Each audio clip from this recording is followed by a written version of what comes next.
on YouTube. I actually have to hit the go live button. Whereas on Twitch, it's like as soon as I hit start stream on OBS, I'm live.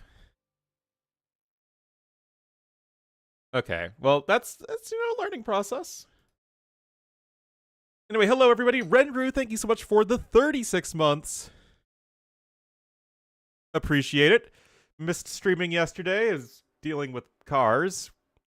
Significantly less fun.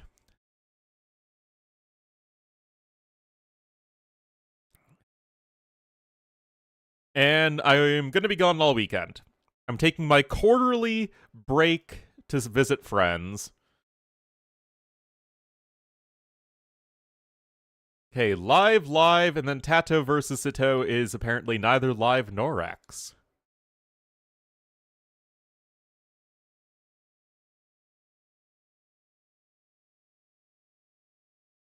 Or France? I don't think anyone's ever friends with France.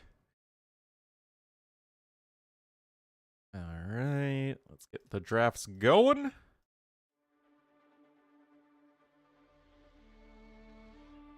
Alright, there's definitely a closed map in here somewhere, and indeed there is.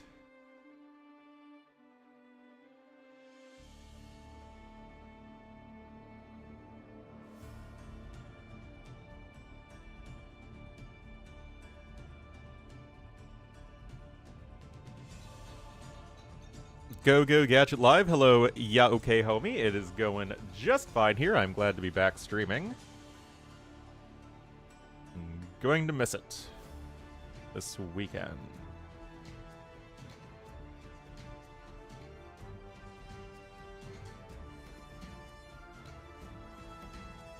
We put the French in frenemies, exactly. Alright, so we got 3 play all 3s today. I don't know if I'm going to cast all of them. Mr. Streamer, I wish to impart a very important wisdom. Do not use the word delusional in a card game Discord. You will be timed out as this is highly offensive to collectively call a group of people that. Lol. Wow. That is some nice words of wisdom. Hello, Atari. I will say, though, I was a little disappointed, I'll be honest, on the YouTube revenue for my first YouTube stream. In 4.5 hours of streaming, I made less than $4. The old $1 an hour wage, not really going to cut it here in America. But you know what? I still love the fact that it keeps the VODs up there, so we're gonna keep going.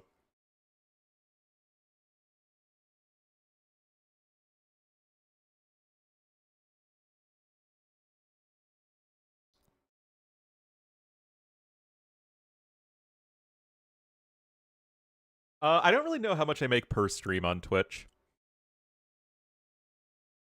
Oh, looks like we are getting into the game. That's a coffee? It sure is.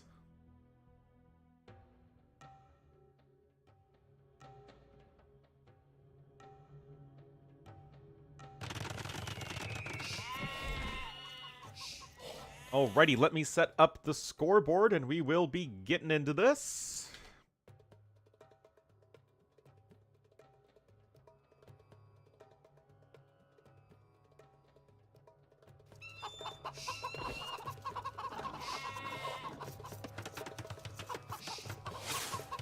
Other games? Yeah, I don't think I'm going anywhere in anything other than AoE 2. It's the only thing I'm semi-decent at.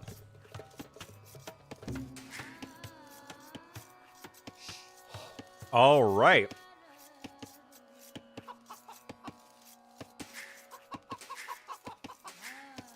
Here we are, guys.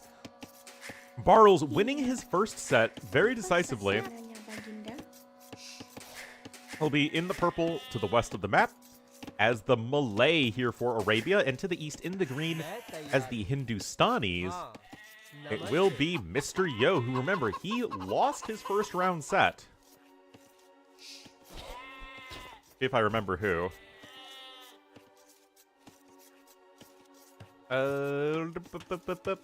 Yo lost to MBL, that's right. And then Barles 3-0 Jordan. So, let's see. Why did they kill Black Forest? I have no idea. Yeah, I literally just finished Andor Season 2 yesterday, Sacred Ron. Fantastic show. Although it did feel a little rushed in the second season.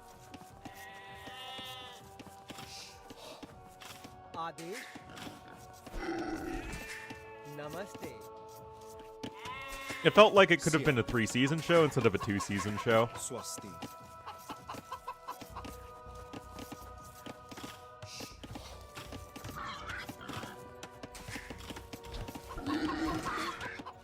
But, as somebody whose love of Star Wars was killed with The Force Awakens, it was so great to actually enjoy some Star Wars content. Oh, gotta be careful there, Barles.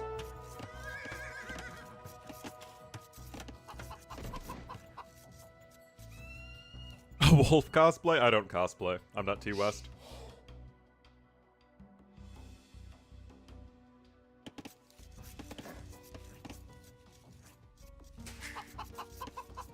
So, I mean, it's Arabia with chickens. You can wall across like this if you are Barles, and he is going to be going for a very early barracks.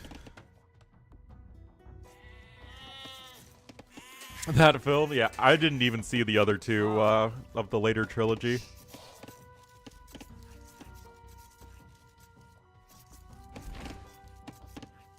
Yeah, you can kind of wall yourself into the corner as both of these players, as you are starting closer to the edge of the map.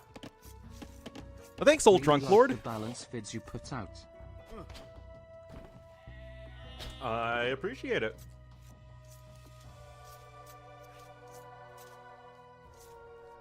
How long or fast is a game? Probably on average 20 to 30 real-life minutes. Multiply that by 1.7 if you get the game time. But obviously there's quite a bit of variety.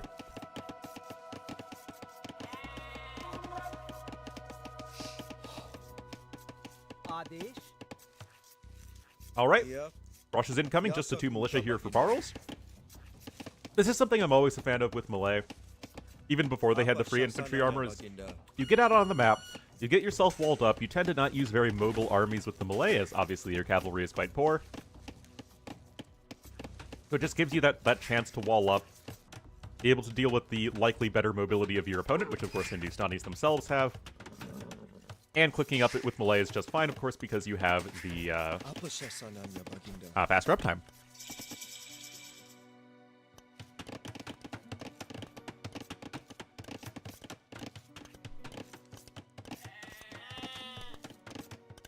Oh, switching to a director? Ah, yeah. Wasn't it like J.J. Abrams or something?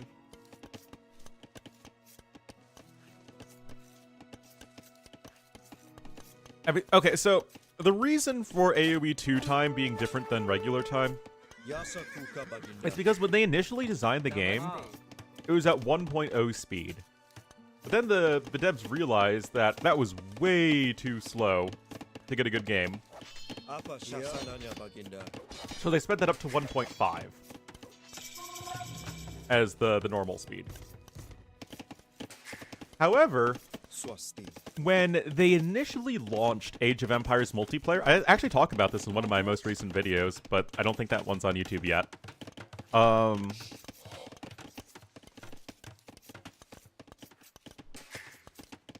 So they, instead of the 1.5, they put it at 1.69 or 15% faster in the original multiplayer to better account for all of the lag that you're going to be getting. So they actually had the game speed slightly faster so that you had a bit of a more playable experience when you're dealing with 90s lag. However, that's what people got used to for multiplayer, because that's just the way that people engaged with the game online, right? It's just through that 1.7 movement speed.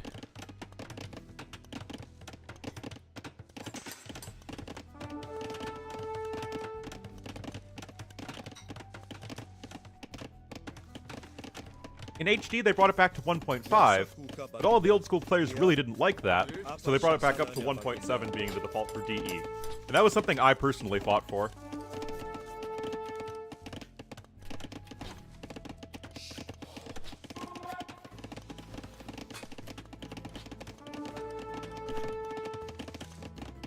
An hour? Well, yeah, I mean, multiplayer games tend to be much faster.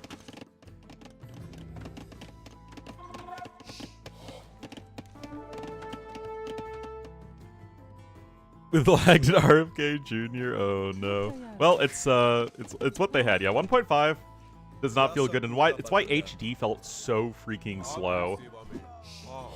Because HD was played on 1.5. What's the best strat for beginners? Scouts into Knights.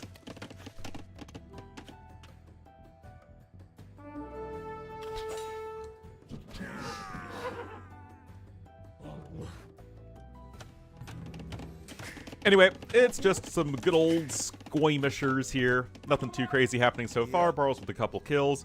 Resources collected are going to be in favor of the melee player, as they should be. And indeed, Barles is getting himself walled up into the corner of the map.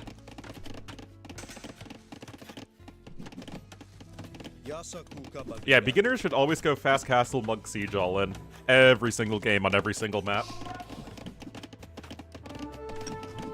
Teach them the way of the clown nice and early.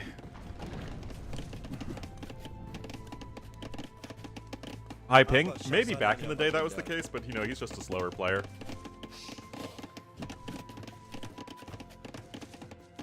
What civs are the best for that? Really anything that gives you a good scout. Oh, like assuming you're playing Arabia, which is what most people play.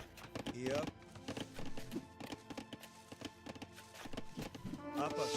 So Franks, Magyars, Ketons, of course, are like the hot one now.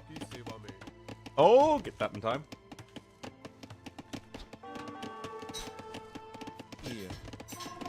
Hindustanis if you like camels. Berbers you can even do.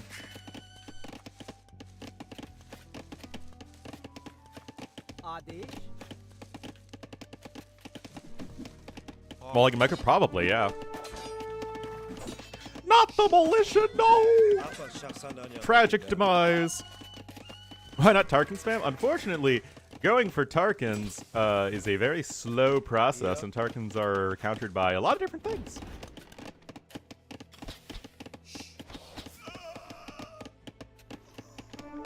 Yeah, HD was not the best for sure.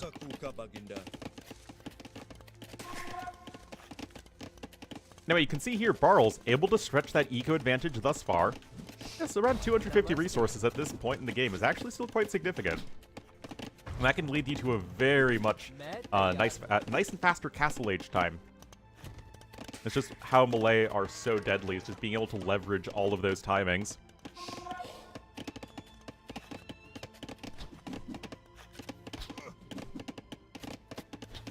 Really countered by anything? The Rage Forest tournament is unprofessional. Oh boy.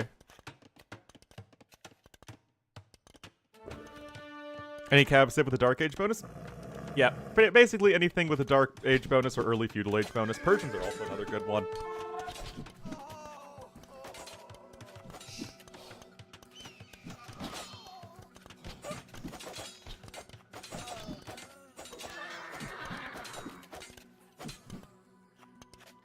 Lithuanians, if you like picking up relics.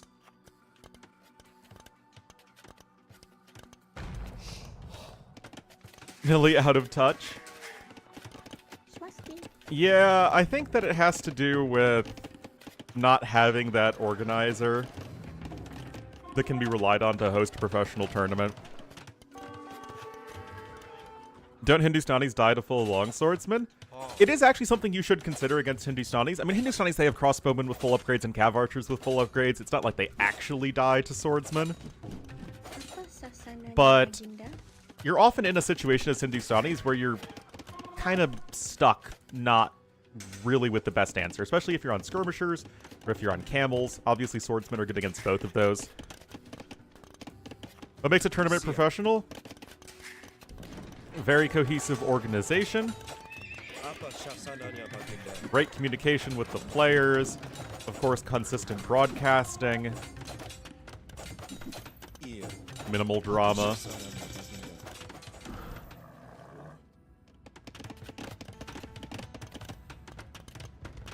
Forward castle into murder holes.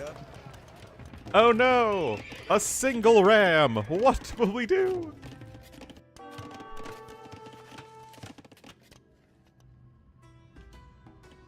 Anyway, it looks like just going to be a few elephants here to support the primarily crossbowman-based army here for Barles. Very reasonable thing to do here with the Malay. And look at this! Oh, here's the BF player, guys.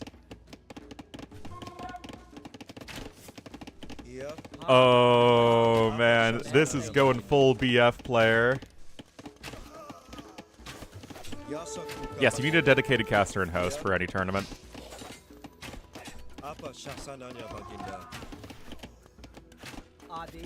Oh my goodness, guys, that is actually sick. Get those 3 Vil kills, easy peasy. AoE 4 has a bigger community? I really have no idea, nor do I really care. I just don't really care about anything AoE 4. Yeah, I think William's retired.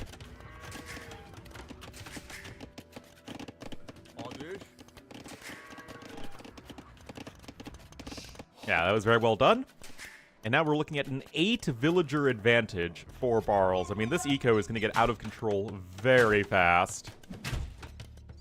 Why don't I take over RF? Because I'm not hosting any tournament right now.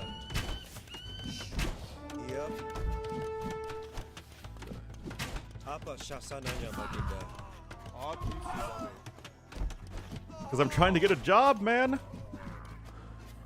Now, that's going to be a very good exchange there for Mr. Yo, sniping all those crossbowmen. +2 defense is going to help versus the enemy crossbowmen, and the monastery is going to be out so you can start converting those elephants. Still, it will be 2 TCs for Barles. Nikov berries, oh my goodness. I mean, this is my job right now, but it doesn't really pay the bills very effectively, so we're trying to get our more career-oriented job.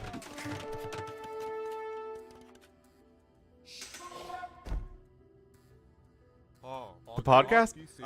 Honestly, I don't really watch the GL podcast. It feels like there's, you know, either everything that's said is fairly obvious to me, or, I don't know, it feels like it's manufactured drama.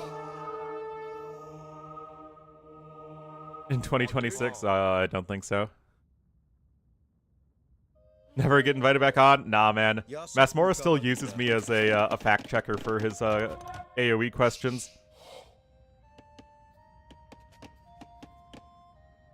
Elephants are weak to mugs and pikemen. I don't have any interviews lined up right now because I hate this process and it makes me sad.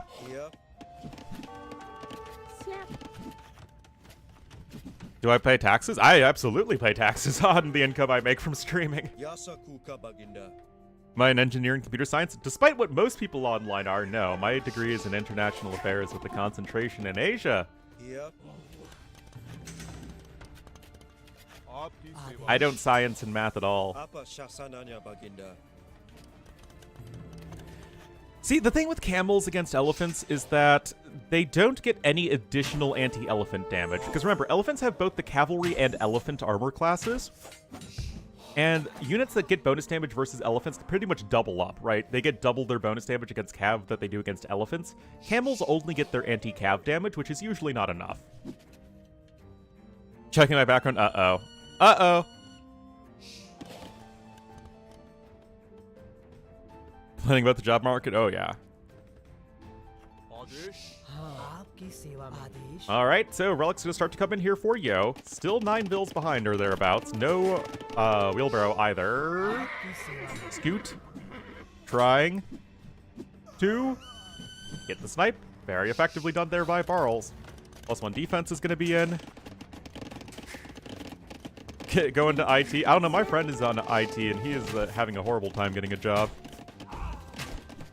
Oh, nice couple snipes there, and Barles is looking great here in game number 1. What kind of job am I looking for? I'm looking for an analyst or research role at a DC area, either think tank, consulting company or government agency.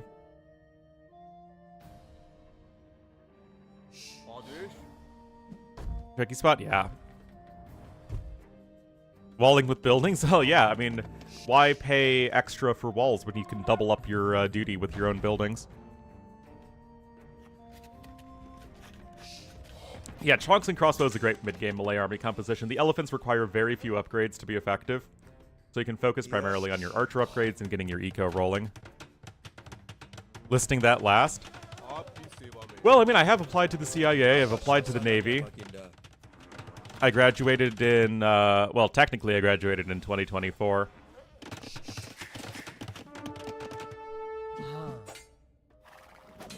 But I've been looking for jobs since February. Anyway. Gas coming in here for Barles, and he's just hanging out, man. He's ahead by 2,000 resources, guys. Well, I'm not looking for, like, oh, I'm just going to join the Navy or whatever. Like, I'm looking for specific desk jobs, naval intelligence.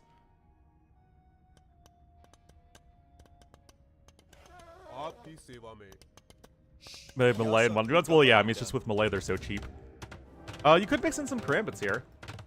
You really want to, because this blob of skirmishers, I mean, Yo knows how to play AoE too, and that is, of course, by only making skirmishers.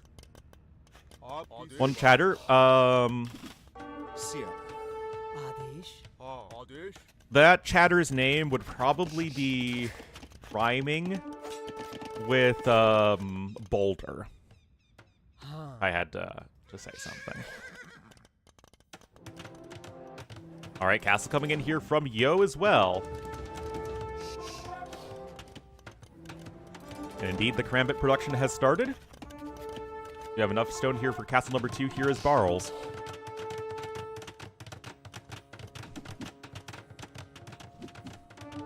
Do something. I mean, I am essentially running my own business right now. I mean, I love doing this. It just, again, it doesn't pay the bills.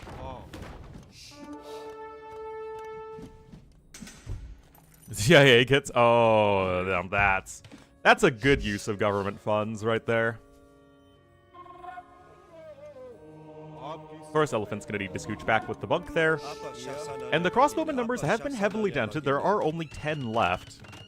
And we're actually gonna have some Ghulams on the field. Now, Ghulams, remember that the Karambits actually have the smallest hitbox of any unit in the game, so the Ghulams are much more likely to get that pass-through damage. This is the problem, though, is that the Malay eco has completely spiraled out of control. I mean, you're 5 villas ahead, essentially, as Malay throughout the game.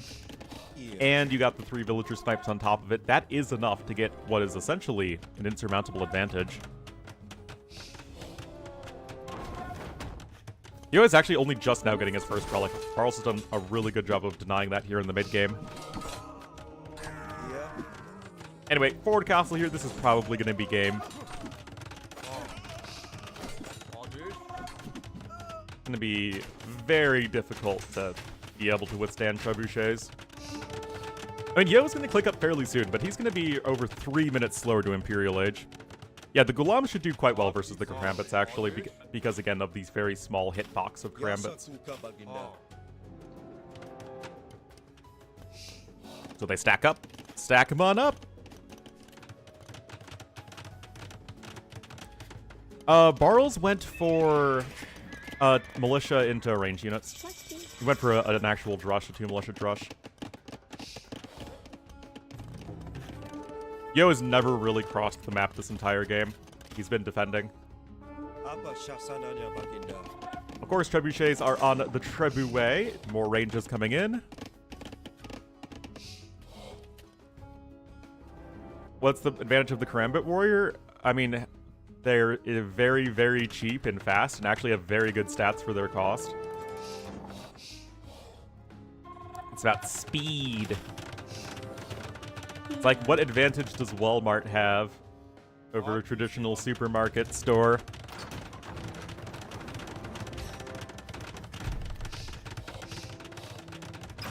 That's castle number 3 coming in right there, and it is going to be so difficult for Yo to keep this castle alive. Karambits were absolutely overbuffed. with the free armor upgrades. It's way too easy to switch into them.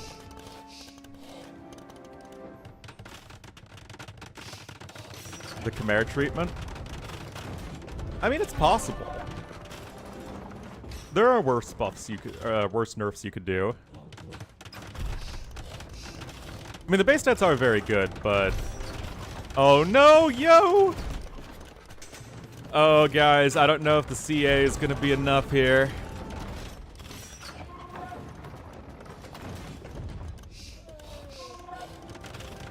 The genericness of the Hindustani Cav archers is gonna be an issue. Yo is pressuring over here, the good old walling with the university strat. Yeah, I don't think Malay are that overtuned. I just think that they're a little too good in too many situations.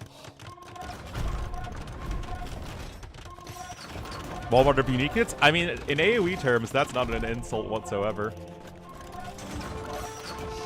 I mean, look at this. It's just, you're vomiting out units.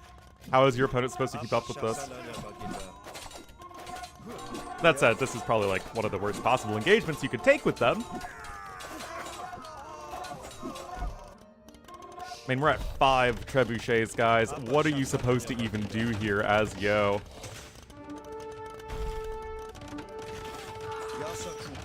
Does he have arson? No arson yet.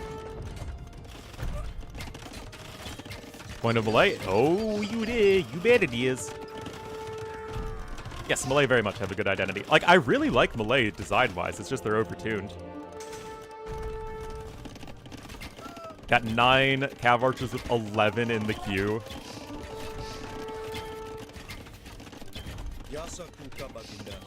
Oh, God.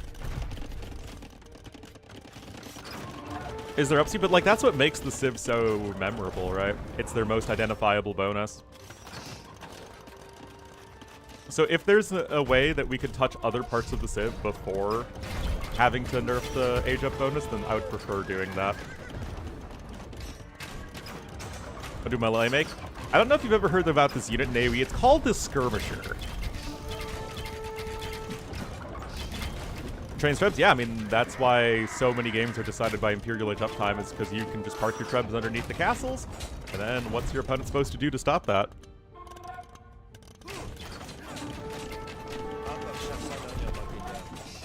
Access to champions? No, we need to nerf Malay, not buff Malay. The timing here should be too poor here for Yo. He's already behind by 5,000 resources.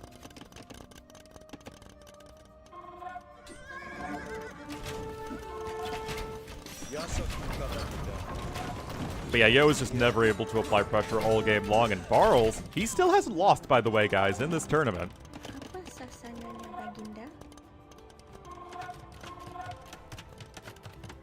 Also, well, Malay do have crop rotation. They don't need hand cannons. Again, guys, the idea is to nerf the Civ, not to buff the Civ.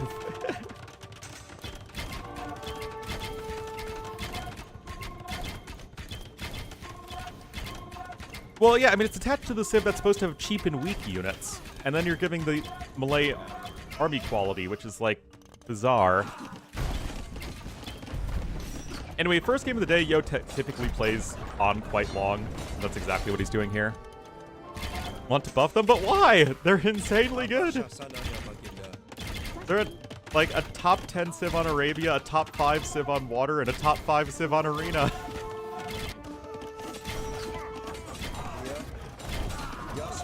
They're also probably top 5 on Nomad.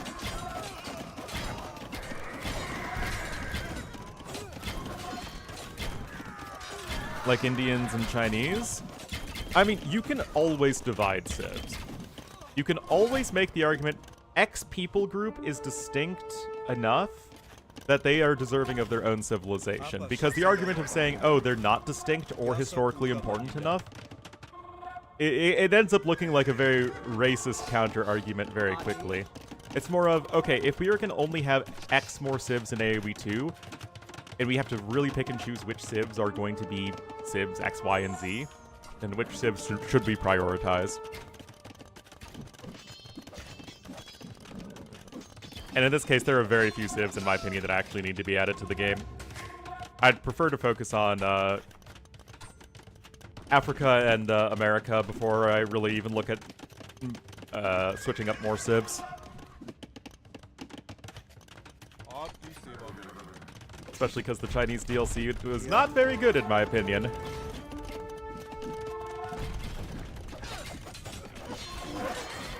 Anyway, Barles is max pop. Yo is going to be struggling to actually ever get there. Yo still has all 4 relics right here, sort of right nearby, but the Karambits are just going to absolutely overwhelm everything.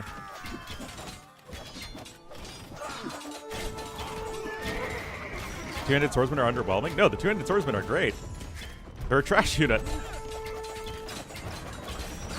You just have to not look at them in the traditional swordsman role. The traditional gold-intensive all-rounder swordsman-ish unit is filled by the Karambit warrior. The two-handed swordsmen fill their own unique trash unit role. It's not something that you go for in early Imperial Age. It's a late Imperial Age option. And you can still use them as good generic infantry in mid-game.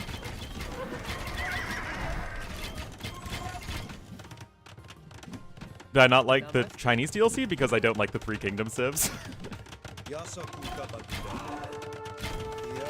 As I have talked about many, many, many times. Is there a way for a comeback? Realistically, no.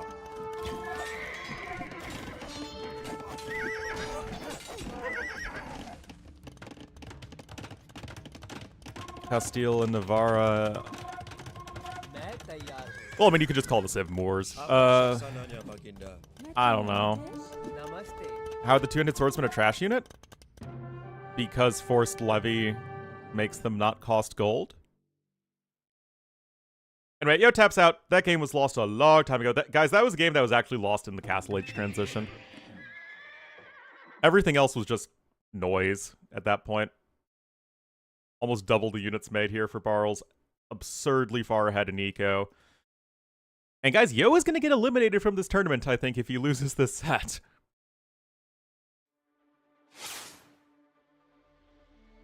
City-states? I mean, again, it's like... The arguments against adding civs is always just like, oh, these people aren't interesting or important enough.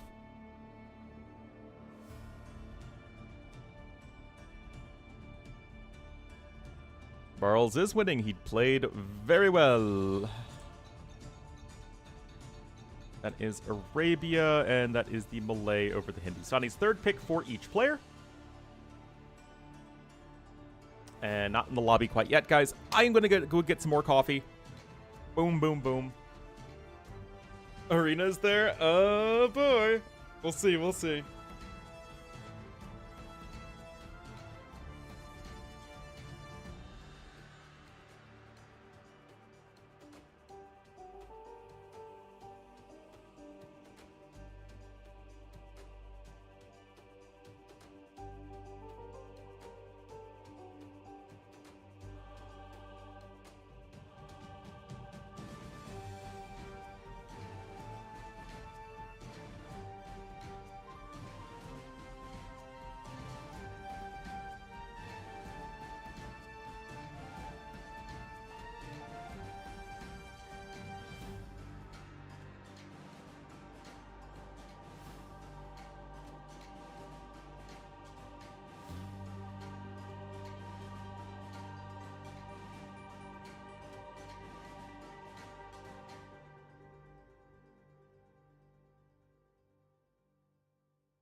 Civ diversity is getting to the point where it's a bit... Yes, I agree. I absolutely agree. Okay, looks like we're going to go to Crater next, as that is Yo's home map.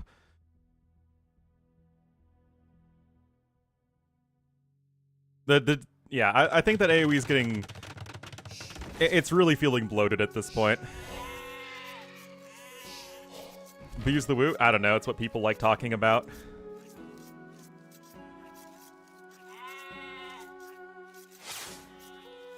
Yeah, I know. I really feel like this series is missing Kawasan. They have designs to make? Yeah, exactly. Alrighty, guys, here we are. Game number 2. Barles is, I think, one game away from basically knocking out Yo from the tournament. It'll need to win here on Crater. He will be in the purple as the Koreans to the west of the map, and to the southeast in the green as the Georgians. It will be Yo. Become less confusing? I don't know. I find AoE 3 very confusing at this point. Like, all of the civs after the Asian dynasties, you know, all the DE civs and AoE 3, like, there are so many different units and, like, different slight variations of the exact same thing that it's really hard to keep track of.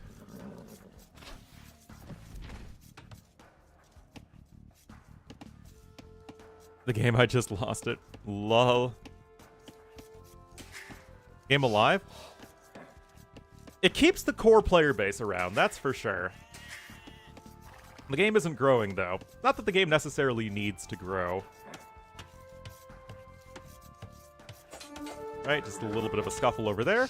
Barles the Scout is still at higher HP.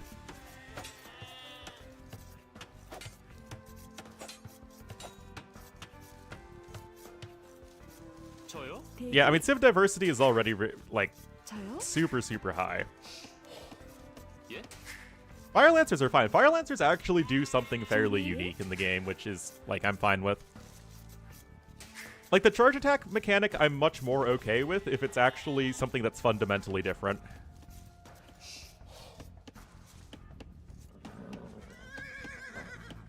Like, the Fire Lancer charge attack is fundamentally a different thing it does.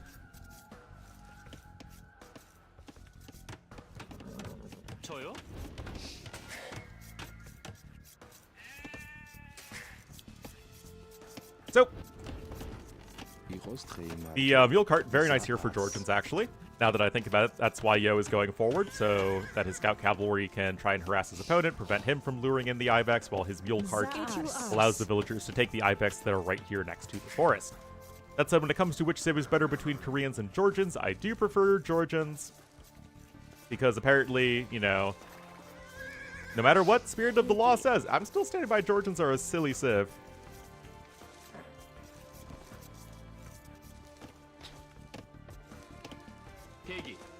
Yes, none of the Three Kingdom civs are all that interesting. Like, there are some okay bonuses in there, but nothing that really feels that necessary. Alright, looks like Yo will be going up on 19 population. Same here for Barles. And let me tell you guys, if Barles makes less than 20 skirmishers this game, I will be disgusted.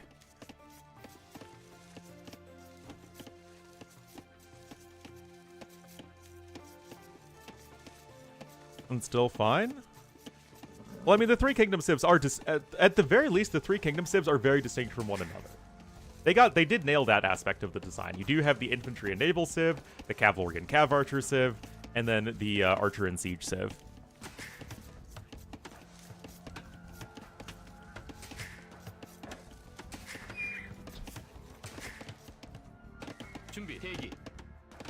The shoe is the best design? Shoe are just kind of boring, though. Natural? Yeah, I mean, that's why I think that Jerchins and Gitans are more interesting civs overall. There's more nuance to them.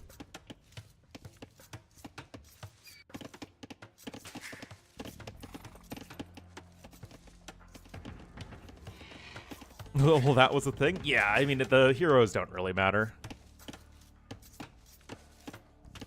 Never really been all that important.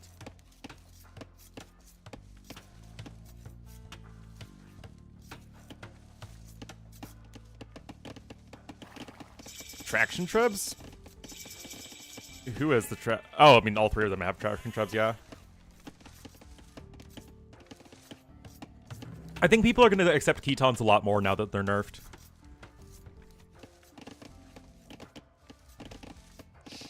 Are completely useless. I agree. I don't like heroes. I have never once, guys, have I been like, you know what, guys? AoE really needs heroes in ranked games. Why are you doing this? Okay, that was really weird from Yo. Again, he didn't need to take that fight. He just walked into the scout with higher HP. Actually nerfed enough? I don't know. Nobody knows. That is what we will have to test over time. Anyway, of course, Koreans here, 50% would discount on both of the trash units here. Getting a little bit housed, as is always a fun part of the AoE experience. Jean Bureau is not fun to play. Jean Bureau is literally like the least fun hero unit in the game because he's a worse bombard cannon. It makes me think, actually, that bombard cannons were buffed in over the Age of Kings development. And they, and Jean Bureau's stats reflected the early bombard cannon balance and not the later bombard cannon balance.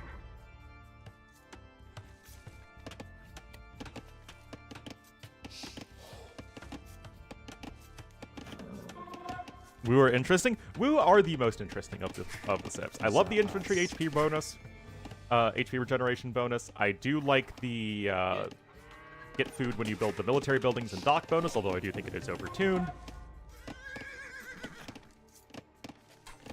Jean de Lorraine, yes, Jean de Lorraine was a better bombard.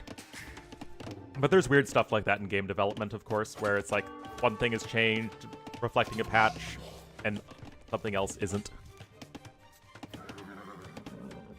Like in one of the Victors and Vanquish scenarios, it's actually reflected to the fact that you get access to 20 garrison capacity and transport ships for free, and then some of the other scenarios it's not reflected. Battle Elephant? We literally saw Battle Elephants in the last game! We literally saw them! Oh, homie did not get the memo, guys. Oh no. Rip. First kill there for Yo in this game. Resources collected are even as one would expect at this point. Georgians, it's really more about having a clean start at this point, and then your eco really comes online in the mid-game. It was just a scratch. Genghis, if we were talking AOC and non-cheat units, yes, it's Genghis Khan. I think it's the Abraha Elephant now. They made a War Elephant hero unit, and it's the Abraha Elephant. I think that's just the best. About the Woo? What's my favorite part about the Woo?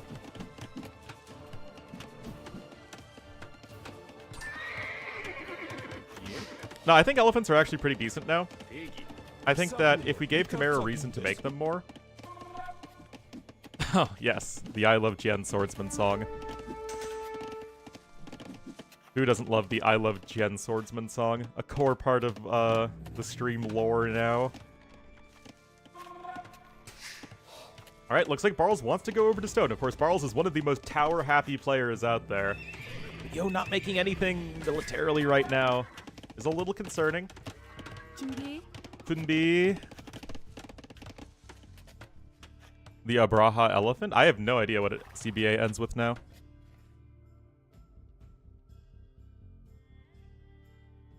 And killing it with the Genghis Khan squad? Yeah. One of the things that made AoE enjoyable is that you could just do stuff like that. Just sort of derp around in with a sandbox scenario editor.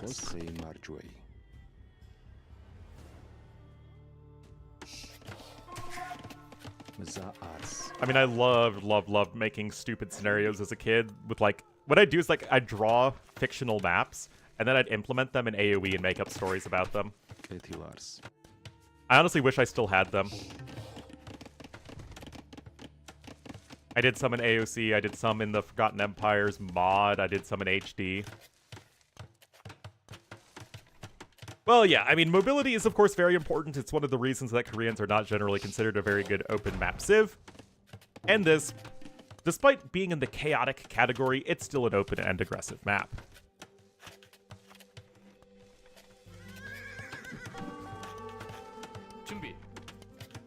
Well, yeah, I don't know what, like, the best, fastest range unit is, because, like, you still have to consider ships. Like, Admiral Yi Sun Shin is actually the best hero unit, if you also include water.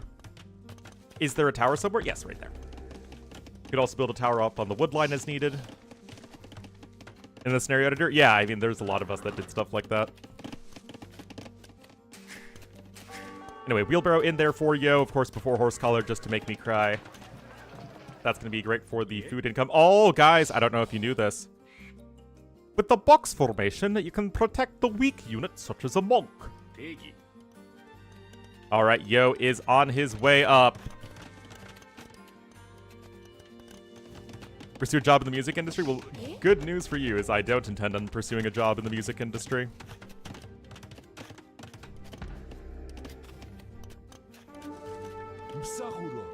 But, like, what civ do you have for the different Lord of the Rings factions? That's my question. For cheaper tech, they're already pretty cheap.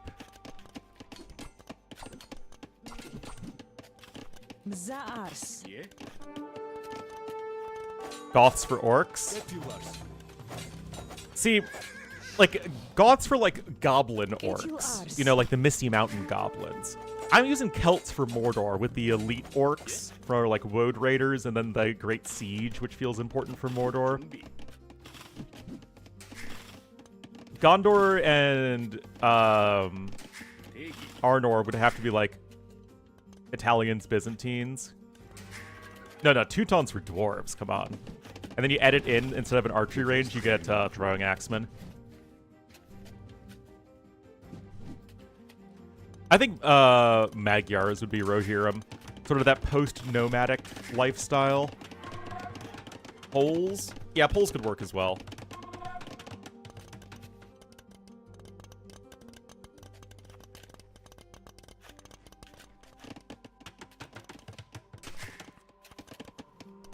Alright, 7 seconds to Castle Age here for Yo. He will have his 2 stables. He will have +1/+1 and bloodlines. And although he has taken some damage here, you can see he's fallen behind by, a couple hundred resources. It's not the end of the world, and he is still in a very good spot. Of course, remember that the Georgians have those fortified churches, which are really, really helpful in defending.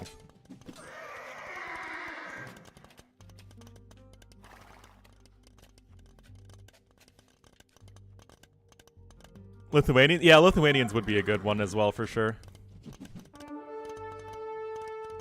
Let's just chill and farm, that's true.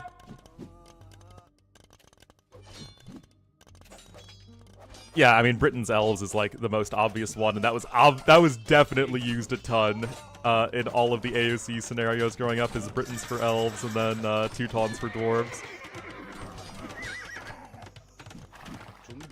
Haradrim. Haradrim would be, like, a combination of Berbers. They'd be Berbers, but with war elephants and elephant archers. Anyway, indeed, the fortified church is here. Now, there was, I think, some stone that was sold by Barles. So it's gonna just be the tower push for now, but the spearman numbers are not that high. Still getting a monastery in the middle. All 5 relics are right here.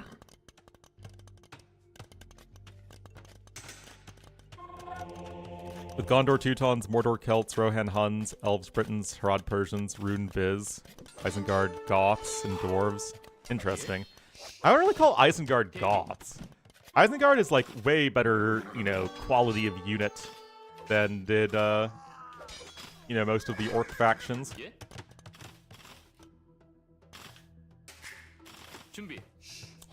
Oh, you mean the Corsairs of Umbar? Yeah, I think Slavs for Isengard would be really good.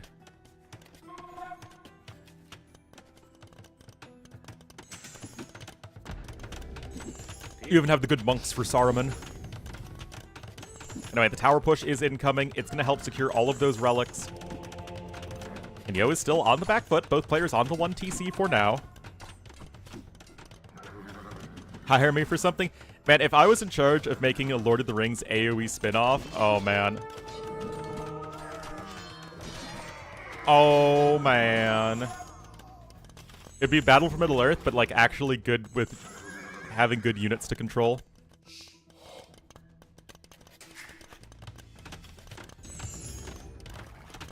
Yeah, Tom Bombadil, he has special upgrades, like bright blue jacket, yellow boots, cap with feather in it. Military score is slightly in favor of Barles, nothing that drastic.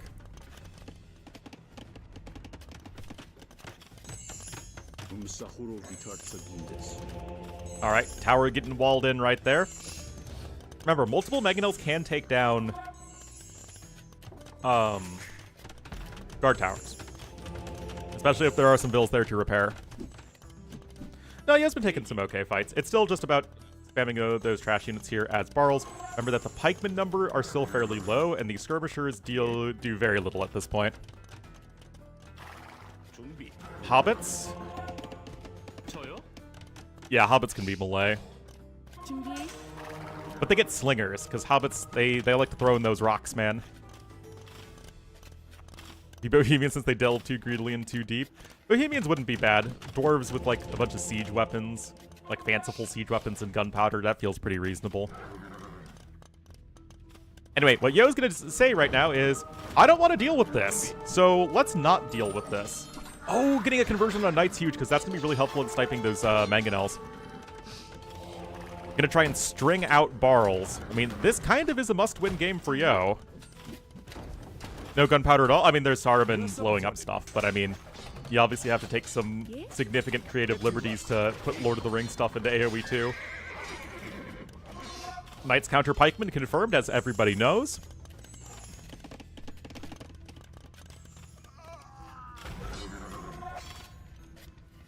It's the best of... Yeah, I mean, I think Yo... I mean, he has to win this series and the next series if he wants to advance, I'm pretty sure.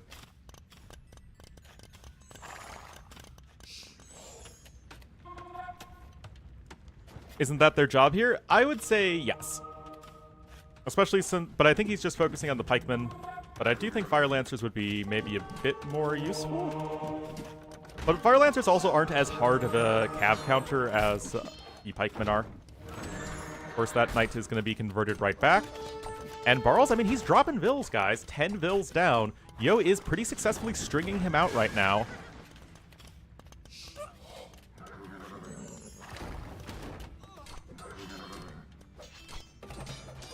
Oh, Mangonel, I think, is indeed going to get repaired just in the nick of time. I think. Kind of running away from the villager, but I guess it's all good. As Yo continues to get those kills. 2 relics, or sorry, all 5 relics are actually in here for Barles.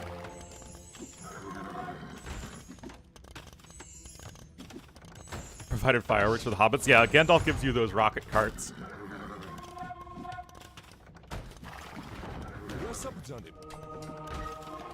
Alright, that's gonna be one more conversion there in favor of Barles. Not even! Where is the Insta? Where is that Insta, guys?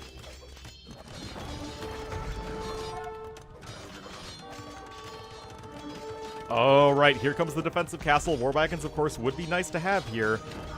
But right now, Yo is taking those better and better fights.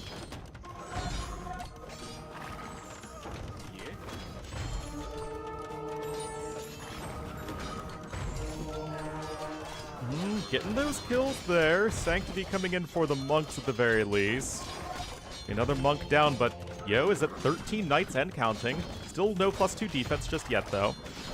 But the entire tower forward is going to be kind of falling flat on its face, and Yo himself can come in with the castle, and apparently I'm still the only one who thinks that Monospas are one of the dumbest units in the game.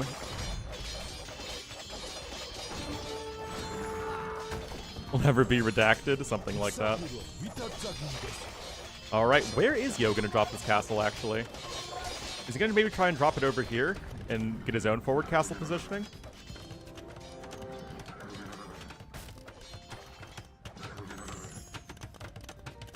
Oh, I like it, Yo. You're going to have to change the position slightly, but I still like it. And this castle's coming in, and there is not a whole heck of a lot Barles can do to stop this. Well, I think that, yeah, Barles is going to click up to Imp relatively soon at the very least.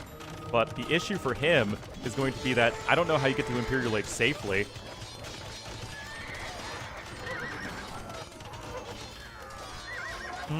That felt a little ugly for Yo. That was certainly not cost efficient. Is going to be able to pick up a few relics, though. But yeah, right now Barles is going to be on the run. He's going to be out of gold very soon. Yo has more fortified churches. Yeah, he's got one now up here in the back. Looks like that knight got no villager kills. Gold is just kind of pushed towards the middle of the map.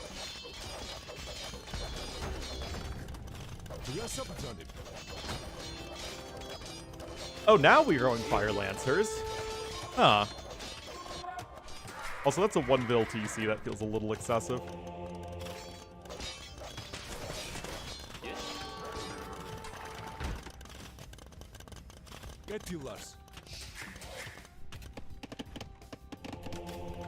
Well.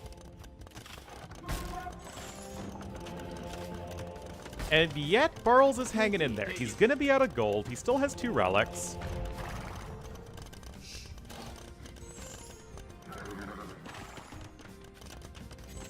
Wait a minute.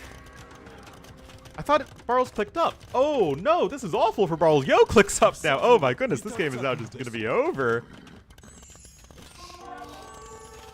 You can hack my OBS, probably. All right, guys. Yo looking to tie up the series 1-1 and hand Barles his first loss of the tournament. That TC will be in time, but Yo, once again showing that Georgians are a terrible civ.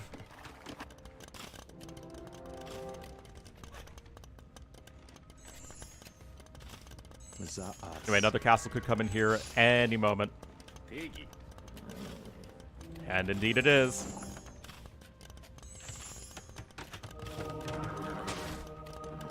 You know the army's somewhere over here. I guess Barles himself can try and come in with a forward castle, but... oh, boy. One dude's gonna be an imp and the other isn't. Also, that's a 28-vil forward castle, guys. I don't think this is gonna be a doubt castle. I'm just kind of getting that, that vibe here.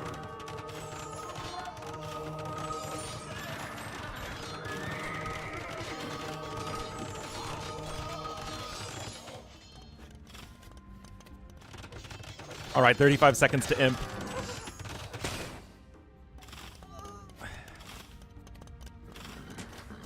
I mean, it's still going to be a bit awkward for Yo. At least he has that gold he can take now. Got a little gold there in the back as well.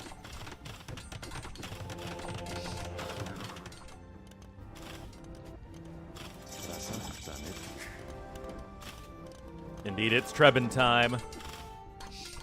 And there's the GG called as Yo strikes back.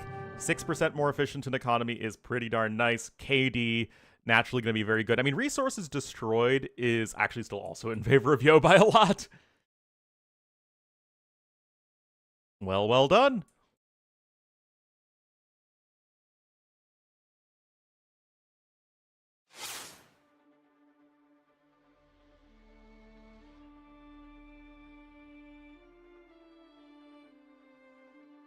And that is Georgians over Koreans. So that is number 1 versus number 4 pick, but it's a play all 3, so draft priority doesn't really matter all that much. You're probably getting a civ for all the maps you want anyway.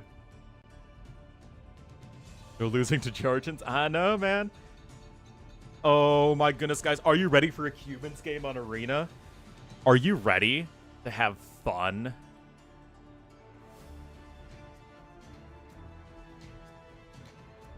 Build a castle? I did not know that. Interesting. How are the Spanish builders getting treadmill crane? That's my question.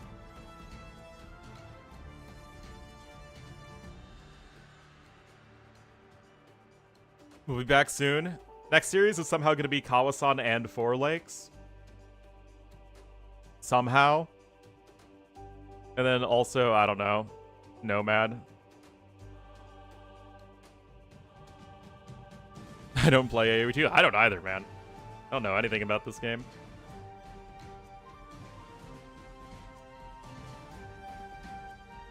Anyway, I would be shocked if it was anything other than humans Burgundians.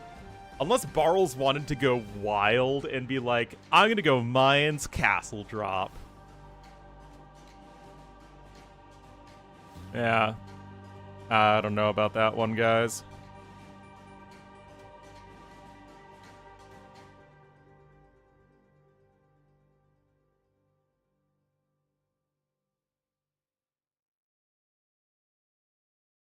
Go full boom. I don't know about that one.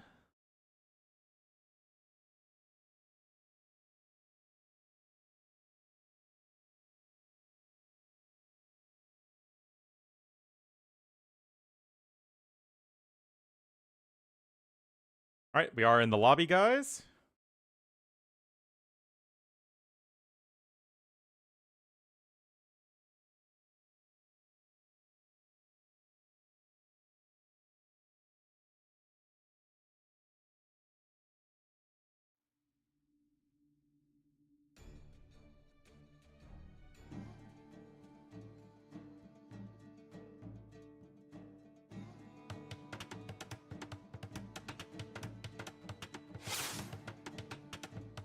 Stream's a cool feature.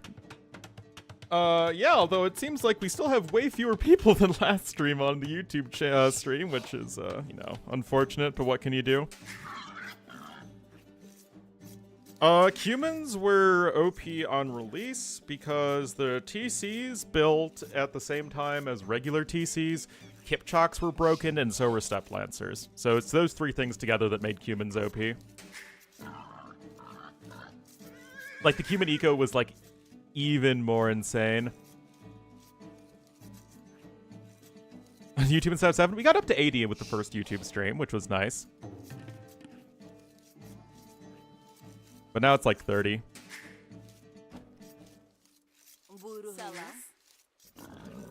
Apparently T-West got like 600 viewers on YouTube yesterday, though, so the audience is there. We just have to find it. Anyway, guys, it's Cumans. What a surprise here on Arena. And Barles is going to be in the purple as the Burgundians, playing the appropriate Burgundians color. And actually the appropriate humans color. It's perfect. You're there on YouTube? Yep, that's what I thought, I think.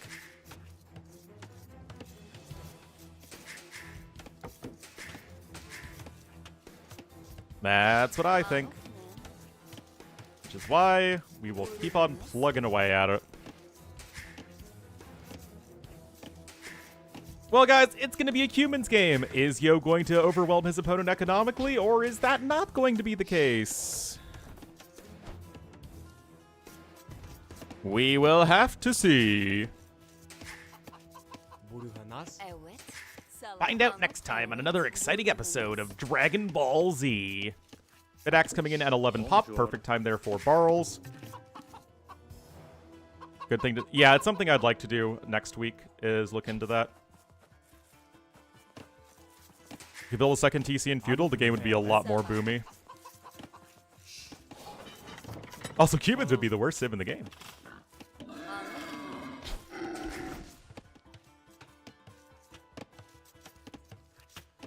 Cubans are also going to be a big fan of the deer pushing maps versions of Arena because they can get a faster uptime on it.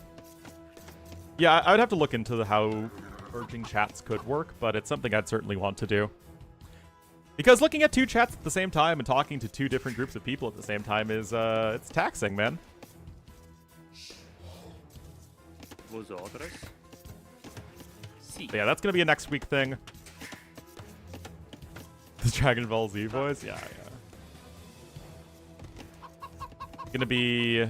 I've got a 5-hour drive to make today.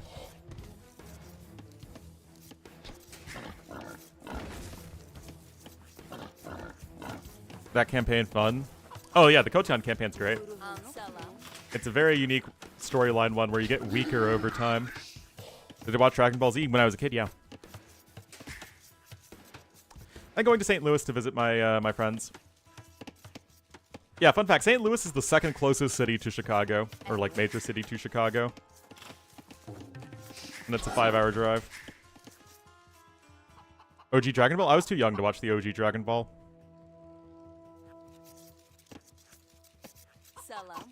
But yeah, 17 hours of flying is rough. The chess club, my friend who's really into chess has gone there, but I'm not really into chess, so I haven't really gone there.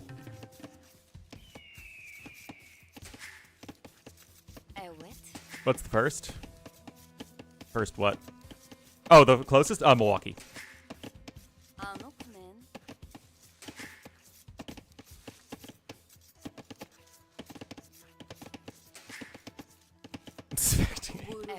Oh my god. Epic? I mean, that's like the big battle.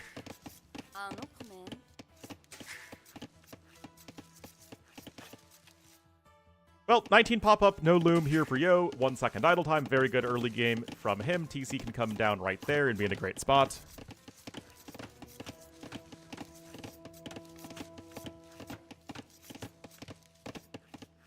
Super epic, I mean, that's like what Dragon Ball was. It was all about the epic fights. I think the kids call it aura farming. There was a lot of that in Dragon Ball.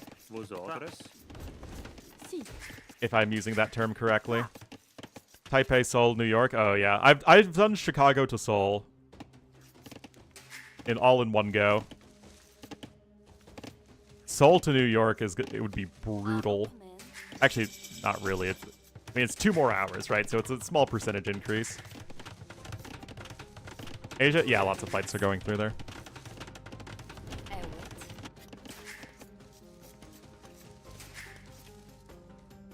Alrighty.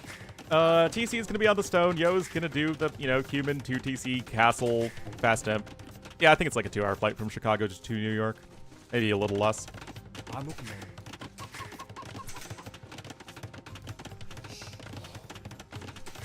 Go back. Well, I mean, Tasmania is going to be pretty darn far away from everything. I think it was Aura. Yeah, that's fair.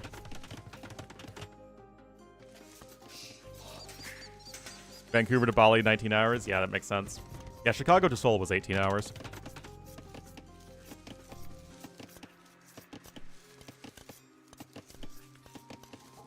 That actual substance? Yeah, like, I thought, solo leveling was fine.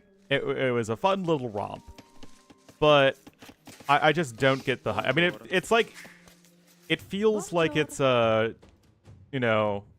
Gen Alpha, Gen Z nerd fantasy. Like, oh, this little dorky guy suddenly becomes like basically an all-powerful god with a bunch of minions under his control, and suddenly every single woman in the universe wants to be with him. Salam. Deep dish pizza equals tteokbokki? I mean, I love both. One of my best memories in Korea was, like, going for tteokbokki and soju at, like, midnight.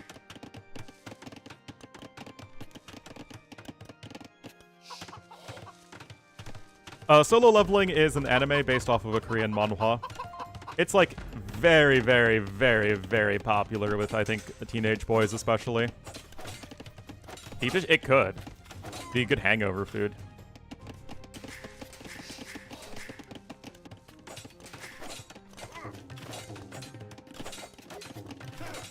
Manga? I mean, like, it's fun. It's fun. Nothing wrong with that. Anyway, Yo is doing the delayed tower rush, which is something you can do. Personally, I'm not a big fan of this approach, guys, because it doesn't delay the castle age. The point of a tower rush is to keep your opponent stuck in feudal age. Although, I hear that... Right, not here. I suppose that if you're able to delay the extra TCs, then that could be something of a win.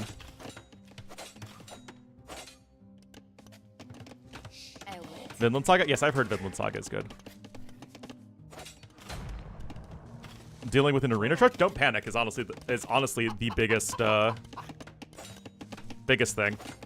I actually think I have a pretty darn good win rate against arena crushes. But yeah, basically what Barles is doing. Wall.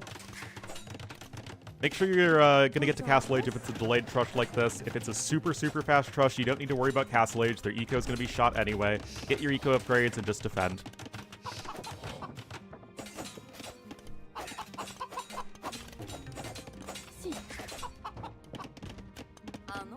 Oh, it's chicken time.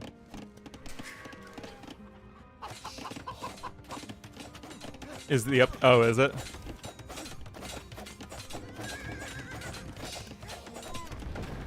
Now, Free Ren.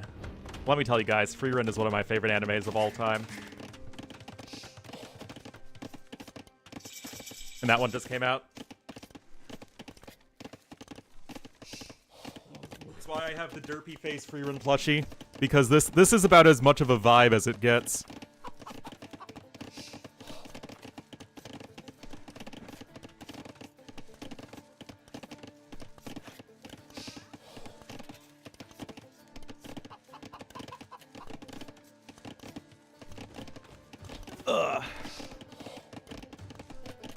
Aye, yep. Exactly. Full-on weeb. That's me. Always have the waifu pillows and everything. Anyway, Tower Rush is continuing. There is the second TC being built by Barles, but this is actually where the delayed trush is going to be effective, right? Because you get your own eco going very effectively. And you're delaying that eco from your opponent.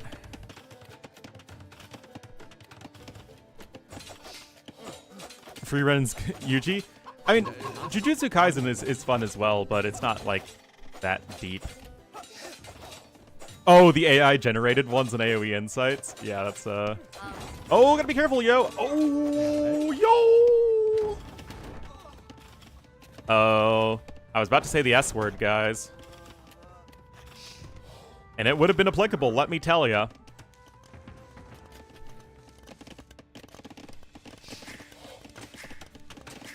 Alright, stable coming in now here for Yo. He's going to be clicking up to Castle Age fairly soon. But right now, it feels like Yo is dictating the pace of the game in the exact way you need to with humans. Like, look at this reaction. Siege Workshop, Monastery, not really able to lean into even more eco upgrades for Burgundians.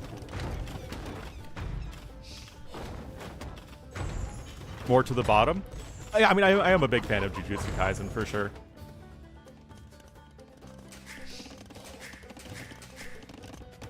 But, like, Sultan Book. And yeah, he's going to have a castle as soon as he reaches the eponymous age.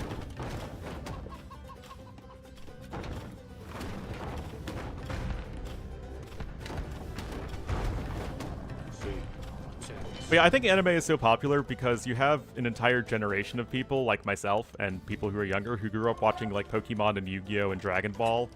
And then as teenagers, we had Cowboy Bebop dubbed. We had One Piece, which I got into as a teenager. And so it's just kind of like been more of a easily accessible throughout our entire lives. Naruto as well, yes, exactly. Although I was never a big Naruto guy.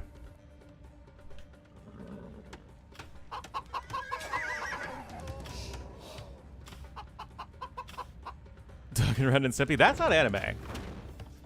I did grow up watching stuff like SpongeBob, though.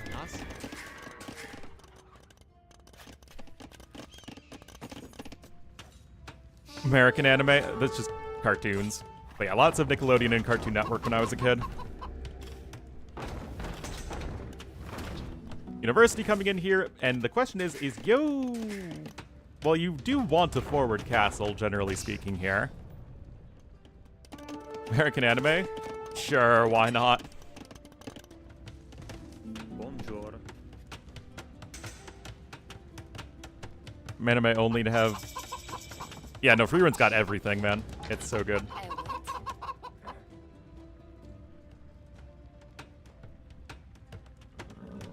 Yes, Cowboy Bebop is absolutely that good. You know, we had to play freaking Disney stuff in our jazz band in high school. Another school at like this jazz band competition we went to was playing freaking Cowboy Bebop.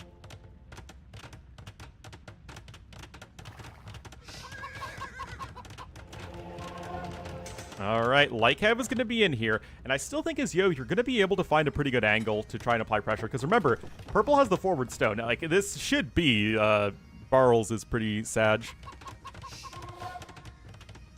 I played alto and tenor saxophone, mostly tenor. Played for 8 years. That was my after-school activity. Alright. In America, after-school activities are really, really important if you want to get into a good college. But yeah, at this point, got the forward castle, click up to imp when you can, and then win the video game. Oh, that's a twofer. That's a twofer. Spelled like this. It's a twofer.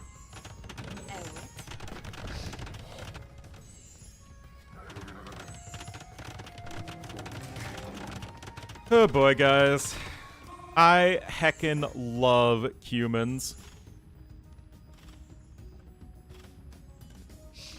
The resources aren't that far ahead, but the imp... Actually, Barles might even still be able to get a good imp timing. Yeah, the thing with Burgundians that I've been feeling more and more these days on Arena is that people are so good at aggression that Burgundians just want to go like 26 pop light cav every single game. The Akira generation? Yeah, certainly. That's like my my older cousins that got into it with that. And of course all the Studio Ghibli stuff as well.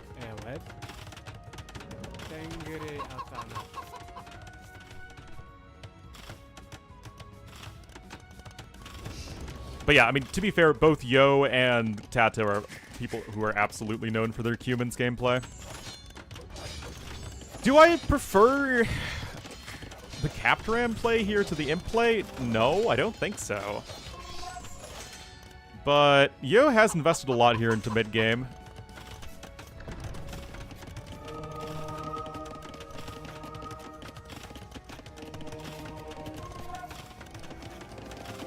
Yeah, I mean, you could either get a castle or Imperial Age, and obviously Barles is getting Imperial Age, thinking that's exactly what Yo is doing. So this is going to catch his opponent off guard. So in that sense, you can definitely get a nice little win there.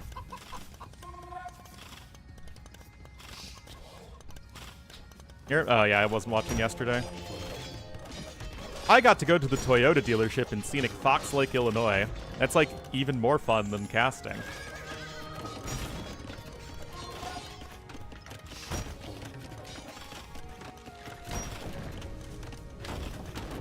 Yeah, guys, I'm not sold on this.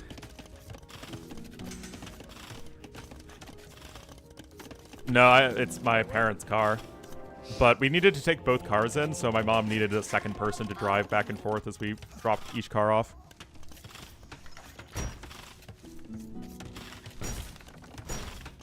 Yeah, Uni is indeed under attack. Yo knows what's going on.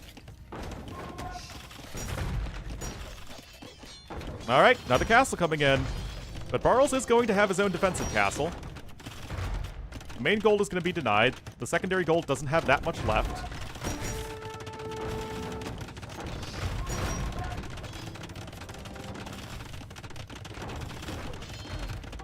Vil is under heavy threat there. The issue is that you can't, like... That one Mangonel has too much work to do. It needs to deny the castle, snipe the enemy Mangonel, and destroy the rams. That poor Mangonel was, you know, the typical company that is way understaffed. Poor Mangonel just did not ever have a chance. Anyway, the Kippers are coming in. I mean, yes, Imp is on its way. But at this stage, I guess you can start... Do you have Cav defense upgrades in as Yo? He's got +1. Yeah, he might... If you can pick up +2... No, okay, Yo himself wants Imperial Age. It's a little weird.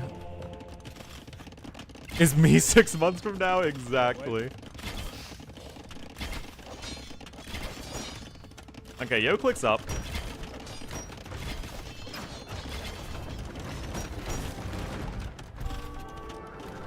But, I mean, this forward castle does look like it's going to go down. Like, don't get me wrong, Barles is still in a really lousy spot. But it feels like if Yo just went past him himself, he would almost certainly win.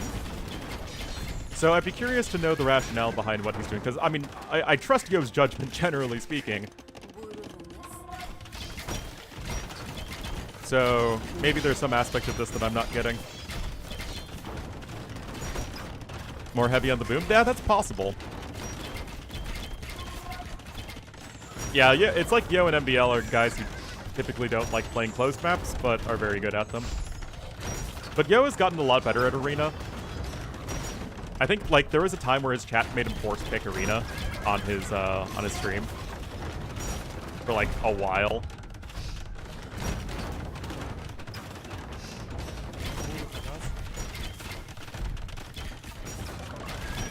Castle. Well, we're at 2 trebuchets at this point. The cav numbers continue to climb as well. We got +2 defense, got handcart coming in now, and Barles is basically going to be stuck on trash units, right? And Yo, at the very least, like, this push is at the exact right location. Deny the stone and deny the gold. And the forage bushes. Don't forget the forage bushes!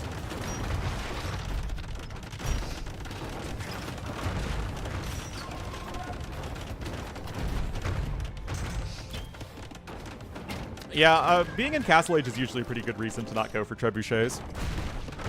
2 trebs, it's something that you can consider, but I think that Yo knows he's going to lose the castle anyway, and it's just about denying it as long as possible.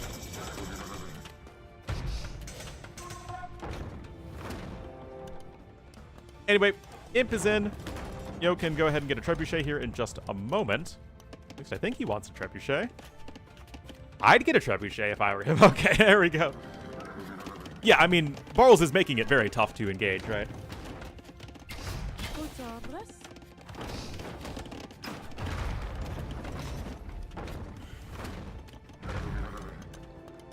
Conscription going to be after the first trebuchet. The thing is, now you're only on 1 castle.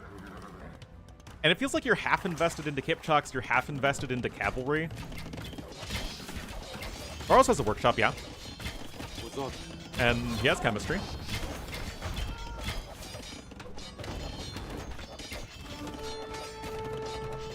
Oh, the fadeaway! Got freaking SGA here. Except he missed a shot. SGA doesn't usually do that. Yep, Bombard's on its way. We still have very, very little map to play with, though, as Barles, and now the resources collected is going to be even more skewed in favor of Mr. Yo. And he did go up to 4 TCs, which I like. And, of course, the Trebbery has begun. And it's going to be difficult to snipe the Treb with the Bombard cannons because of all the Kipchaks here. Fake MVP. I mean, he definitely... I mean, he had statistically an insane season, but yes, I was really pulling for the Pacers to win the championship.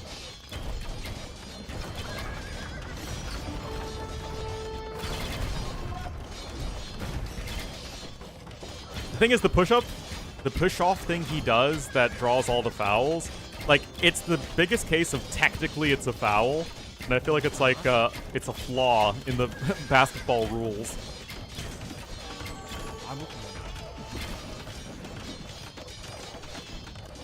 Jokic. I don't know about that. He is really good, though, for sure. Well, I mean, he's been trying to deny the gold mining, but there's only so much you can reasonably do. I mean, he's going freaking Cavalier Kipchak, man. No, I don't think there's a way Barles hangs in here, but he's trying, right? Barles is still a very, very good closed map player. It's why he picked the map. Good positioning there of the skirmishers here for Barles. Bombard cannon being brought back as needed, and it's going to already get 1 shot in. And is this enough here for Mr. Yo? Halv isn't in quite yet, though, and Cavalier is. Now Halv is in, however. This is good for Barles, guys. Yo loses everything. Wow.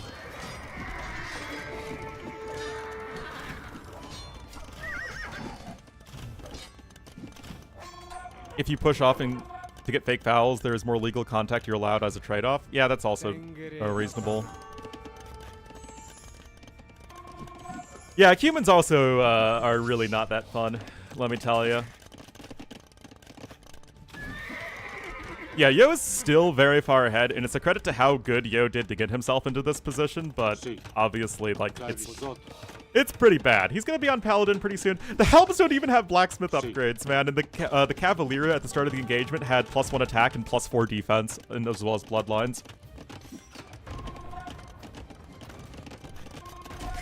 Yeah, he's 4-1 relics. They are kind of forward here.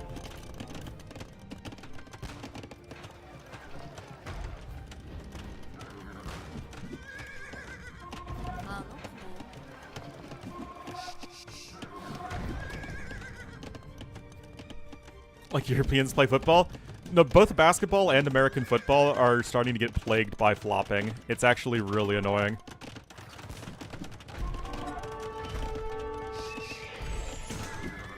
Which is the Paladin stable? Okay, it's at the safe stable, so good there from Yo. Not blopping, flopping. It's when you fake getting fouled, essentially. Or you fake, there's like minor contact and you act like it's major contact so you can get a foul. I don't think Vineyards is in, no. Nope.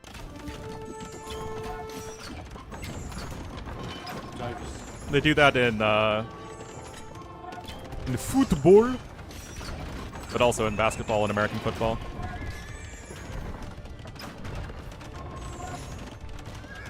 Are soft? Well, to be fair, Americans are also complaining that the people who flop are super soft. Anyway, I think we're probably at too many fully upgraded human paladins.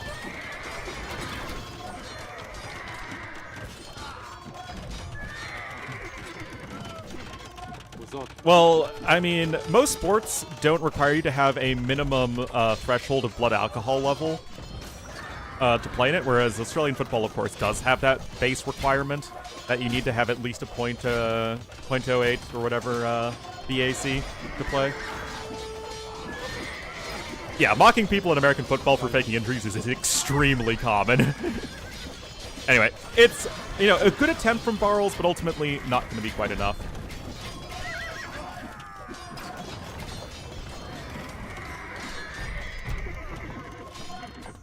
Max pop here for Yo.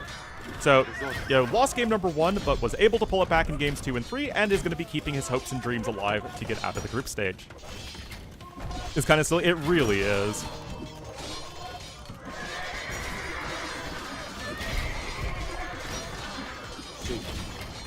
And as a Baltimore Ravens fan, seeing Mahomes and Josh Allen flop and get all those roughing the passer calls, when Lamar gets like none, it's a little irritating, man.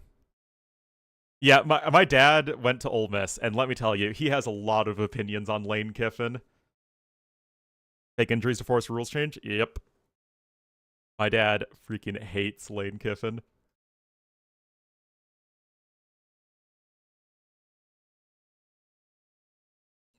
Video assistant referee, yeah, I don't know if there's an answer to it. Anyway, really, really well done there from Yo. Unfortunately, it is a humans game, so it feels a little annoying to me.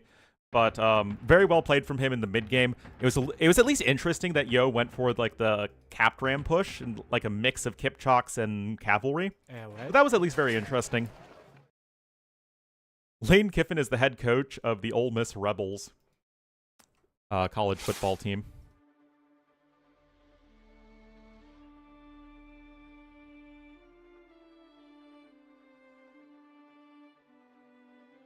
Basically a scumbag.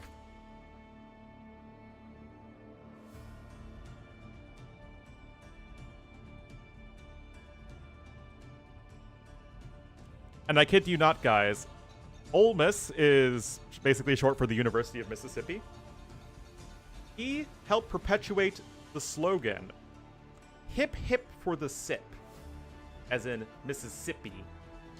And if that isn't one of the dumbest slogans I have ever heard, I don't know what is.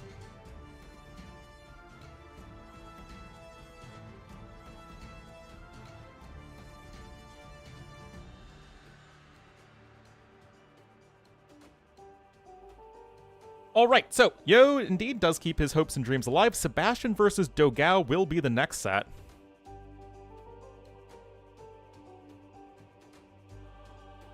Are not good? They really aren't.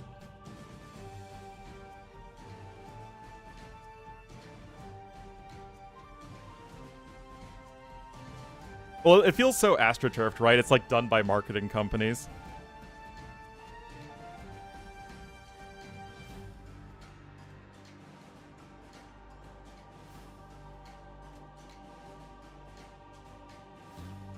Hip hip for the Kip Chalk. Oh boy.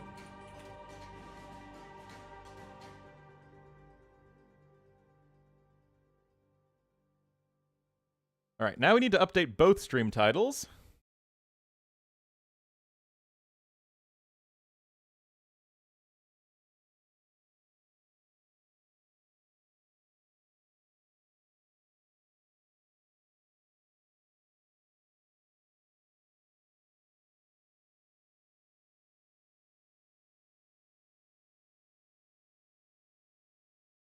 Most OP civs on release. I think that you can make an argument for number 1 and 2 to be either the Teuton Death Stars in Age of Kings or Launch Cumans, because those are the only civs that were ever banned from tournaments for being too overpowered.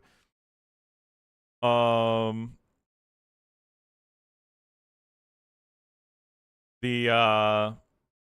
then 3 is Launch Ketons, because they're, in my opinion, the strongest civ that were never banned from tournaments.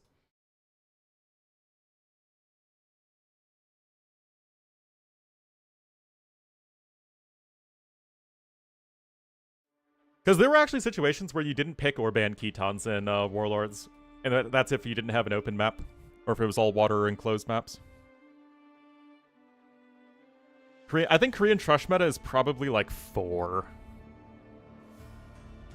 Hello, Shirish. I don't think Koreans were ever banned.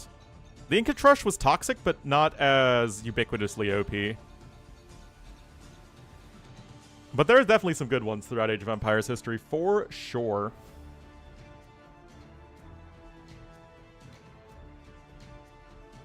Kay's cooking video? What? Yeah, the Cuban Paladins are the fastest of the Paladins.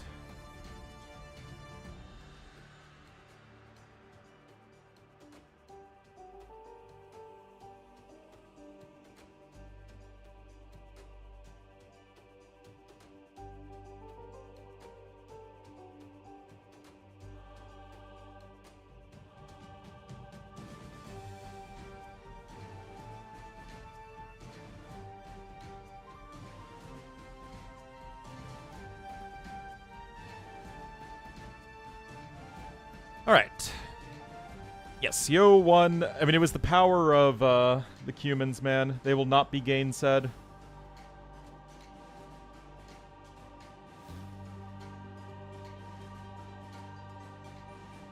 I do love Pho. I know. He did play well. And he actually did something. He did an interesting mid-game adaptation that I hadn't seen before. Or, like, I'd only seen, like, once or twice. And I'm a big fan of that. Main event in general. Okay, that doesn't apply to me. Anyway, guys, looks like we have maybe a little bit of downtime between this set and, well, the last set and this set. So what we're going to do is I'm going to take a quick break, going to get some more coffee, and then we'll do our gritties and then GeoGuessr if we have time for all of that.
What's up?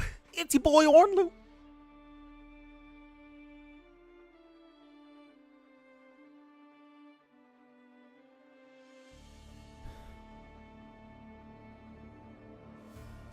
Way too organized? Something like that.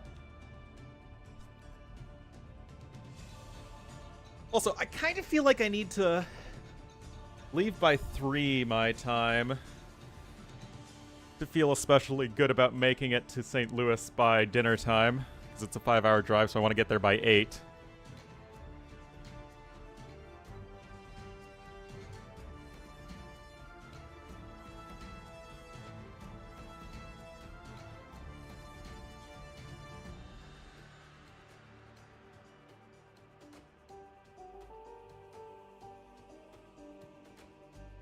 So hurry up, people. All right, we got our drafts. It's 11:39 a.m. And I still need to pack and stuff. It'll probably take me 15 to 20 minutes.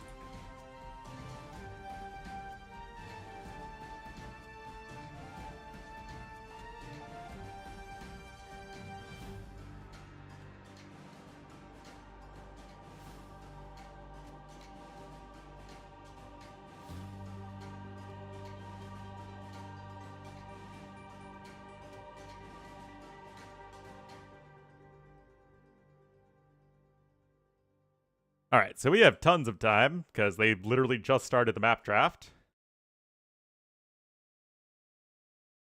Driving alone? Yep. Just me and my audiobooks. Through the cornfields.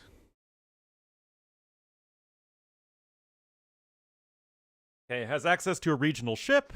Has plate barding armor. Melee unit does not have a shield. Has regenerating units. And misses an entire standard unit line without direct replacement. And misses a unit or technology that every other civ. Hey, there's freaking steel in my stuff. Do you expect me to runner-up? One of Yo, Viper, Leary. TaToH, maybe. Loach ones and demos? Yes, I think so. So... I don't know. Wait. They don't have plate barding armor. I'm such a dum-dum. Woo!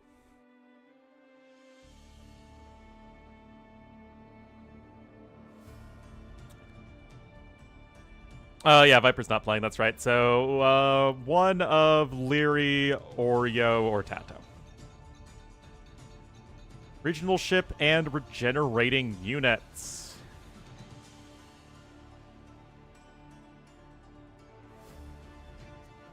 It's just woo, isn't it?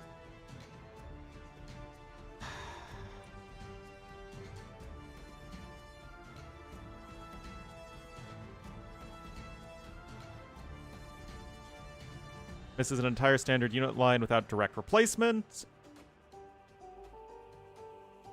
I mean, this could be Ketons or Urchins.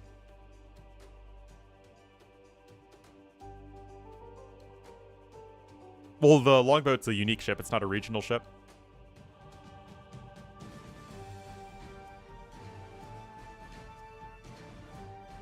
Melee unique unit does not have a shield, and they have access to plate barding armor. Actually, this is... No, it's not the way. Let's see... Thinking.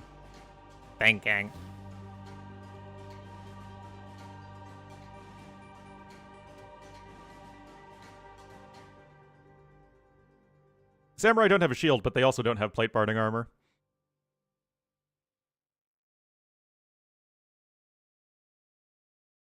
Oh yeah, Teutons are a good one. Okay, no shield and regenerating units.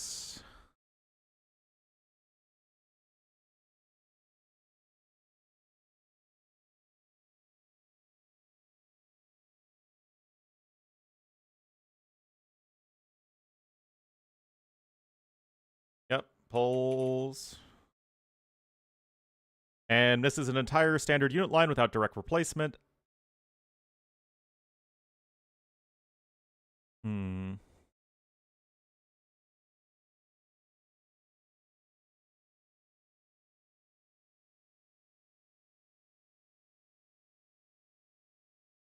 Arumi have a shield. Gulam also have a shield. Yeah, I think Inca work. Yeah. All right, Mrs.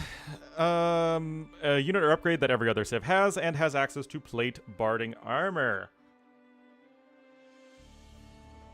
Eton's work.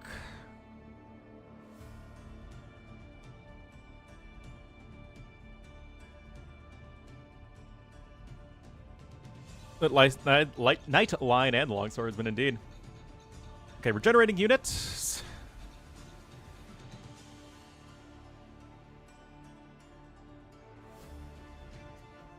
So squishy, the world may never know.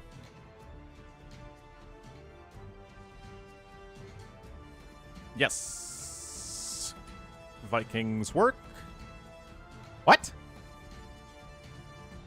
Vikings are the only civ in the entire game of AoE 2 that miss the fire ships.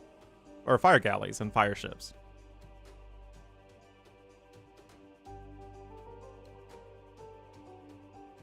Oh, because of War Galley. Oh.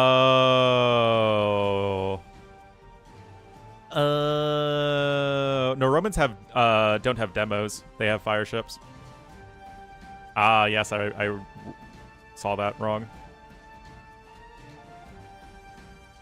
Alright, so regenerating units. Spanish. What do Bengalis miss that every other civ has?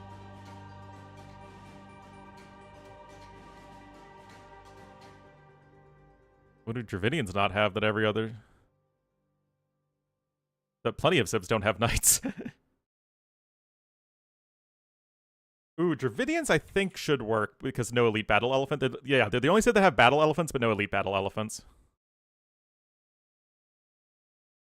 Alright, so misses an entire standard unit line without a direct replacement, and misses a unit upgrade or technology that every other civ has.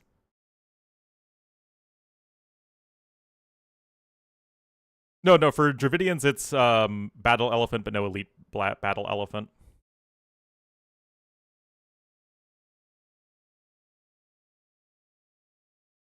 Okay.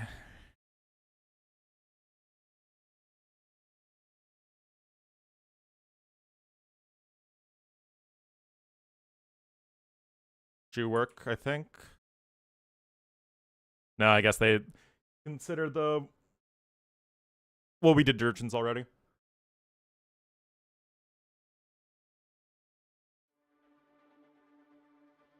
Has the worst tech tree? Huns technically have the worst tech tree.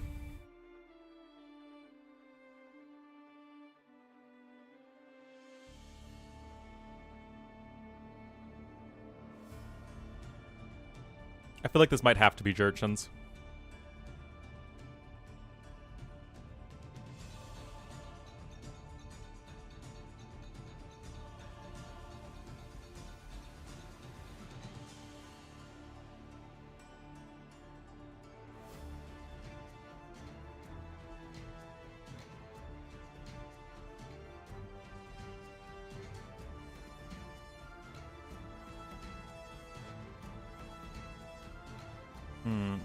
Hello, Unflushable.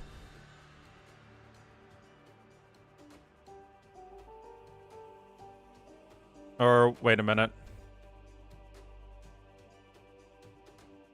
Do Romans?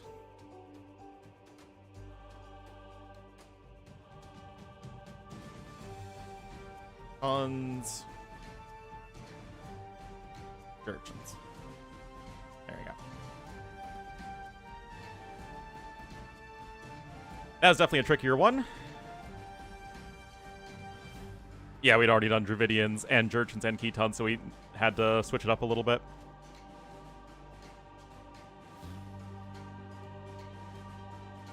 Well done, us. Let's see how their draft is going. Almost done with the civ draft. Thankfully, it's not a super long draft.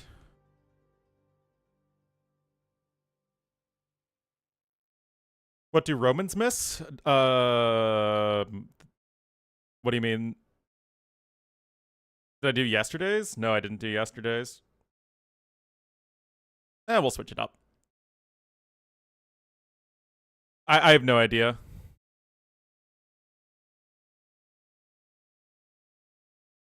If the ketones are now balanced. I mean, it's just going to be something that we literally need to test. All right, so population over 20 million, same-sex marriage legalized, coastline in the Pacific, capital is not the most populated city. Borders 2 to 3 countries, and flag with an animal. Remember, guys, points for obscurity. Demos. Romans miss demos.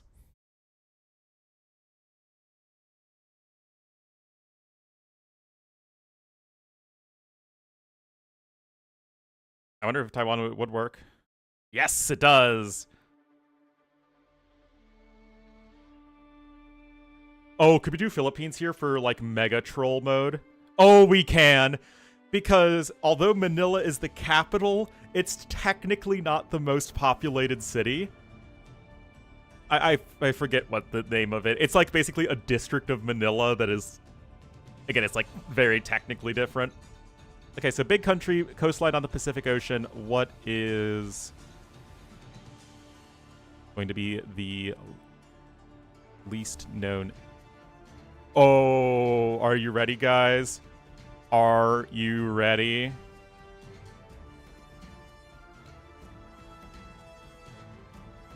I'm sorry. The UK does have coastline on the Pacific Ocean.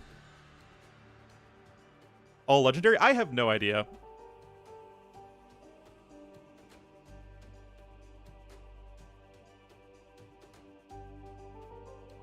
France also has coastline on the Pacific Ocean. Oh, I think... Oh, it's because they consider all of them as, like, different countries. Like, I think New Caledonia would be its own thing. Yeah, that's why.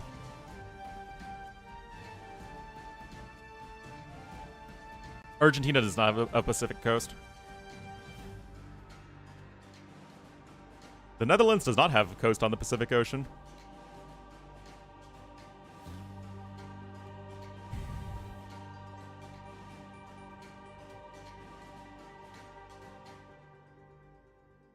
No, they don't still have islands in. I think that there's only going to be so much we can realistically do here.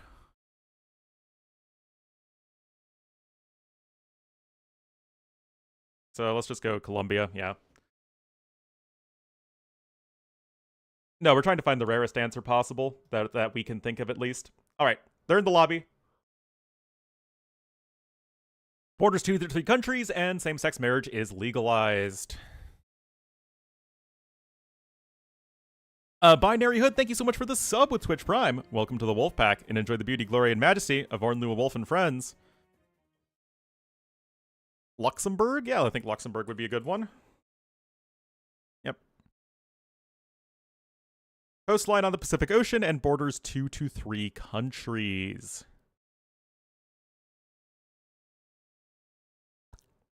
I mean, it's a lot of islands. Peru? Yeah, Peru, sure. Ecuador, Brazil, Bolivia.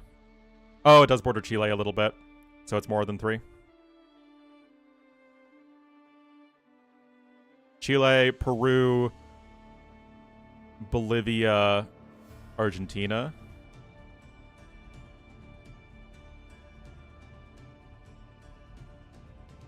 El Salvador, does El Salvador border Guatemala? Yeah, I think El Salvador should work, actually. Korea only borders 1 country. Oh, no, it's North Korea, which has bordered 2 countries. Actually, it borders 3 countries with Russia. Tiny border with Russia.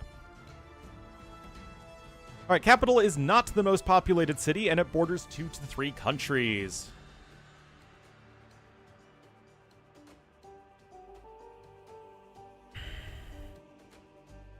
Palestine? Ooh, let's see if that works. Yes, it does.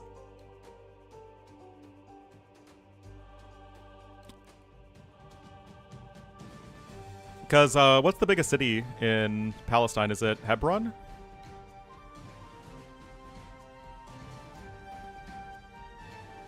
All right, flag with an animal, same-sex marriage is legalized. Oh, is it Ramallah? Okay.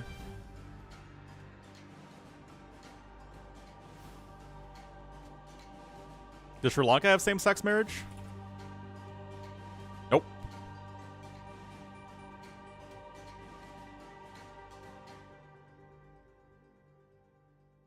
Does Bhutan have same-sex marriage? Nope.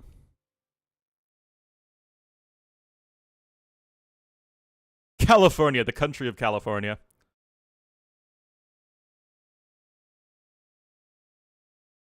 Does Papua New Guinea have same-sex marriage? Nope. Oh my god. It seriously works! It does work! All the stupid overseas territories are considered their own countries.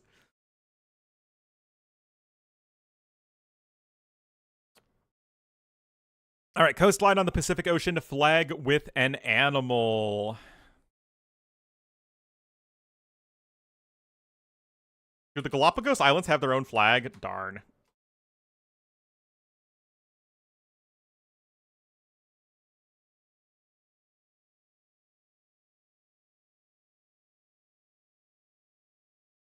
Do the Pitcairn Islands have a flag or an animal? Darn.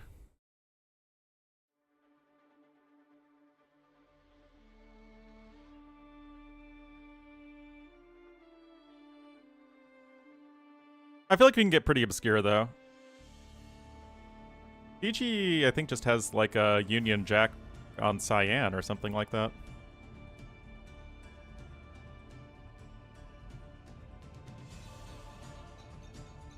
Yeah, I think Papua New Guinea. It's not that good, though. Only 17 points. I mean, we're doing pretty darn well overall, though. I think we can easily get below 75. Okay, flag with an animal. Kiribati does not have an animal on the flag.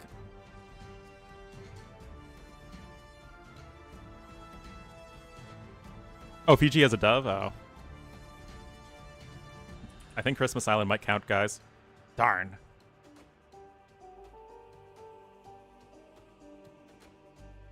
Wales doesn't work. How is St. Helena, Ascension, and Tristan da Cunha a country, and Wales isn't a country? I ask you, chat.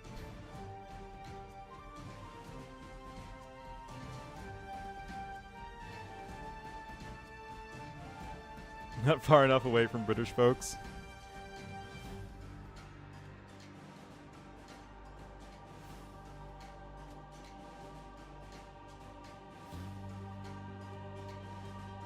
The Canary Islands are also not a country. Don't be ridiculous, guys. Isn't Andorra la Vella the biggest city in Andorra?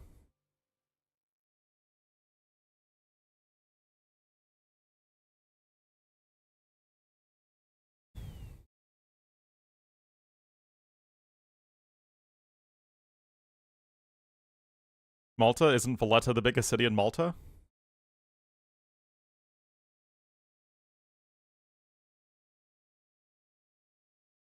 Yeah, I think Malta is just like white and red and has the cross. Sri Lanka, I think, is... Yeah, I mean, Sri Lanka, it... What? Anguilla? Nope.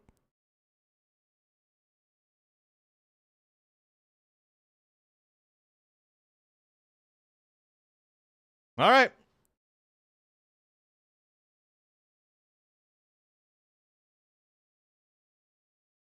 Yeah, see, it's the big countries that are the most commonly picked ones.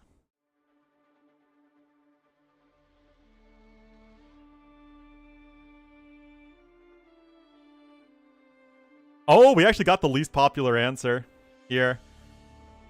Morocco. I mean, that's a good one.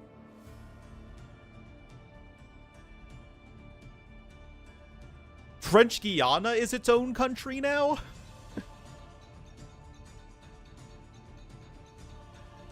Nope, still haven't started. South Georgia and South Sandwich Islands. Guys, do the South Georgia and South Sandwich Islands have a population? At all?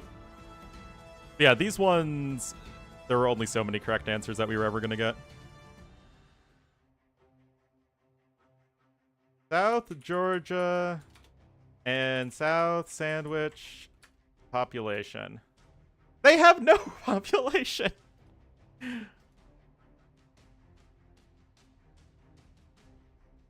Oh my goodness.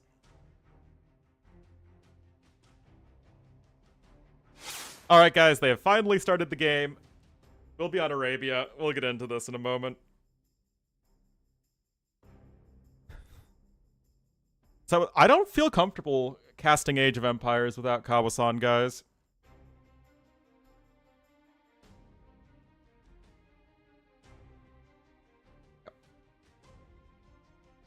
Zero population? Yeah.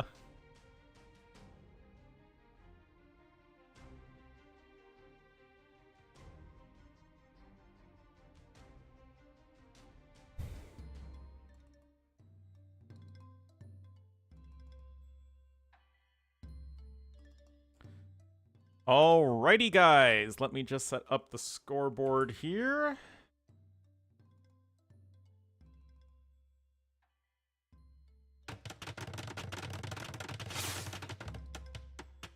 Okay, welcome everybody to our second series of the day. We will have, losing his first set, we'll have Sebastian in the blue as the Khmer to the northwest of the map. Lost 1-2 to Leary. And Dogao, similar story, he lost 1-2 to Nikov. So this is basically an elimination match for both players. So he'll do the red Hindustanis to the east. Alrighty.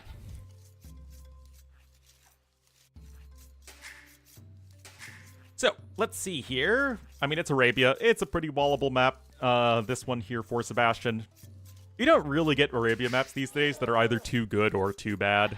I guess you can wall to the edge a little bit, wall over there, wall yourself into the corner. Better early game walls here from Sebastian, but it's going to be a bit better for Dogao to secure a bit more map control in mid-game.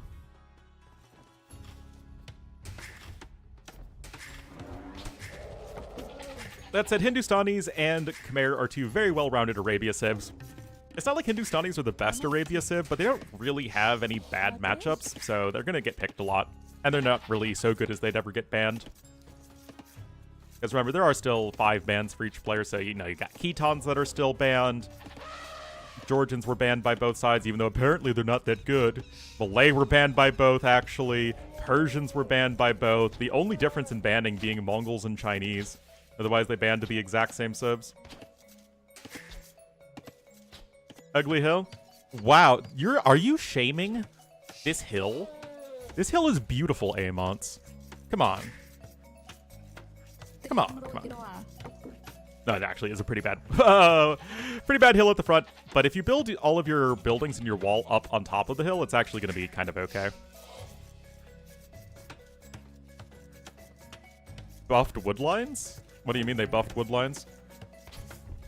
A geological feat you've ever seen. Alrighty, we have these very, very close walls for Sebastian. As far as Khmer versus Hindustanis goes, I think I like Khmer a little bit more. We saw one of the weaknesses of Hindustanis in the previous set with Yo and Barles, where Hindustanis just weren't really able to get quite as far ahead economically against a civ that had a top-tier eco in Malay. And Khmer are kind of in that ballpark as well with their own amazing economy. That said, Imp Camels could have a chance to shine in this matchup versus all the Khmer cavalry. Unless Sebastian feels like going mass ballista elephants. Just saying. Made them bigger? Oh, well, I mean, it's not like you can actually go up any slower these days. We're just in a very awkward situation right now where the meta is very defensive, but you still need to go up super fast, and it's still super timing-oriented. Like, I wish we could get into a meta where you could click up anywhere from, like, 18 to 22 population and be fine. But right now you can't really click up any later than 20 population at the very latest. Unless you're going for like a really fast rush. Geological feat. Hello, Memo Contreras.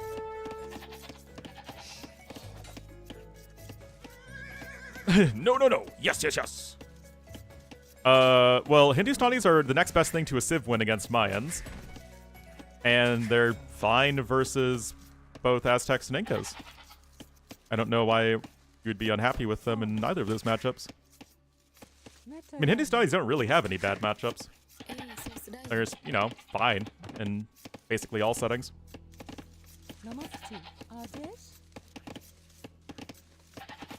Oh yes, hello Marmalade.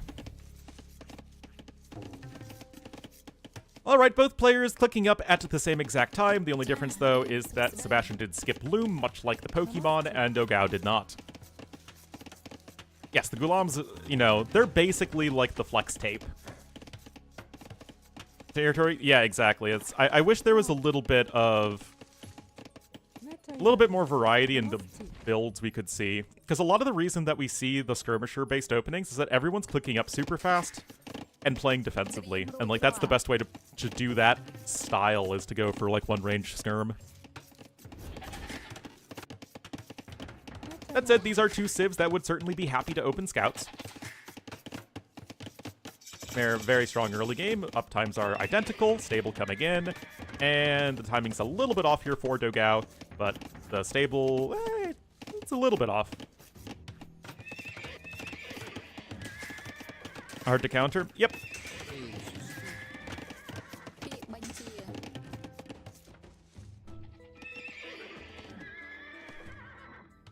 Is the poser's duct tape? Indeed. But duct tape doesn't have the degree of advertisement spam that flex tape does. That's its big downside. Although I guess you wouldn't get those ads in not America. Yeah, it's almost like somebody suggested that Hindustanis were a mostly fine civ, but that Shiitake was way too cheap of an upgrade. And that it should have its cost increased. If only somebody who was as wise and handsome enough to suggest such an idea.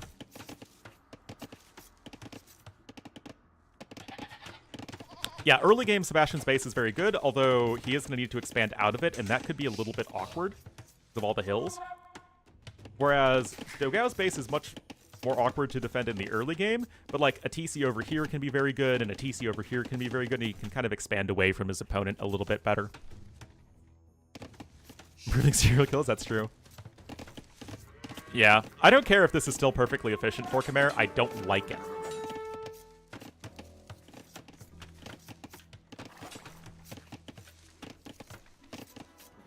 Of course, leveraging those spearmen here is DoGao. The fact that you have them as Hindustanis and that you do not have them with Khmer if you are opening without the barracks, which you always want to open without the barracks as Khmer, because, well, why wouldn't you want to be able to save 175 wood in late Dark Age? Oh, that's cute, Sebastian jumping into the house. Still, 5 scouts to 4 scouts, although we do have more on the way for good old LOS Migdog. Note that Sebastian, again, with the power of Khmer Eco, able to, with partially, you know, the wood savings of not needing to build the barracks, is able to get horse collar for his farms, of which he has 6 already. Same here for DoGao, but no horse collar for him. DoGao, though, is going to be saving a nice amount of food there on the villagers.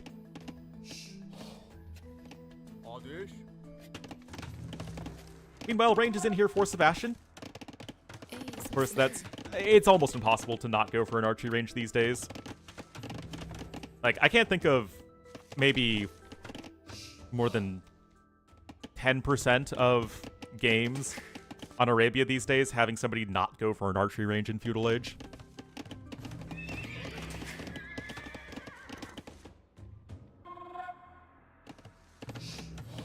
Nevertheless, it is just one archer for now, DoGao with more army. Remember that Hindustanis do have that extra bonus damage versus buildings with their scouts, which is a very nice team bonus for them.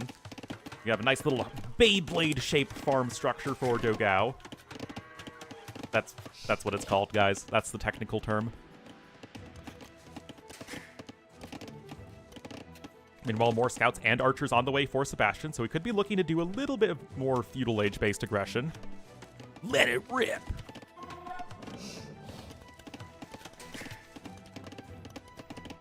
But of course, neither player really wanting to commit to any fights. Again, it's the good old hurry up and wait meta.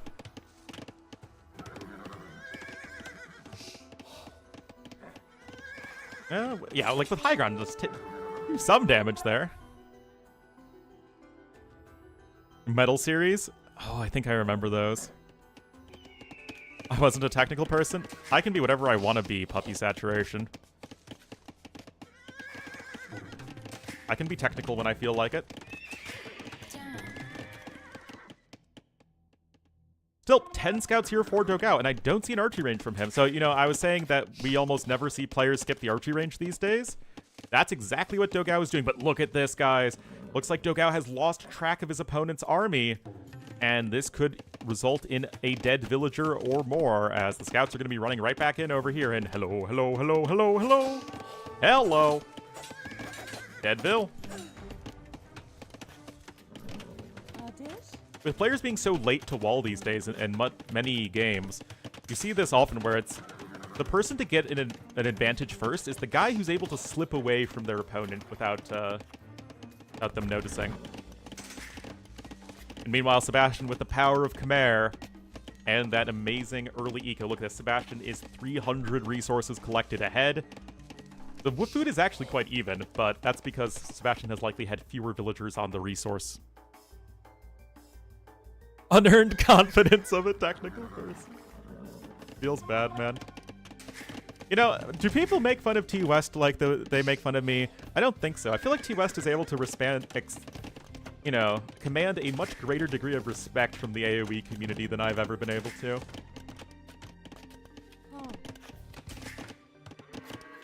Is toxic today? That's toxic every day.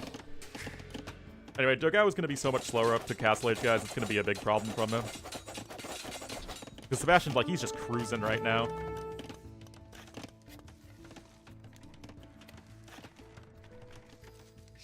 I'm way more silly. That's true. T-West isn't as much of a goofball as I am.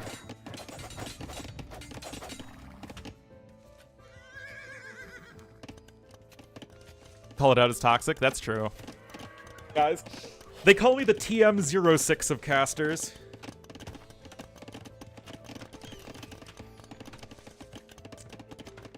Because I'm toxic. Full house wall? Yeah, I mean, that's kind of what you want to get up eventually.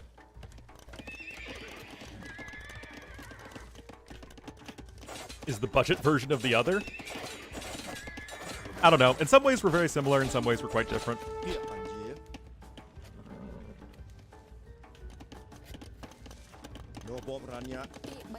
We still have a lot of overlap, though, in viewership.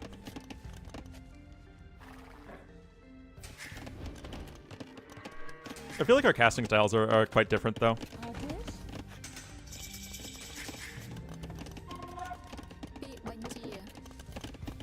Alright, so... Crossbowman coming in. Bowsaw, okay, got good old Bodcrow Saw, the Holy Trinity. Beer and parties, something like that. Those poor units, man. Just getting completely surrounded and wrecked. Engineers, I have way too many friends that are engineers. They're all weird.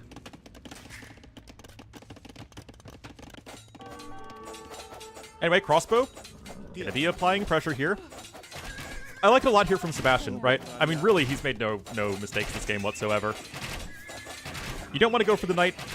Like, you want to go for the double, archer plus cavalry composition with Khmer. That's a great way to leverage their better eco.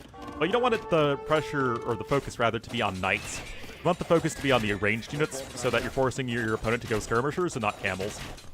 Because, as much as I meme on skirmishers being the best unit in Age of Empires, as Hindustanis, you feel amazing if you're, forced to go for camels.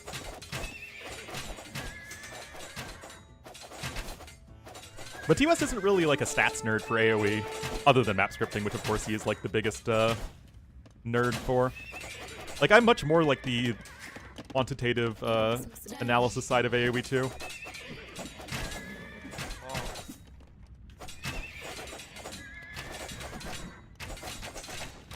Gonna threaten you with a good time. All right, Light Cav wasn't denied there, so that's at least something for Dogao. But this is an obvious army advantage right now for our blue player, and yet the TC helping to defend. And let's, yep, and he's a very good one. I mean, I also think I'm a pretty good qualitative analyst too.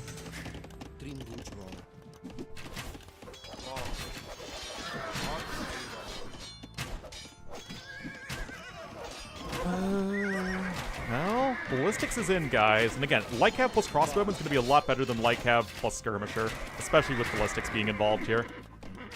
This feels pretty rough for Dogao, guys. He's just behind in that timing.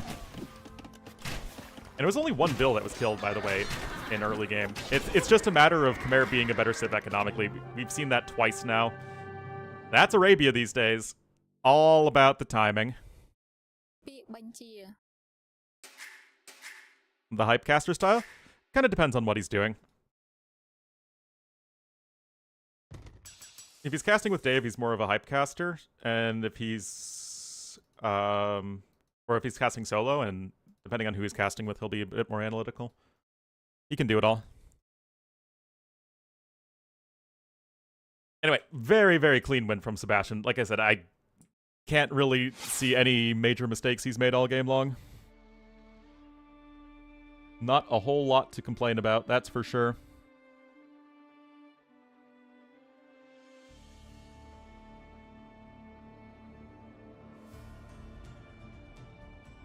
Where is thingy? There it is. That is the Khmer over the Hindustanis. Third pick civ for each player. And now we got the two home maps, which are going to be Nomad and Land Madness. So probably Nomad next. And indeed, they are already in with a 50-second wait.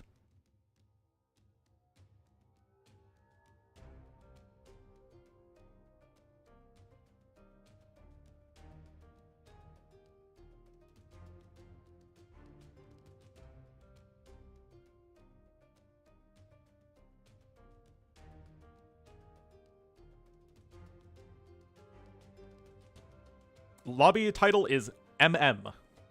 Or Eminem. Because Sebastian's spitting those bars like Eminem. It's definitely not Medieval Masters, if that's what you're thinking.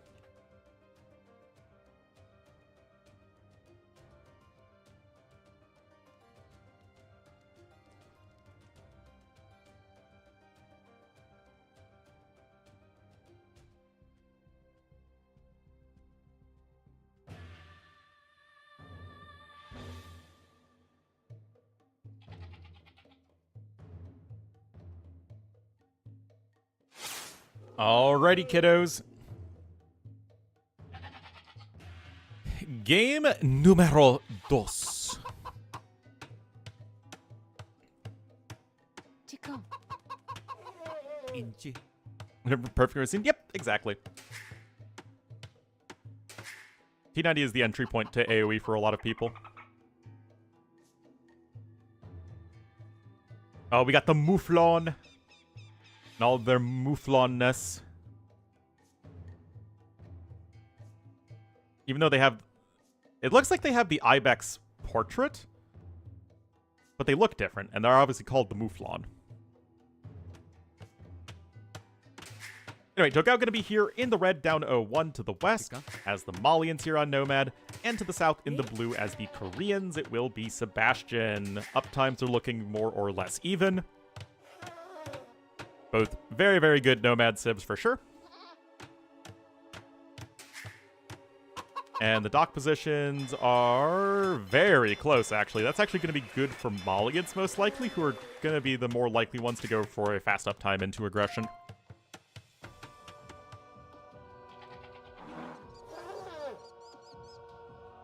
Was Zero Empires? Yep. Zero Empires was definitely my entry point to like watching casts. Although my first AoE content creator was Mr. Danish. I watched all of his videos back in the day. But for casting, it was Zero Empires. And then Turkmen shortly after.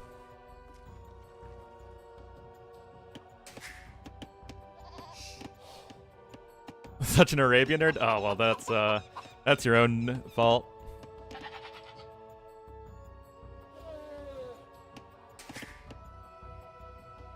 Anyway, TaToH going to be getting a nice early fishing ship here with the Malians. Unfortunately, he doesn't have a fish, like, right next to his dock, which is a bit of a bummer.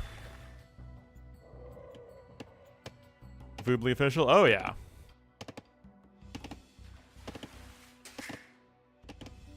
And Twitch? Yeah, that's the case with a lot of people. Baked goods? No, he actually had cancer. But yeah, he made, like, a lot of tutorial videos for AoE.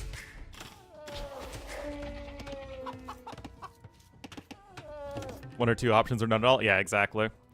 Even when I entered the streaming scene, it was already very, very saturated.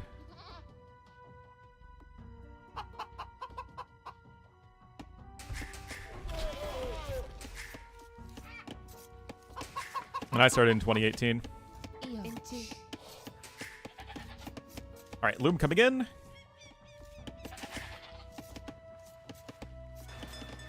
A little bit of idle time for each of the players. Second fishing ship now out here for TaToH. It was 13 years ago, it feels like it sometimes.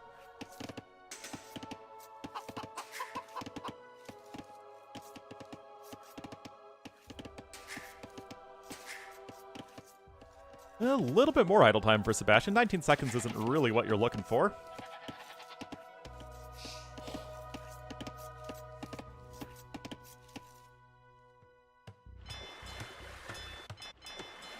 And even in the beginning, that extra fishing ship out is TaToH, so a little bit of a better start for him.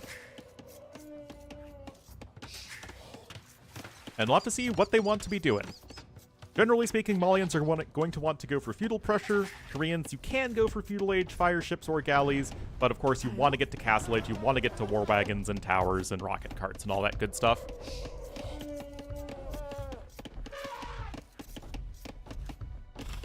준비. 저요? 예? 대기. Well, I mean, yeah, obviously the more casual you try to make your content, the more the broader the audience.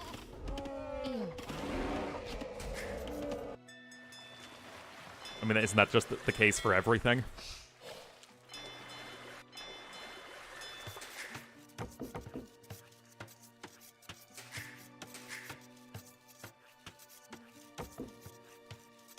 Well, lumber camp coming in now for Sebastian.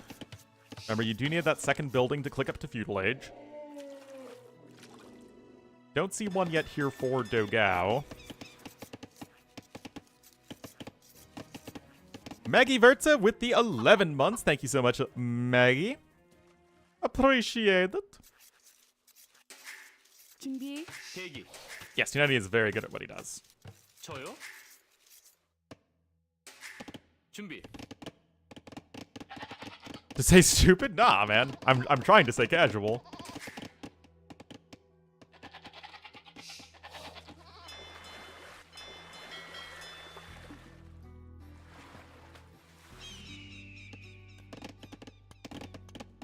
Pronouncing your name correctly? And I don't even speak German.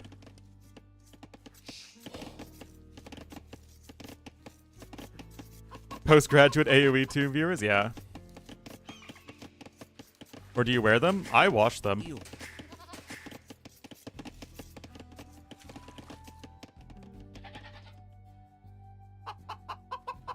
Anyone who's one more can be themselves not casual? Yeah.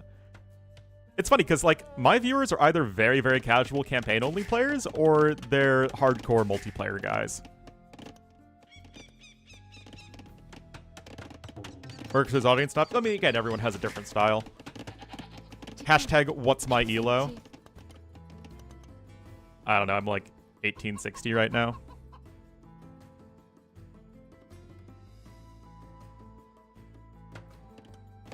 대기. Don't wash them? There you go.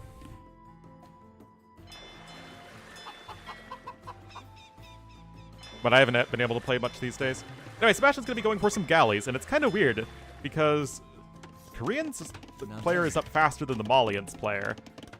But TaToH isn't going to go for a fast castle, so despite ostensibly having a bit of a better start, Sebastian's going to be getting that lead early on. Well, it's not necessarily a hardcore multiplayer person, but like a hardcore tournament viewer. What's interesting to me is that T-West is growing a lot as a streamer right now, and I'm curious as to where he's getting the viewership from, because it feels like AoE isn't growing. So it feels like maybe T-West is getting some of the P90 Dave viewers because they don't cast as much. It's just interesting because I feel like I'm kind of surprised that he would have that, you know, because he's a very nerdy analytical guy. Land effect? Well, I mean, I've done lands and it hasn't really made a big difference for me. Land co-casting, yeah. Or view botting? Yes, I'm implying that T-West is view botting. And I'm very angry that he is having success. That's me, for sure.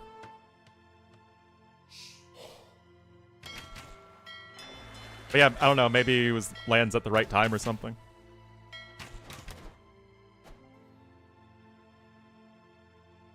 Stretch out across multiple platforms? Yeah, maybe.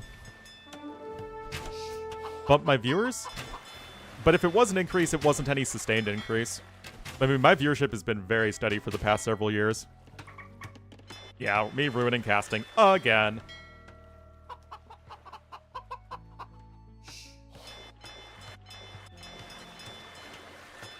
Ornlu hates T-West? Yes, I hate T-West. It's a well-known fact.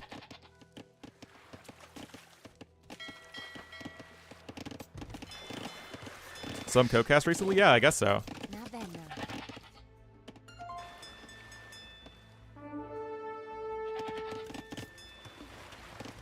But like, I didn't really see.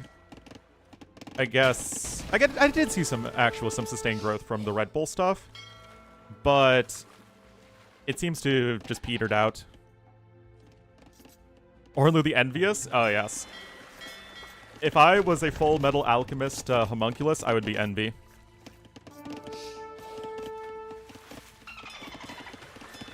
Informal clothing.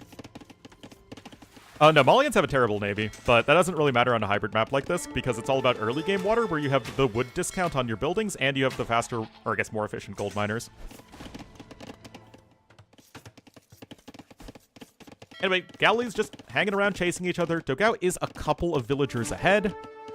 Dogao with a little bit less idle time. My ego is too big to be jealous. I mean, at this point, like, I'm pretty darn confident in my skills as a caster, my lack of skills as an entertainer. I mean, I've been doing this a long time. Oh, a little bit risky right there. And drinking. Yes, we all need more Katsuni.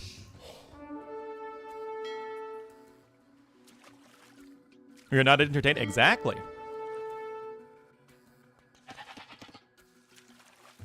Well, yeah, I mean, it is why I stick to AoE 2s because the only part of my casting that's ever going to be entertaining is just coming from my absolute love and giddiness of AoE 2, which I'm not going to feel about any other game except, like, Borderlands.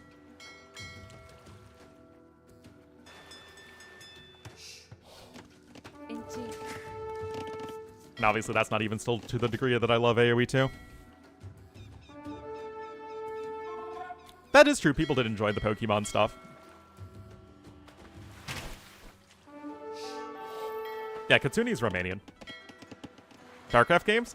I mean, I probably could have back when I played StarCraft a lot. I mean, I would have probably been reasonably good. Need to bring the furry crowd into AoE? Yeah.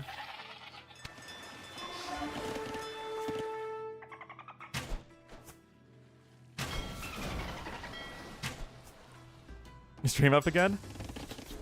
I mean, I did enjoy doing the Nuzlocking. It's just I'm too busy with all the tournaments going on to do any more of it. And I mean, if Dave's in a position where he can stream the Pokemon stuff and still be fine with it, like, obviously, more power to him, but I'm not in that position.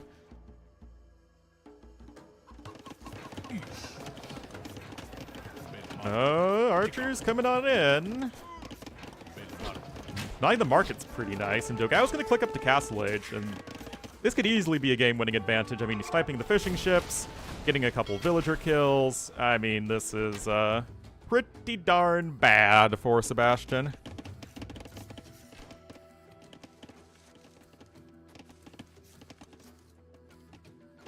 Is always a risk? Oh, it absolutely is a risk. And you need to have like an established base of viewers who are primarily interested in you, the content creator, as opposed to what you're, the game that you're covering.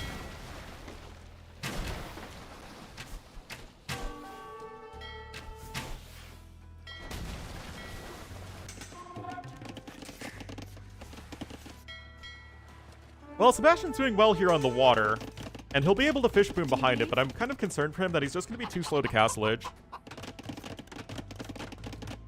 Variety streamer, yeah.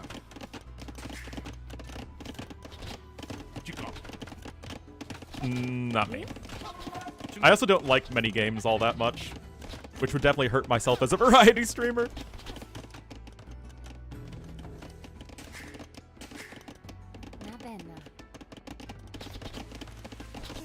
And they rarely end well. Yep. Well, a lot of market usage here for Sebastian. He did have to rebuild the market here at the back, remember.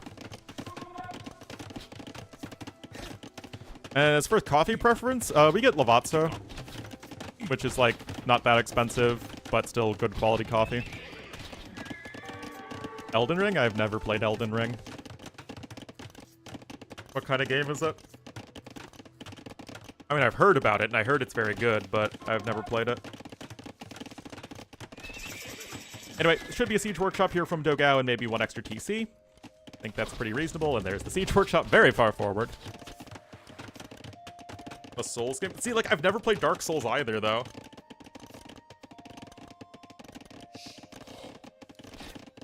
In stream AoE? Because I don't want to do that with my life. I'd be happy doing AoE content for a living, but I would rather live in America, if possible. You know, it's kind of my home and all that. Or even if I live in Europe, I would still want to be living in Germany or Switzerland, because I know people there.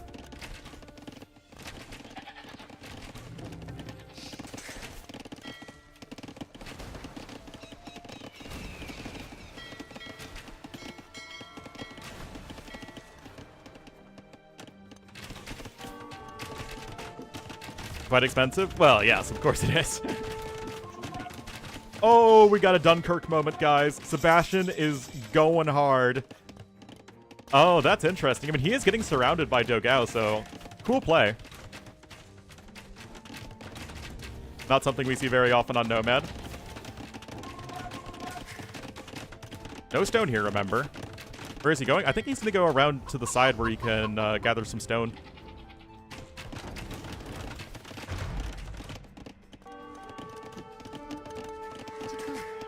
Meanwhile, Dogao did not ever expand to a second TC, so, I mean, this is still a bit of a tricky situation for him.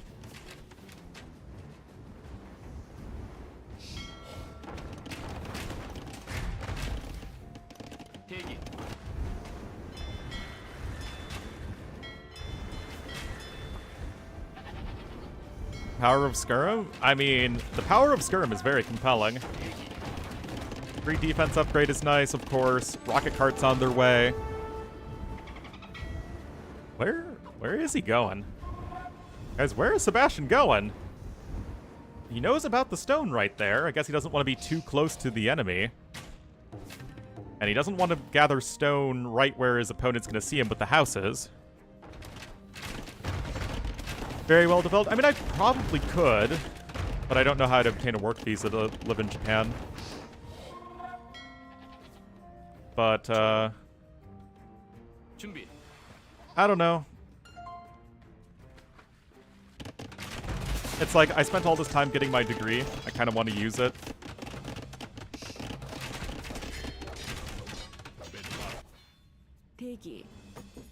And I don't know anyone in Japan.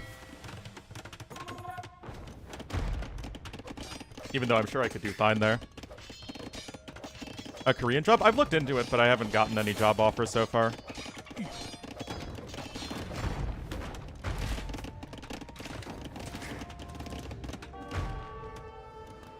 Survivalist? Yeah, I guess. Alright, looks like we have a bit of a night switch coming in here from Dogao. He is grabbing Bloodlines, already has the +1 defense.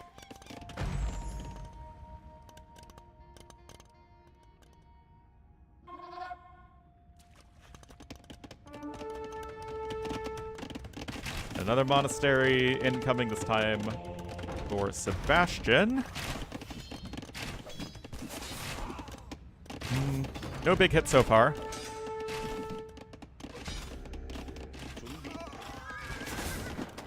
Okay, so yes.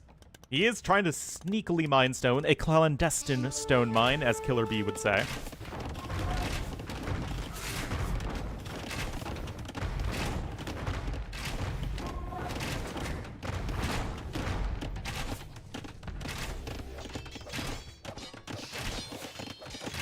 Now you're a 0 TC gamer, though, as Sebastian, which is not good. Greetings from Burma, oh boy. Always fun to have viewers from all over.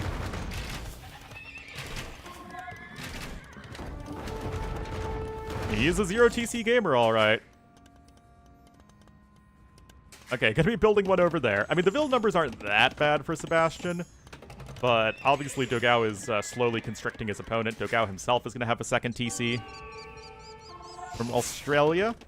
Oh yeah, one of my favorite parts about doing this is just getting to talk to people from all over the world. Yeah? Love it, love it, love it. Never know how to make leather armor for archers. Feels bad, man.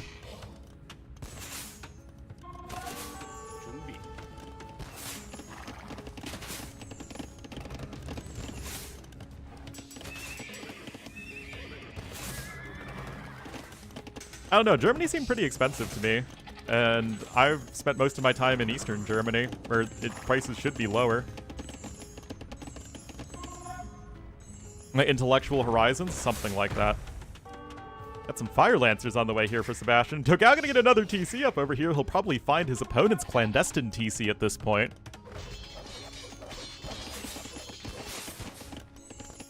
And yet, I mean, Sebastian's not dead yet.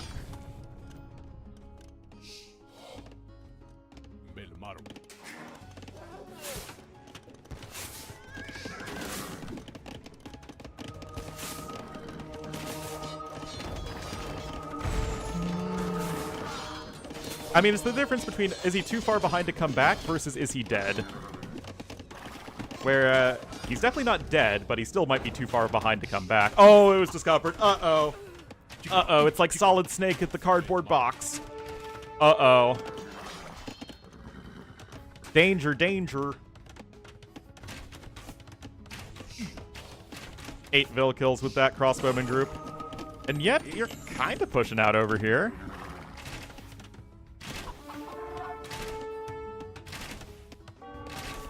Chris Hart. Yep.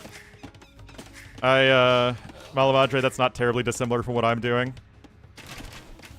Obviously, it's a different field, but applied to some jobs in Europe. I've applied to some jobs in Asia, mostly American, of course, in the DC area. Well, I was about to say the S word, guys. I'm sorry. I almost said the S word.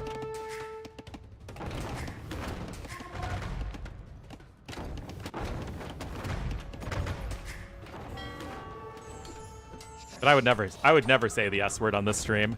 Bring out the jar. Yeah, I don't think it matters. I mean, this is starting to be a very scary army of knights plus monks. Oh boy, here we go, guys. Oh dear. Oh dear.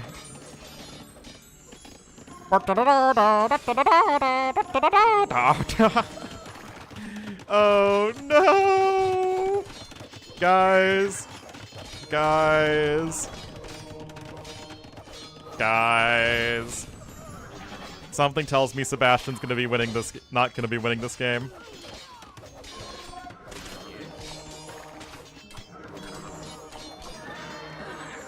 It's not even a doubt castle. Like, a doubt castle has to be at least 2/3 complete.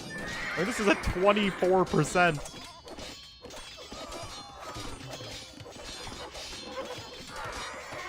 Well, I mean, it's Castle Age. You don't research for him, but Castle Age. But Dogao strikes right back and will be getting the win. So far, both players are 3-3 in this tournament. Or, wait. No, 2-3, my bad.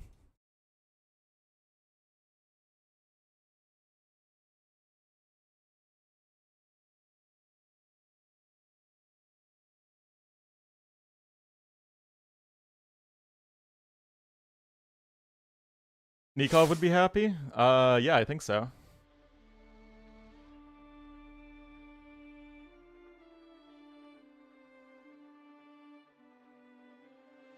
Right. We are all tied up. Dogao wins Nomad, and then Land Madness will be the third map. There's Koreans losing to Malians, and ooh, Vietnamese are going to be the likely pick for Dogao. I wonder... No, because you picked these two before... No, oh, sorry. Yeah, Sebastian picked first. I think Vietnamese might be being used as a counter pick to Gurjaras. Because usually you wouldn't spend your first pick on Gurjaras because, like, they're a good Land Madness civ, but you can maybe try and counter pick against them.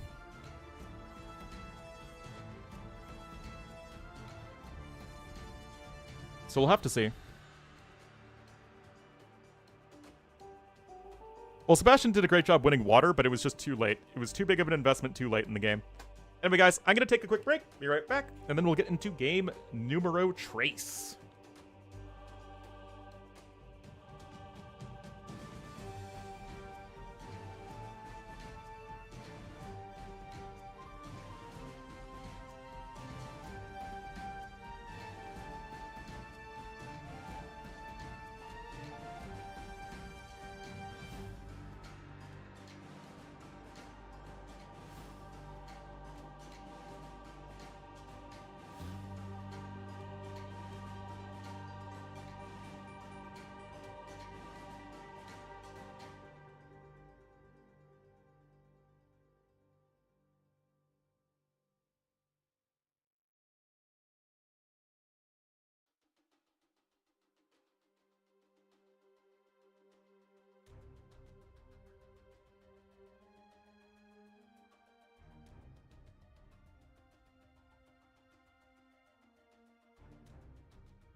Sorry, was I busy ruining Age of Empires again?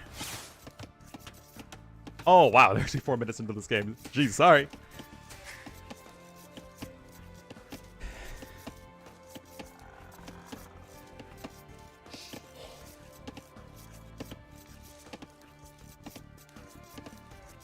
Ruin it harder? Yeah. Sorry, everybody.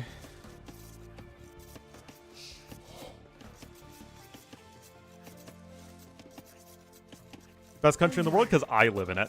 आज्ञा हाँ Alright, so Sebastian is indeed going to be in the blue as the Gurjaras to the south. His number 1 Civ pick. TaToH is actually going to go Incas as the counter pick, interestingly. But Incas, decent counter Civ to Gurjaras in mid-game.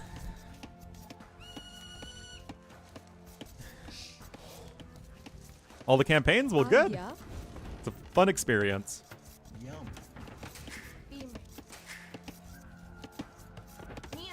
I'm having to replay through Victors and Vanquish to get back to my 100% gold medals.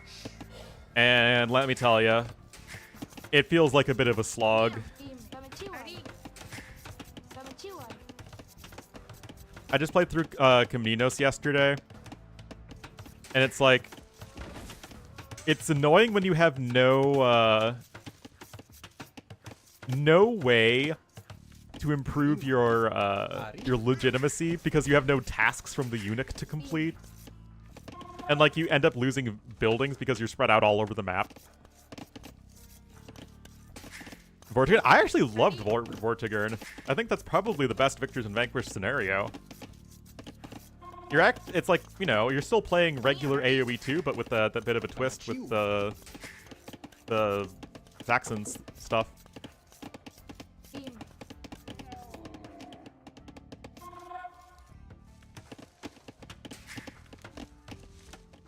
It's too intense. I mean, it's a tough scenario for sure. Replay? I mean, if it has a gold medal next to it, then no. The only reason my medals reset is because I had to switch patch and account to do Three Kingdoms content before it was released. Would I hack them? I guess I could, but I don't really feel like it.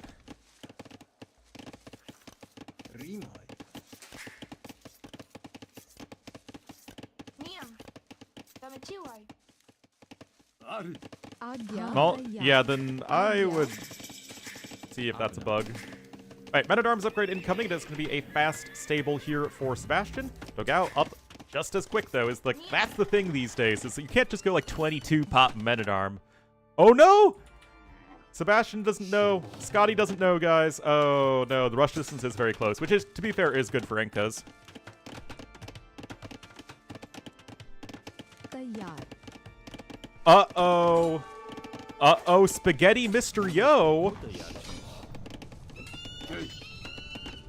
I do like Incas as a pretty decent counter pick to Gurjaras, although this map is much more focused on mobility, so obviously lacking cavalry is a big bummer as far as that goes. But yeah, the thing with Sebastian these days is that in a lot of ways it feels like he plays to the level of his opponent. Whereas you have TaToH, who's probably like a top, I don't know, 25 player maybe? And Sebastian will have the very close series against him, and then he'll also have the very close series against Leary, who's a top 5 player. So he's really just lacking that consistency in play that we would associate with the tippy top level players.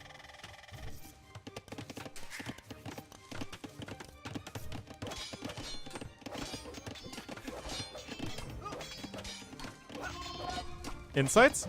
Well, thankfully the AoE scene is one that, in my opinion, can be enjoyed without you actually having to play the game a lot.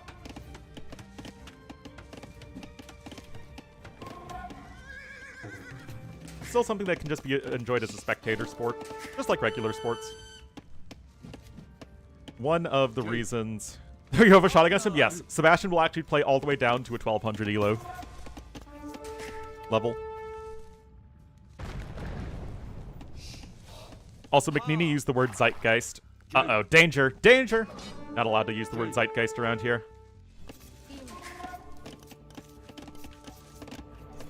Alright, no double mid-X in here for Dogao, so Sebastian's eco is already starting to get ahead. StarCraft? Yep, StarCraft was the same back then. I just haven't followed StarCraft in a decade.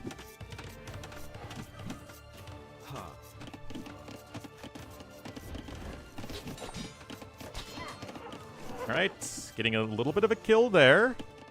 But Dogao, the macro isn't quite up to scratch. I mean, he went with the Meta-Arm opening with a super fast uptime. It's, you know, completely understandable that his eco is not as good. Gurjars, yeah, I mean, Gurjars is still a really solid civ. I don't personally like them, but in terms of, like, overall balance, they're pretty decent.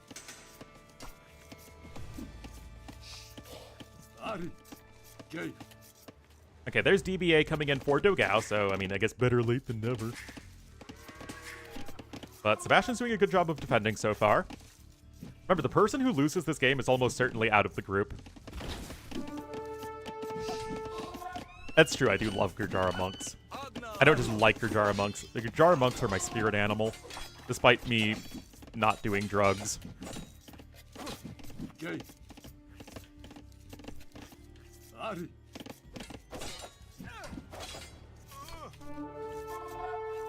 Neoliberal globalization? Oh, I mean, that's...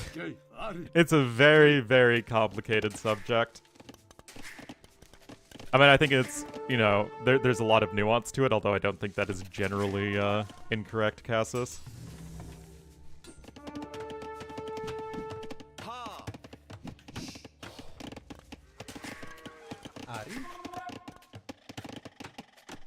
Alright, I mean, Dogao is still the one who's in an aggressive position. I like that Sebastian's able to run around here with the scouts. And take off reinforcements, and if Dogao commits a bit too much going too aggressive, then he could be dying to a counterattack. Which do I like better? Those are, I think, my two favorite scenarios of Victorious and Vanquished. I think Vortigern might be a little bit better balanced, although I might like Steven a bit more.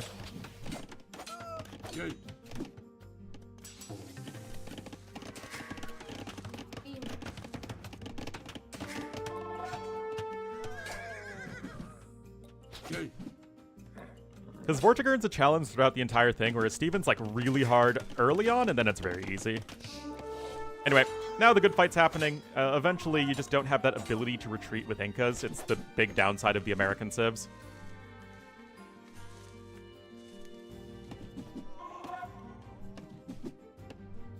But a lot of people do.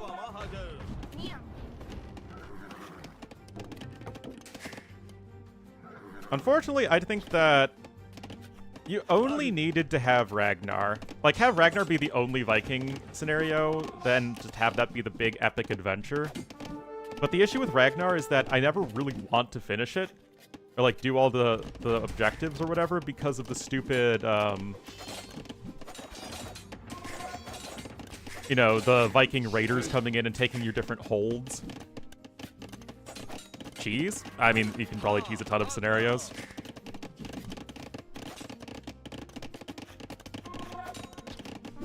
The problems, it lacks the willpower or revolutionary zeal. I thought my stream was full of revolutionary zeal. In Scandinavia? Well, I'm sure that the Sami did use slingers.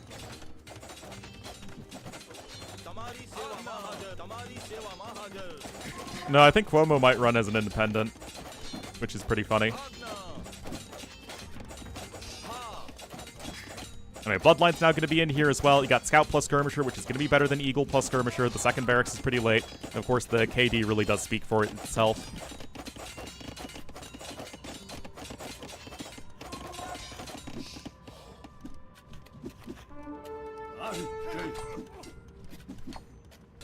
Yeah, like, Ragnar is either a love it or hate it type scenario.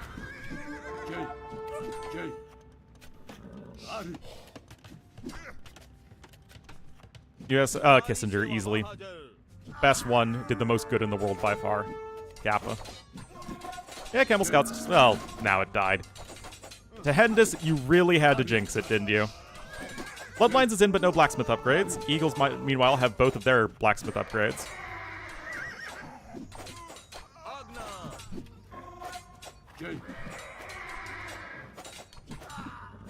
Yeah, it's still not good enough. Should be an easy cleanup here for Sebastian.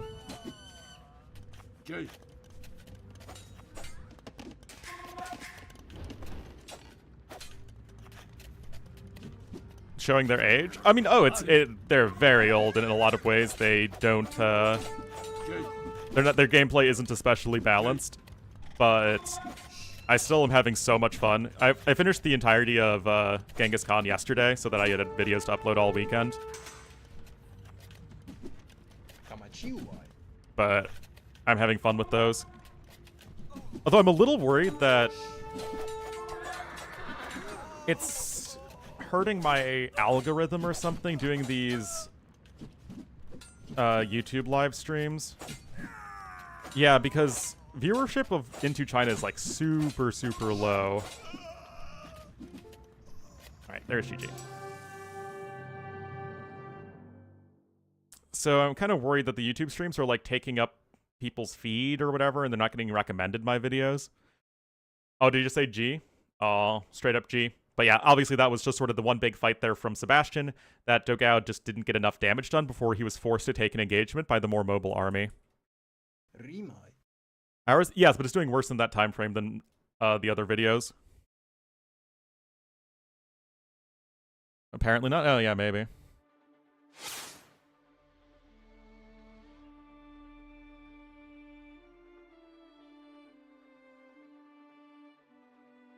Alright, so Sebastian will win the series at 2-1. And I think that TaToH is going to go... Yeah, the same release time. But you'd think that Into China would do the best of the Genghis Khan scenarios, because it's the best... It's like my most viewed video, campaign video for the DE playthroughs.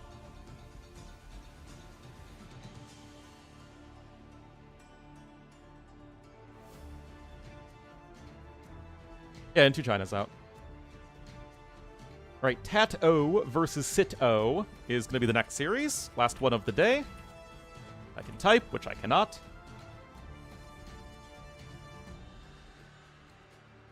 I don't know. I really don't know.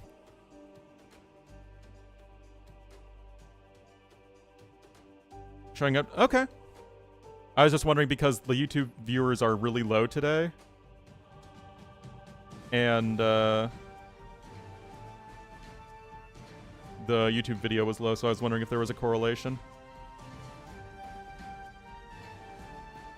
But it could just be a coinky-dink. We don't really have enough data yet.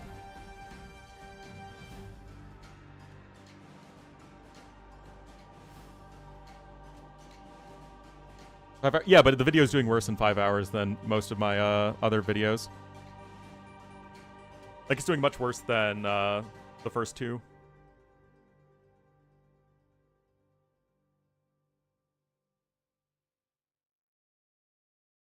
Let's update the stream title. Yeah, I mean, we're only at 15 viewers on YouTube right now, geez.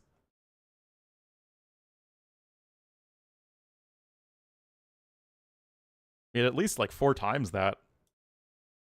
The first one. Right. TaToH versus Sitaux.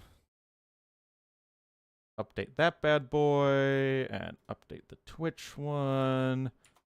TaToH.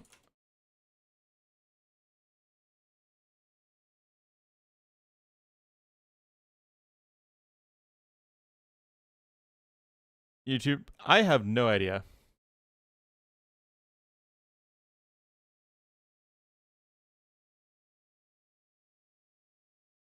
First row? Interesting. I wish I could understand, but I don't understand. Anyway, it doesn't say if TaToH versus Sitaux is live or Rex.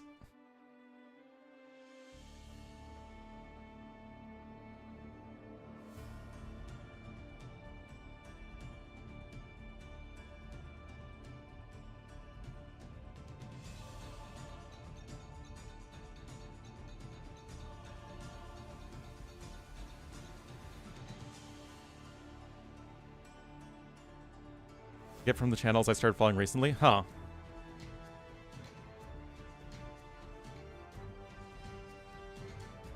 Also, my YouTube chat seems to, like, stop randomly sometimes. It's so weird. But yeah, just trying to figure things out. I'm not going to stop doing the YouTube streams just yet.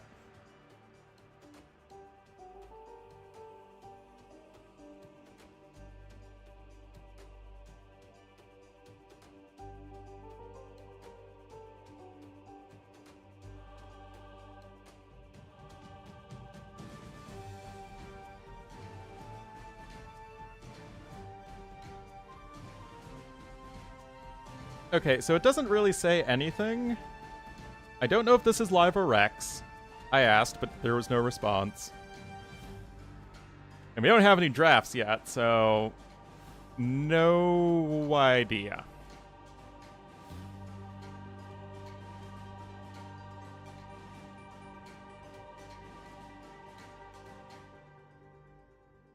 Oh, it still works. It just, like, my literal scroll just stops sometimes, then it'll, like, update, like, if I manually scroll down, and then it'll pop up with more messages.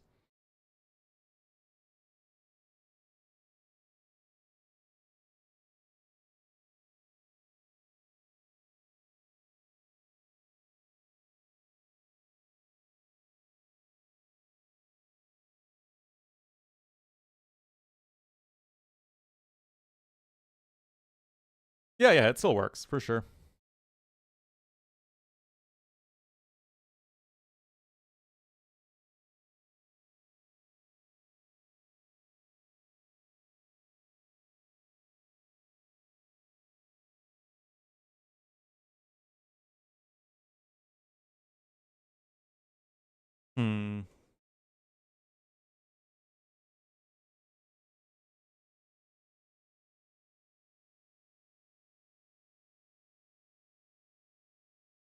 Hardcore campaign speedrunners?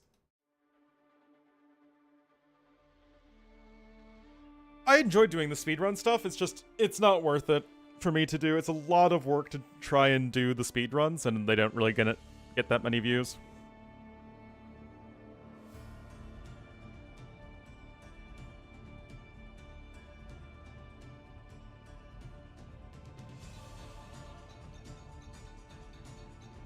Still completely in the dark, guys.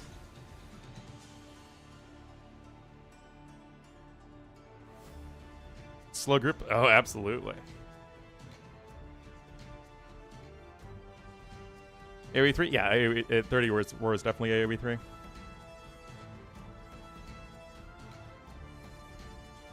AoE 2 doesn't really get into the 1600s.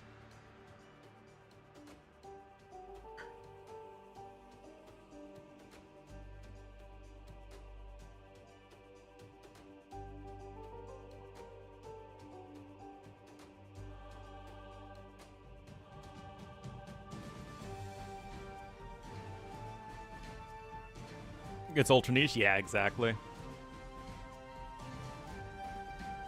I was thinking about doing that one, Eustrapritstopondylus. I'm thinking after I do Genghis Khan, I think that's the next thing I'm going to do. Because it is in sore need of an update. And also it crossed 100,000 views. So I kind of want to do like a celebration of that. Because I think it's my most viewed video. Yeah, it's 108,000 views.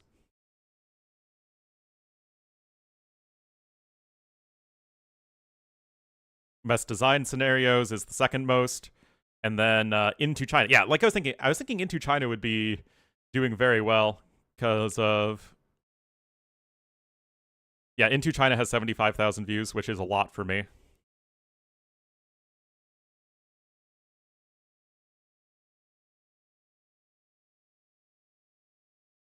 Well, yeah, Fruits of Her Labor is a very well-designed scenario. It created an entire archetype of scenario, so yes, I think it's a good, well-designed scenario.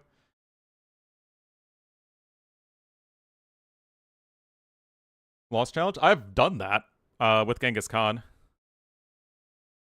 Yes, they changed it a lot. It is not at all a hard scenario now.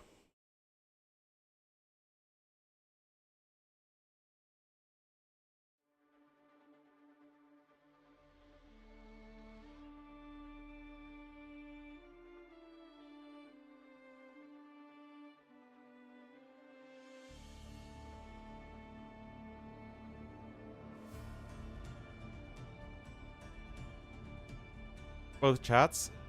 Yeah, Tim, it's something I'm going to look into next week.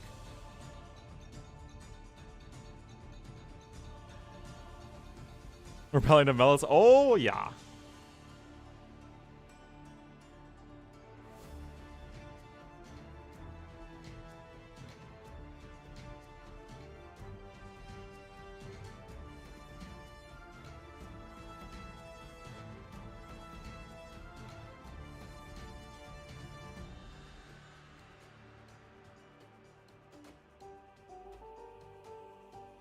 Should not the be the hardest scenarios the ones that are watched more often?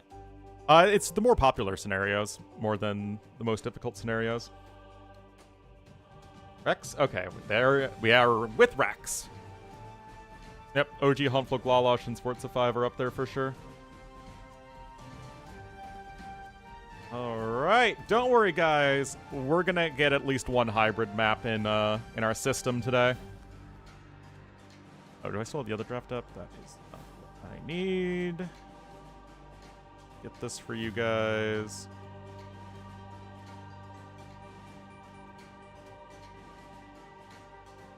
Me Crater once again here for game number 1. And then Arena and Four Lakes are the other two maps.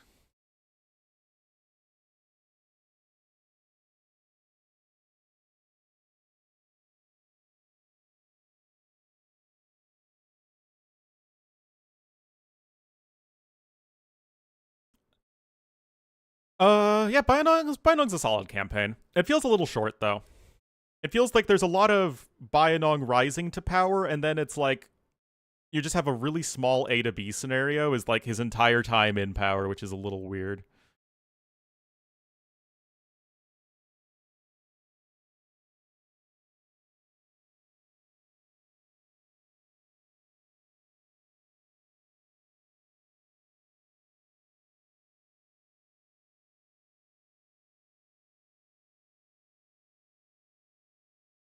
Indeed, I actually have no problem doing that.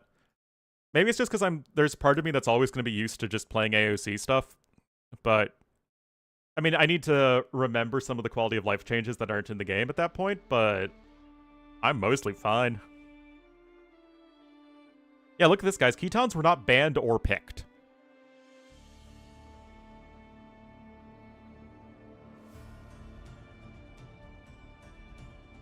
Also, we're probably going to get Burgundians, Cumans on Arena again, so fun! Small trees in AOC? I don't know if you could get them in single player.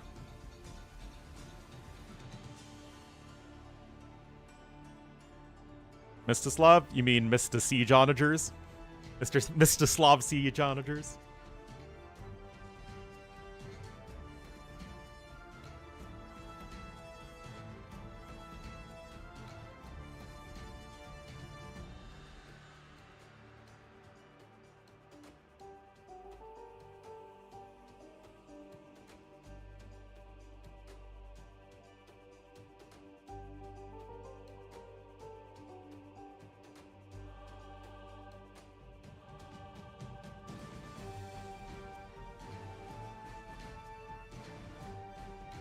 Yeah, exactly. Mstislav is the power of Siege Onagers in a nutshell.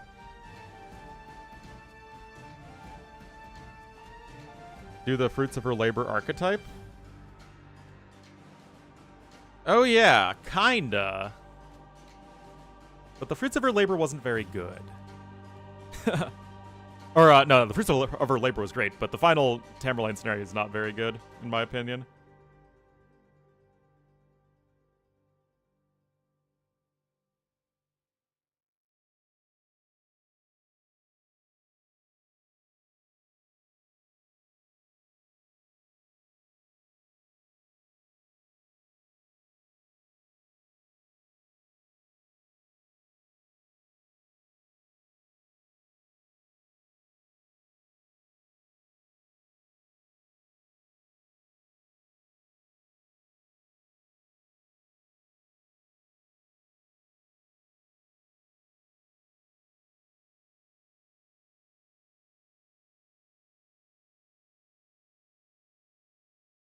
And the AOC. Use the ancient ones? Yeah, yeah. 400 pop? Yep. a lot of those, like, people say, oh, I don't like the RPG style scenarios, but it's like, wait, why on earth is it an RAR file? Huh? Guys, why am I getting Rex as an RAR file?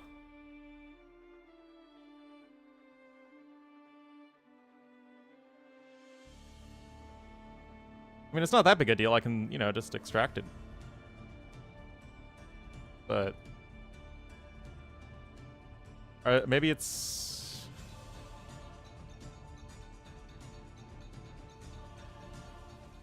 RAR file? Okay, well, obviously I'm not the only one. I mean, I guess the file's size would be smaller, but AoE Rex aren't very large files anyway, unless the game is like a super big 4v4. Or a very, very long 1v1. Whatever! We are going to be here on Crater, guys! Let me just set up the scoreboard for our last series of the day. Pay for winner!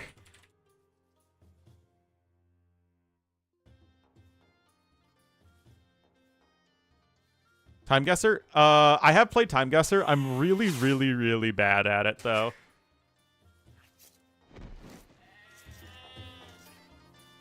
I am, as they say, big noob.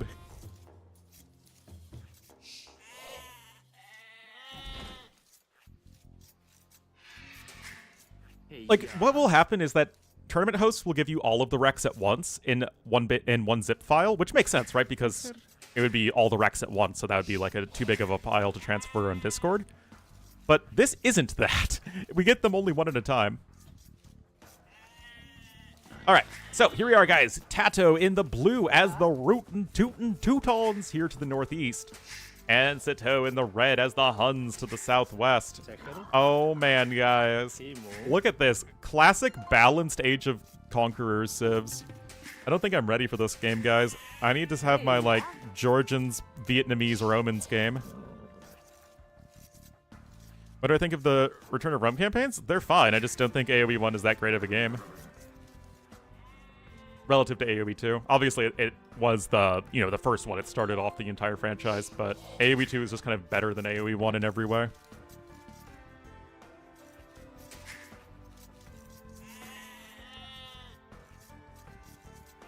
Alrighty, so Teutons on this map, I'm a little curious about, because people used to play Teutons on the super open land maps because they had a great late feudal age eco with getting all of those farms down. But are you tower rushing here? Like, Teutons are just not that good anymore.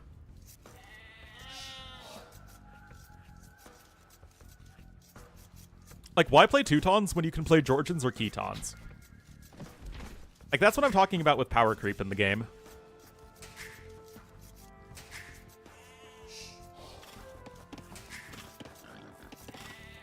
Or Romans, for that matter. As much as I try and block Romans from my mind at all times.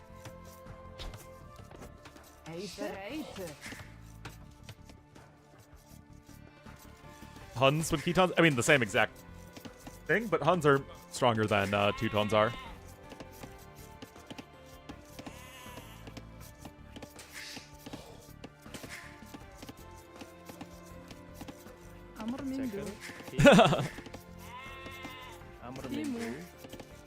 I mean, Huns are still, like, a good aggressive civ, right? I mean, I still think you'd rather just play Ketons, but we'll have to see.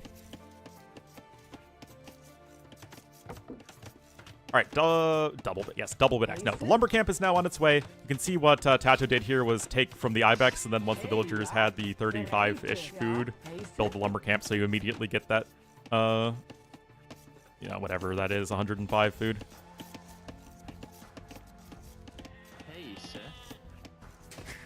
There's the water. Guys, do you think this map would be better if the middle was just shallows with deep fish in it? It still has all the relics there, but it also has the shallows and deep fish in it, too. I really think that would make the map a lot better. But it has to be shallows because of the demo ship hit potential. Or no. Even better. a lot of shallows around the side, but the water is deep so that you can't actually hit it with land units. That's how you AoE 2, guys. Anyway, 19 pop up here from TaToH. And 20 pop from Sitaux.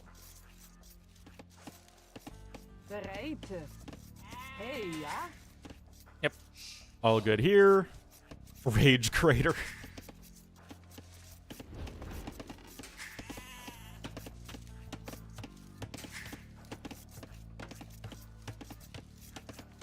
Alright. I mean, 20 pop with Loom, guys. It's so slow.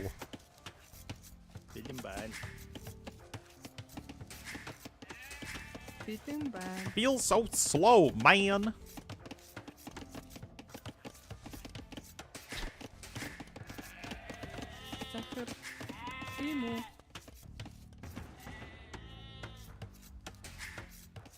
OP Civ that doesn't get... I have no idea how OP a Civ would have to be to not have Loom. Or, you know, a bonus that is essentially Loom. But to have a Civ that doesn't have Loom without a replacement, like, I would... Like, villagers produced 100% faster or something insane like that. Yeah. Hey, sir. Hey, yeah.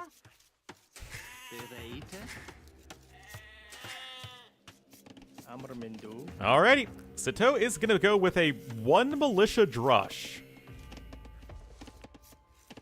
What? And he mined 20 gold exactly, so that he still has 50 upon reaching feudal age for fletching.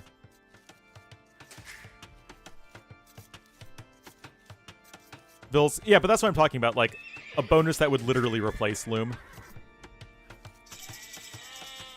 Oh, nice poke there from TaToH as soon as the spearman leaves the barracks. If I hear a corgi, I do hear a corgi. Hello, little dog. The corgi is on full alert.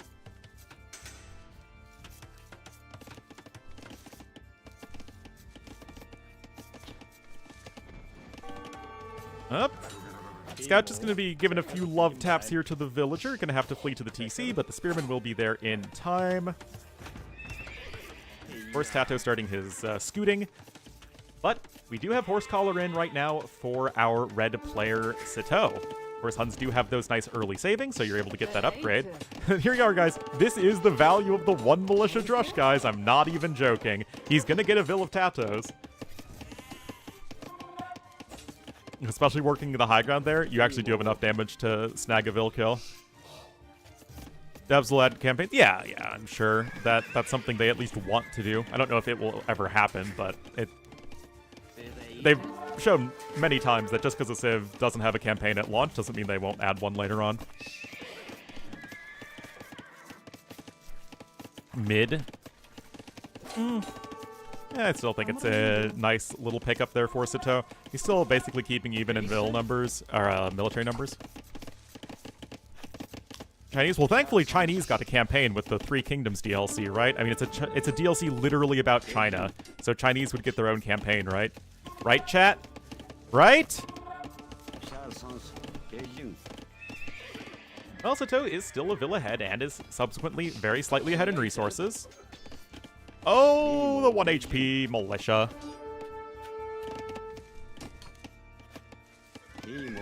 Still just scouts and spearmen for now. You can see 6 farms down here. TaToH is, of course, leveraging the power of Teutons and is already on 11. And looks like Sitaux will be the first player to blink first and go for the archery range.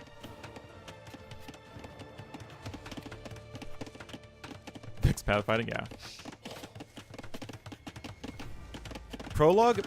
Yeah, I think what people assumed that, okay, the Three Kingdoms style DLC is going to be kind of a one-off. I don't think it's going to be a one-off. I think they're going to continue to lean into mixing the time frames, and I think they're going to continue to do that whole style of campaign.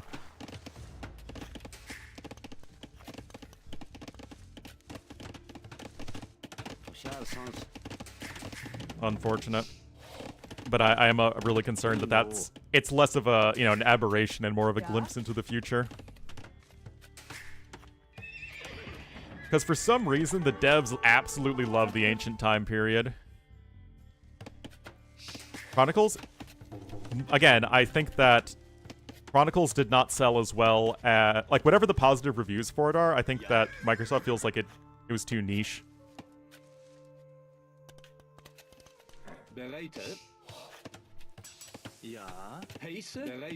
So either Chronicles did not sell as well relative to how much it cost to make, because I have to imagine Chronicles was the most expensive DLC to make since Return of Rome.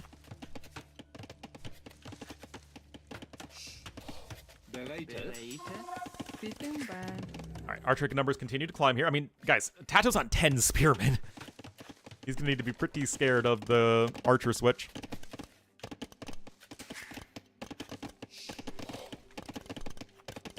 Everyone has to pay for everything? Exactly.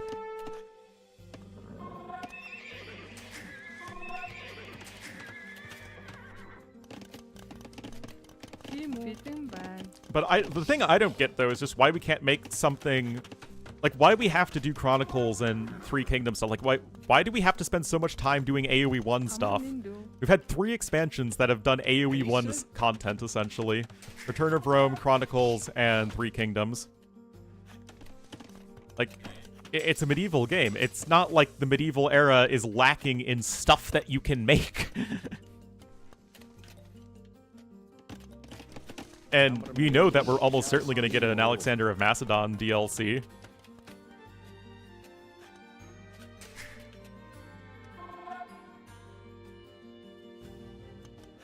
For the hip new history? What's the hip new history? Whoa, whoa, whoa, whoa, whoa, whoa, whoa, Mr. TaToH, what are you doing? Sitaux's gonna be clicking up to Castle Age really soon.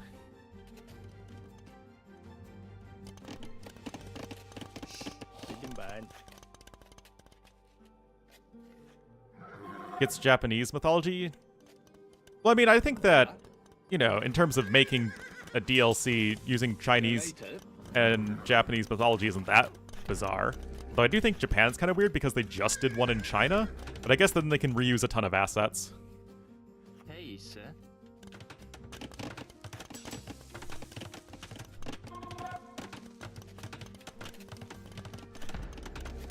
Well, Castle Age is incoming, and so is the Tower Rush.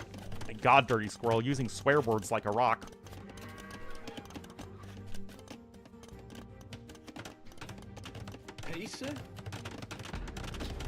I mean, TaToH is cooking. I don't know if it's going to be a good cook, though. Is it going to be Walter White's 99% purity, or is it going to be Jesse's spicy pea? That's my question.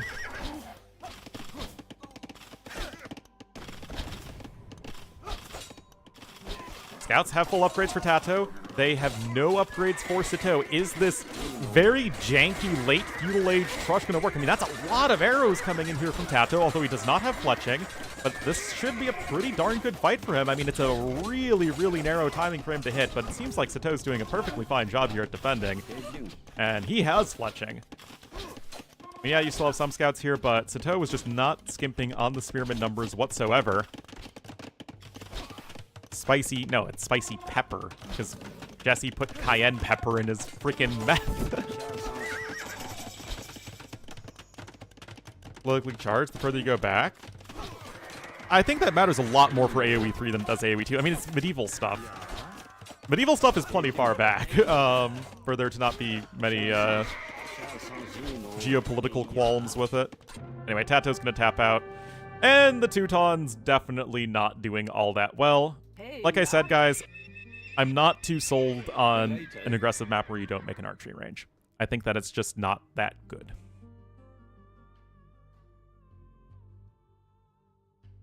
Huns once again showing that they are still going to be a better aggressive civ than are the Teutons these days.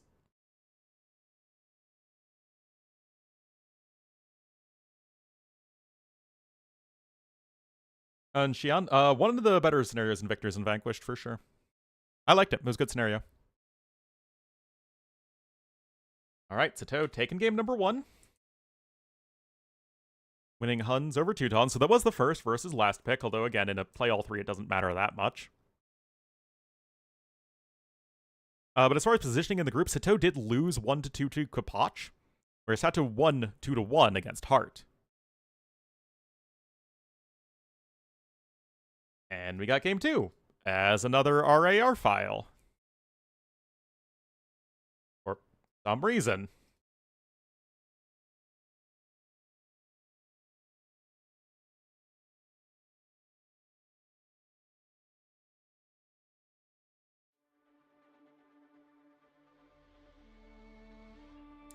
Although I absolutely think that they didn't include Tongans or Tibetans for political reasons.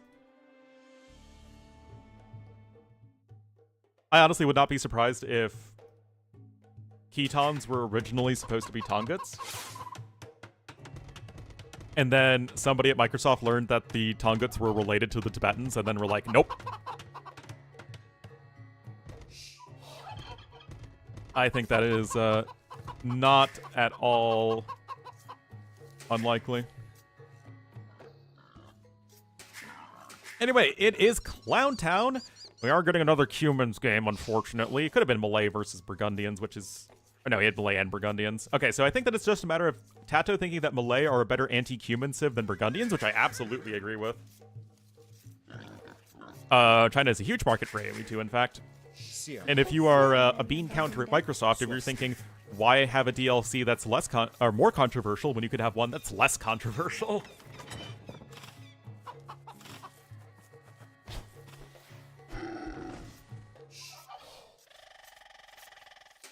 Well, AoE2 is a PC-only game, at least until the recent console release, Doc. Heyo!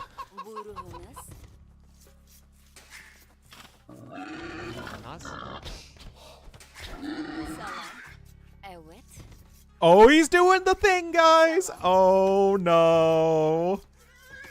Remember, guys, Cumans are a civ that absolutely prefer to have the deer versions of Arena because you can get a faster uptime with it. Oh my goodness, guys. Is this really a thing that we need to watch? Like, come on!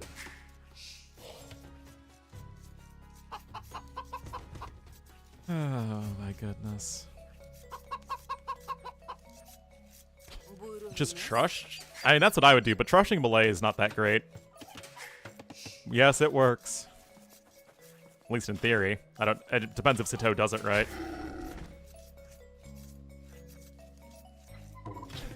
Anyway, Malay, in my opinion, are one of the best civs to deal with humans because not only is their eco good, but they can absolutely keep up with timings, and they have a better tech tree. Yep, look at this, guys. Chickens are running right underneath the TC.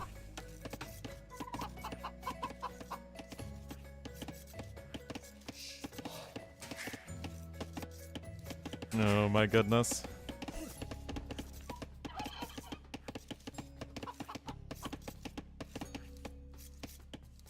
Cost effective? I mean, this is less wood than a mill.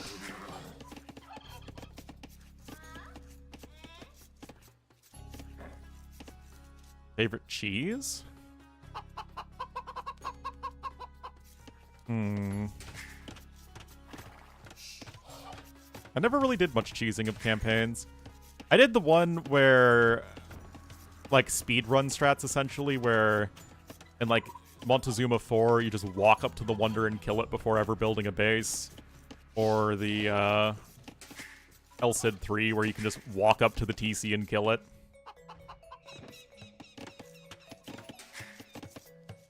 Wonder on the... I never did that. I just went out and defeated my opponents, because that was more fun.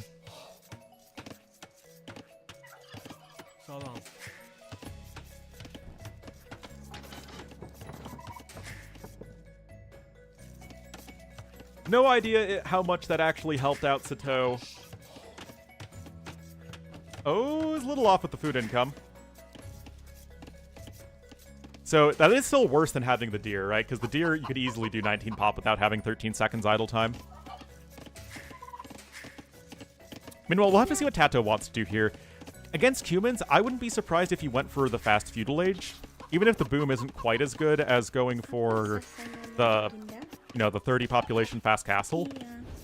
I mean, humans are a civ that you have to worry about getting tower rushed by more than almost any other. And yet, it looks like TaToH will be going up. At least a little bit later. Obviously, not like 19 pop-up with Malay.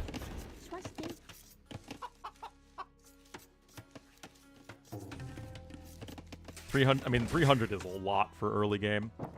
But you can see that overall res collected are very even still. TaToH opting to go for the mill, which makes especially a lot of sense if you're going for that, like, 30 population uptime that apparently nobody likes to do except me and I guess TaToH, which is nice to see someone else do it, because it is actually good. Towns? Oh yeah, because you got the bombard cannons.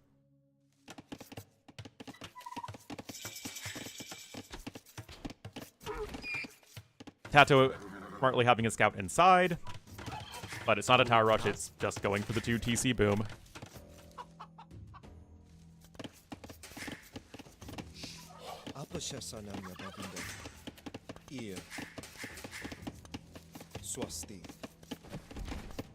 Bayanong 3?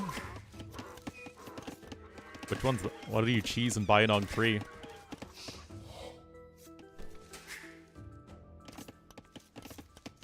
Okay, so TaToH's going up 27 pop, so it's kind of not quite the full-blown 30 population, but still much slower than we see on Arena for the most part these days. Kind of curious, to be honest, guys. How is he gonna have enough resources? Unless he's doing something like selling stone.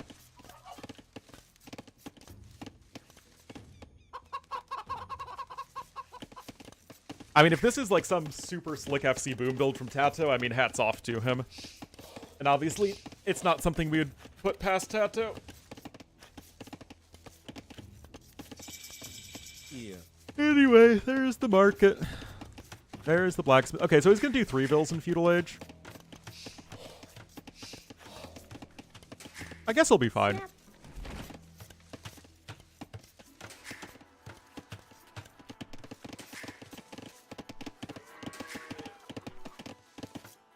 He's up way too fast to go for imp. Like, you can legit do like a 35 pop uptime fast imp with melee.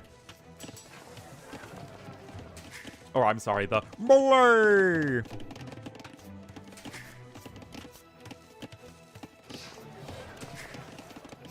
Yep. Should be able to have 0 seconds idle time. There you go. So, good FC build. Now let's see what the next step in your master plan is, TaToH. You can see that it's only Sitaux just now getting ahead in villager numbers compared to TaToH. 2 bills still on gold, so he could just be looking to go for relics. Double bit axe coming in.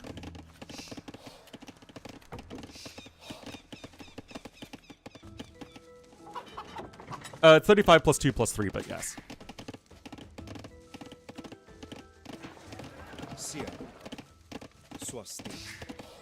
I think the Wonder Race melee build is almost 40, if I recall correctly.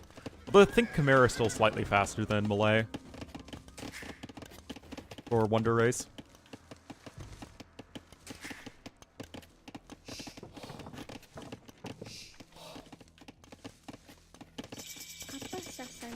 Apa sasanya na baniga.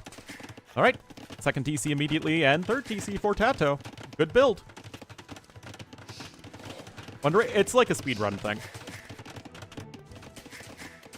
Like, you just play it against the AI and just trying to get the fastest wonder time and match that against the other players. I think Wonder Race is played on Arabia or Arena. One of the two.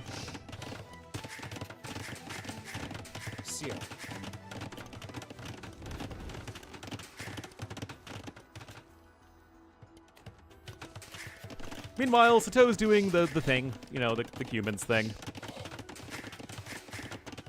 Okay, so TaToH did buy 100 food. I was wondering why he still had the 2 bills on gold.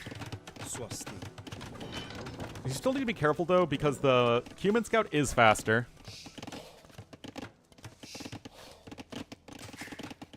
Bosaw in here for TaToH.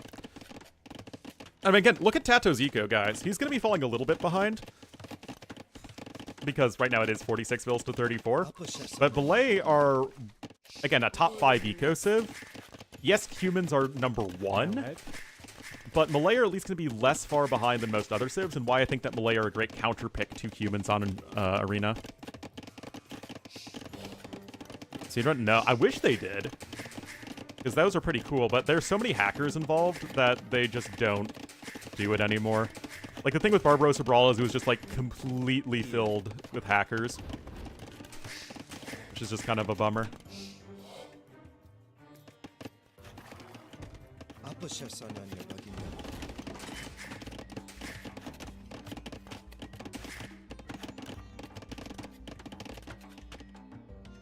Anyway, TaToH's going to start to accrue a little bit of idle time as you can't quite perfectly sustain build production just yet, but he's still doing a good job. Res Collected, of course, are going to be getting a bit ahead here for Sitaux, but he's doing the thing. He's going to do for the castle drop. AoE 2. I wonder if that's been hurting my viewership. What?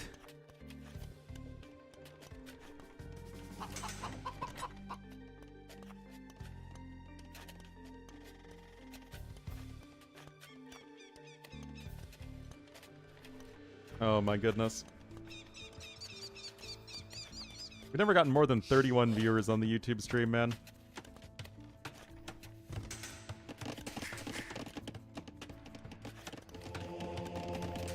StarCraft stream? Oh yeah, for sure. Now that we're on our second to last game of the day.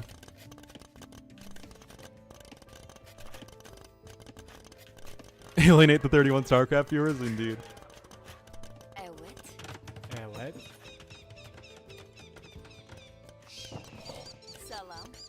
Alright, guys. This is the sort of thing I see on Arena, and I'm like, come on, man, have some creativity. This is like the zero thought Arena build from somebody who doesn't want to play Arena. And the annoying thing is, it could still work.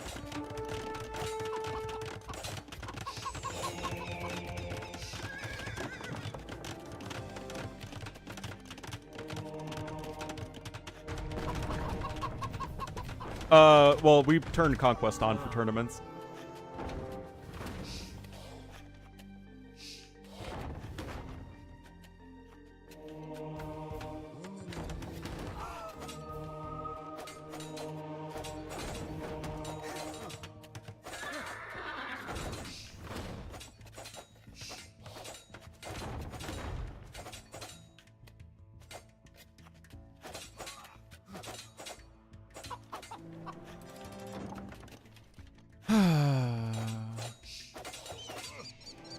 Yeah, you'd have to be so ludicrously far ahead to successfully build a wonder that the game would be over anyway.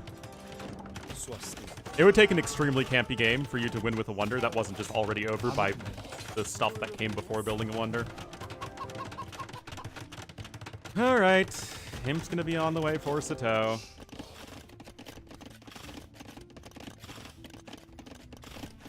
Did lose 7 vills in the process. There is Imperial Age.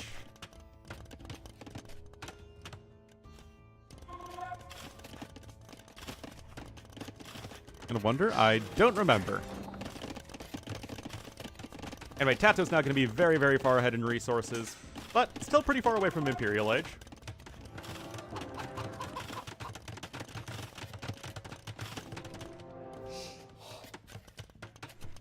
Got a university coming in. A lot of bills going on over to gold, interestingly.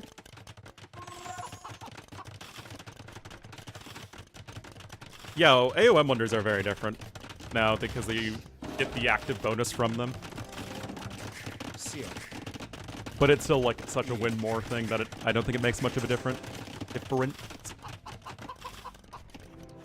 It also makes your myth units gigantic, so building the wonder with Loki and then going for all giants just to have the literal largest army in all of AoE history is pretty poggers. Alright, 50 seconds slower up to Imperial Age is our blue player TaToH.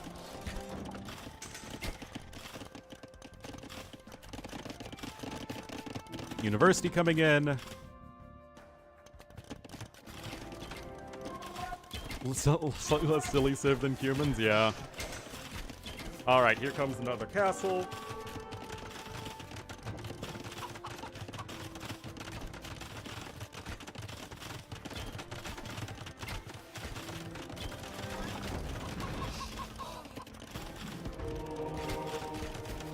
and monk skins. Yeah, it's really weird that, like, it can have been cheap just to have all the graphic design stuff to get the unique castles and monasteries and monks and all that stuff, and elite unique units. Like, that couldn't have been cheap for World's Edge to do, but, like, it still feels like they spent no money on the graphic stuff for their own campaigns, and it's just really weird.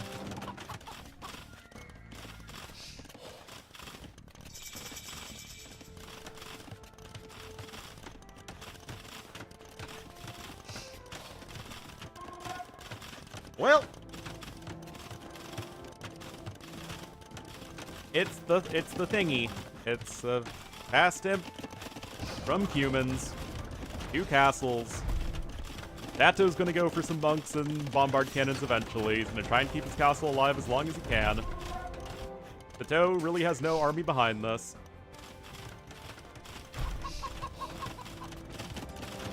Guys, this could look exactly like one of my arena games, except obviously TaToH is a little bit better than me, and Sitaux's a little bit better than my opponents. More commanding, because Yo added extra TCs on the way up to Imp. And he delayed TaToH, or he delayed his opponent from booming, whereas Sitaux did not.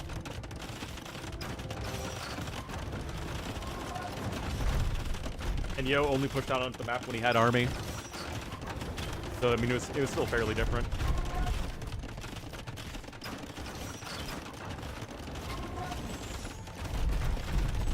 Oh, gonna get a snipe on the Siege Workshop there.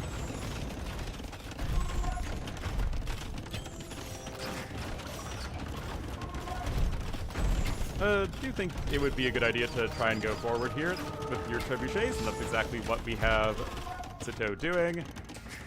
Got chemistry coming in, no ballistics just yet.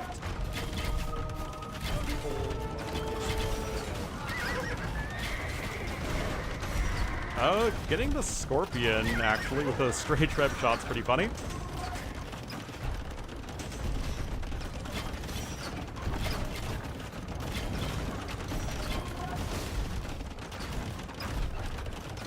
Guys, is it bad that I'd be really annoyed if Sitaux won this game doing literally the least imaginative thing possible?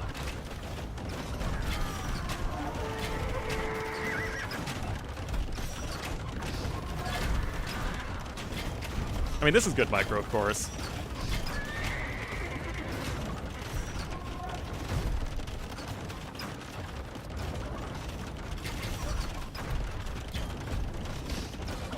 Got only 1 bombard cannon out for now.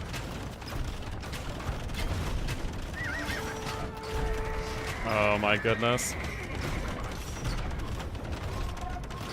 Guys, are we a Byzantine rump state? Because this absolutely looks like Trebizond.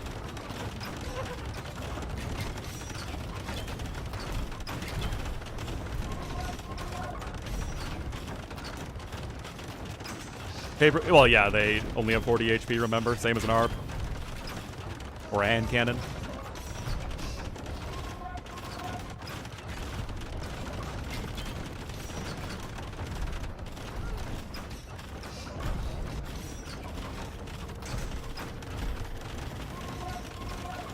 Ring Archer armor coming in. Got another bombard on its way here for TaToH, who's going to try and switch over into some skirms. Sitaux isn't repairing the trebs.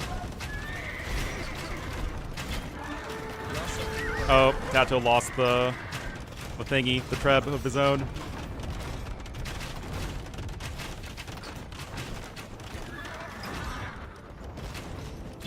Sitaux's not even making many freaking Kipchoks, man.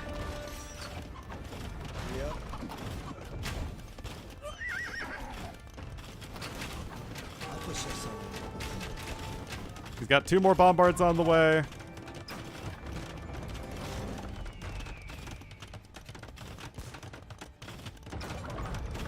Sitaux's making no unit switch whatsoever.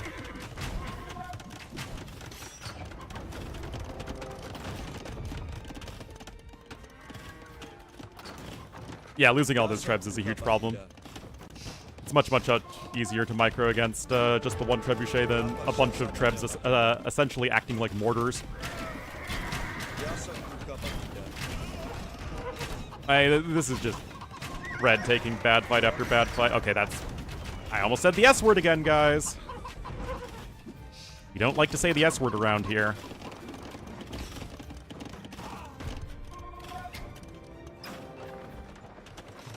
More ranges? Why is he gonna go ranges?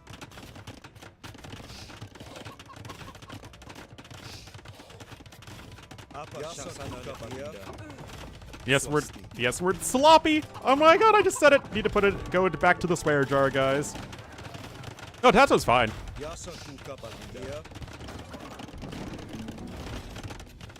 He's on 3 bombard cannons. 20,000 HP taken by that castle, by the way. Oh, TaToH!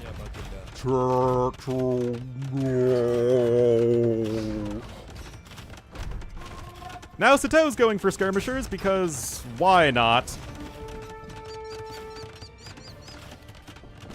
Heavy plow is going to be the most important upgrade, TaToH. I respect the commitment to eco-efficiency.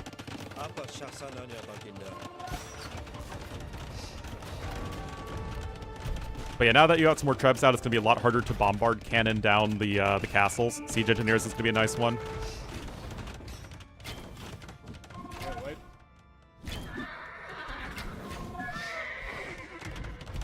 Is it? These are Rex, specifically. First 2 series were live. The other ones are Rex. And when I say the other ones, I mean exactly this one. Nice snipe there for TaToH. Siege Engineers is going to be a big help, like I said. Has a decent massive ranged units behind this.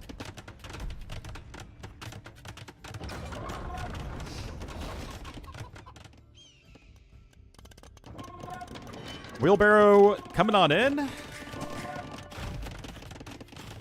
I mean, TaToH is on 98 bills behind this. Like, yes, his eco is worse, but it's not like it's a bad eco, necessarily.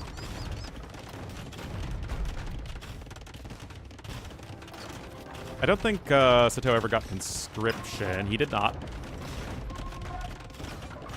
Oh, rip. Yeah, I mean, TaToH is doing great with resources, but it's also a lot of wood advantage. We all know what happens when your eco advantage is only on wood and you're not playing a water map. He's Skirmithian because the Skirm is the best unit in Age of Empires. And if you think that the correct unit to go for is not the Skirmisher, then you're screwing up.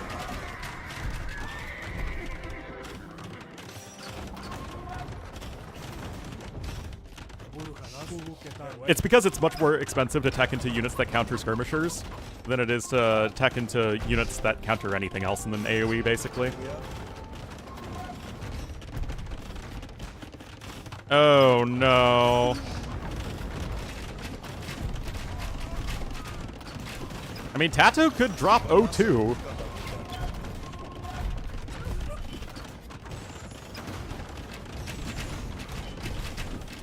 Mercurial with the 22 months, thank you so much. John's low skirm, heckin' love skirms. Heckin' love skirms, that's right. 36,000 damage taken by that castle, BT dubs. Now we got some stables coming in for Sitaux. Some kippers over here doing kipper things. Guys, how is it in a game that is this close? I find it so remarkably boring.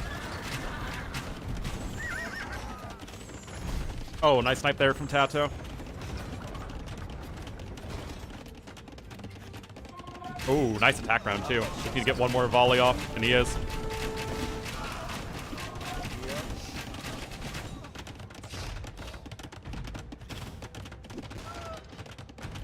Still only 2 bombard cannons, though.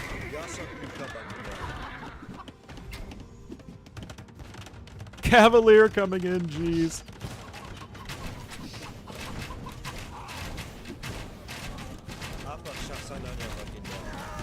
Humans, I actually love using human in my cooking. It's such a great spice. TaToH had a castle that he lost, that he was trying to repair, but it was 1 castle to 2. Anyway, looks like TaToH is actually still going to win this game. I think. He's probably done enough here.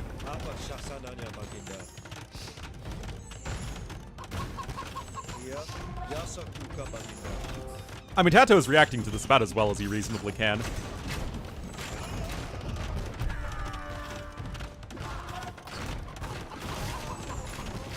Yep, that's it.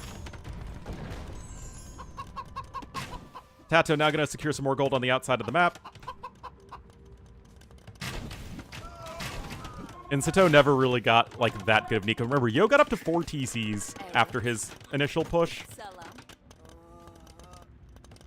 Sitaux has just been sitting on the 2. Well, I mean, to be fair, Sitaux did a good job of killing the cannons.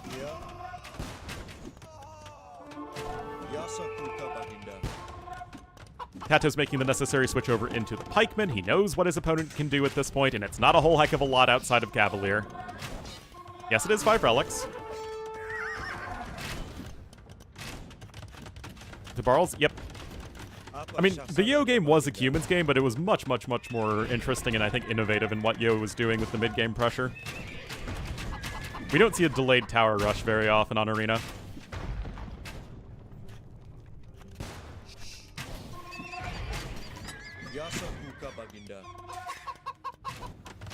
Would prefer if TaToH rewalled over here. I guess his stone is still quite limited, but you don't want to have your opponent's cavalry running around your army, which is obviously significantly less mobile. Also, like I said, Malay are a much better civ at dealing with humans, though, than Burgundians are.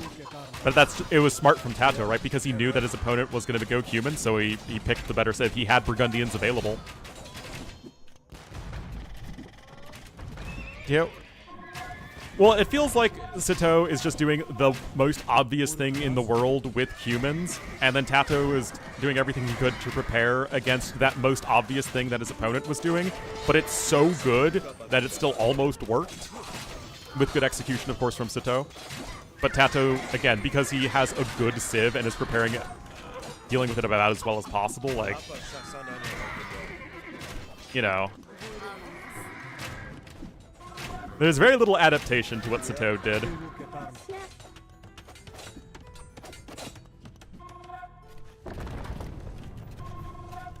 More people having stream stuttering? I don't know.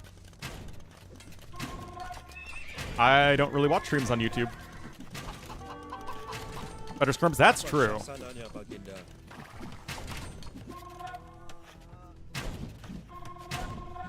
Let's see. Stream health. It says stream is healthy.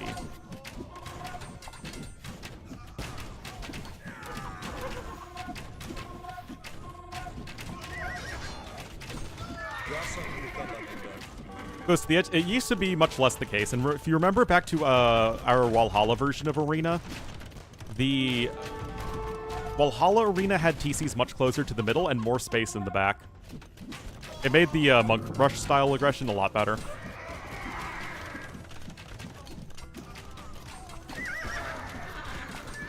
Anyway, TaToH should be slowly but steadily grinding down his opponent. Cavalier are going to come in for a big counterattack, but that is going to be very, very expensive. TaToH doing a nice job of surrounding the cannons with skirmishers anyway. So that is obviously extremely inefficient. And there is the GG call. TaToH defends against the Cuman stuff and is able to tie this series up 1-1, which would put all series today 2-1. I mean, obviously, this is going to be 2-1 one way or the other. Way more gold and way more stone collected, but TaToH able to grind down his opponent.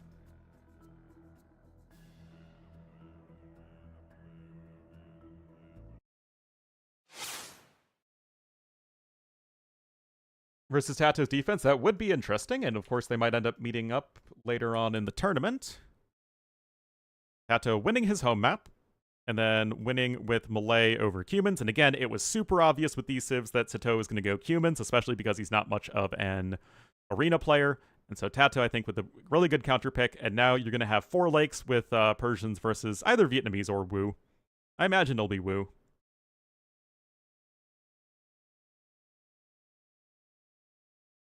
It looks like we will be getting the third game here in just a moment.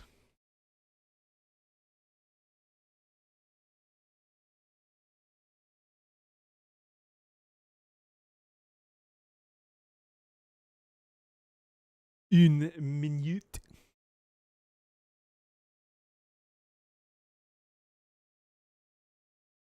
Unmemorable? It doesn't feel super memorable, does it?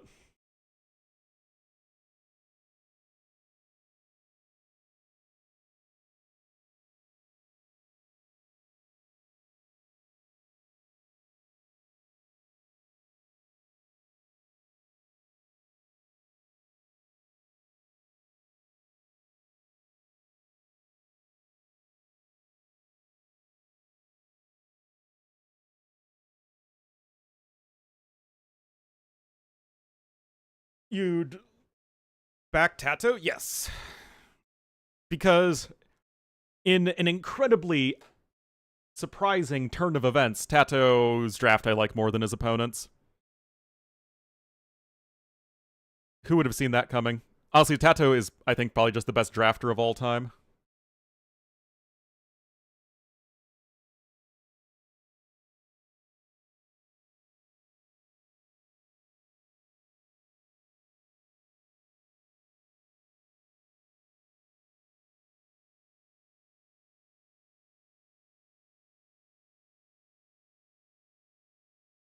Hopefully we get the game in just a moment. And this will be the last one of the day. You have been stuttering periodically? Okay, I'm not sure if that's something on my end or if it's on YouTube's end. All it said is my stream is very healthy, but obviously that could be incorrect or something. Not too sure.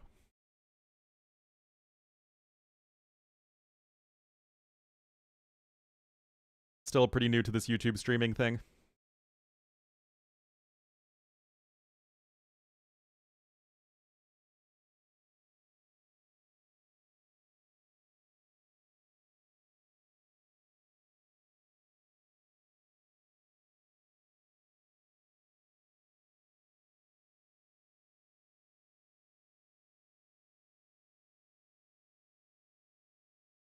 Pick the best civs and make them work. In a lot of situations it is, except at like the tippy top level.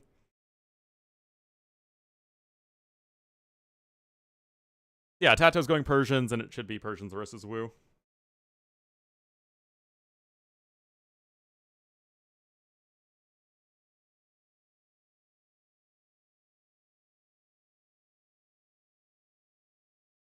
Wu did not get any nerfs, which I was quite surprised about, but I think, again, that was a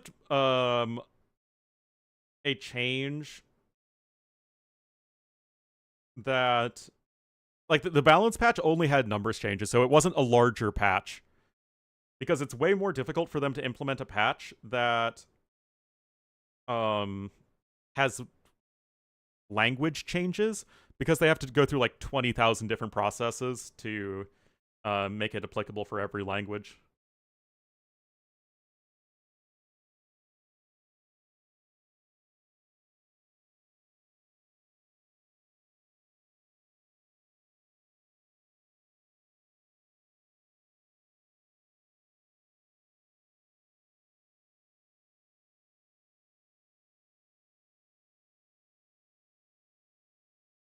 Dead chat on YouTube is not very attractive? I don't know. T West's is going very well, so the hope is that I am able to draw from my own YouTube audience in the same way that he's able to. Seems to go well for Mem as well.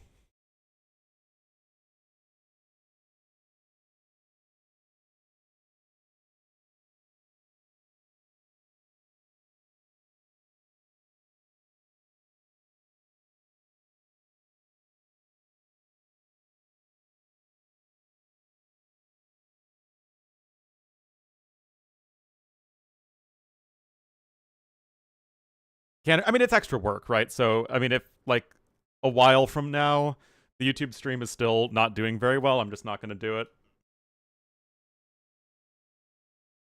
it. Yeah, I don't know. Again, it's going to be a process.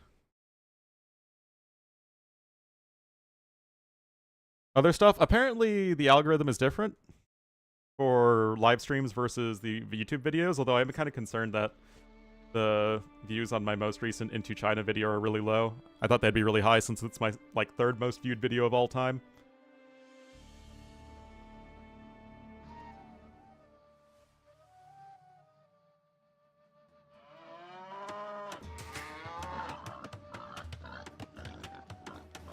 Again, it's a learning process. But yeah, TaToH was also saying how it's getting a lot of people from YouTube to go onto his Twitch stream, which is good. And we've had like a couple people like that. But yeah, hopefully we can get it to like around even half my Twitch viewership, and I'd be very happy with it.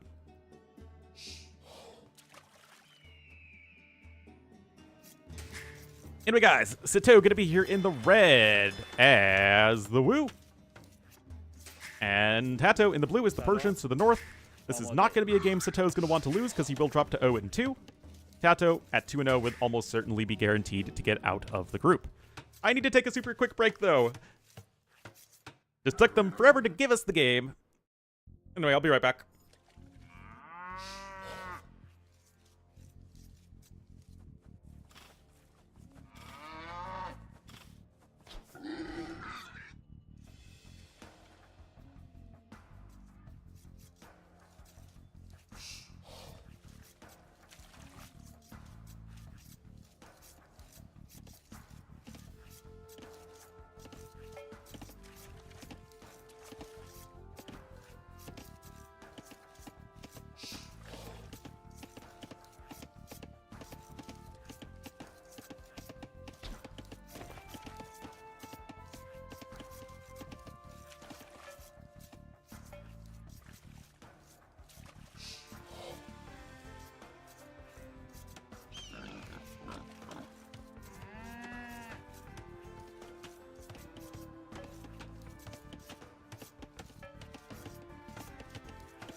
All right.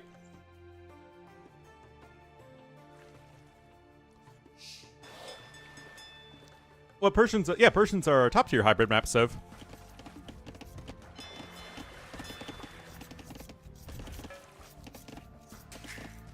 Power fan... Svar, War Elephants, Hand Cannoneers, Bombard Cannon, Siege Rams. Yeah, I mean, it's pretty power trippy. Yeah, means looks like Red knows what's up. TaToH scouting the eastern pond. Ooh, something weird happened with TaToH scouting.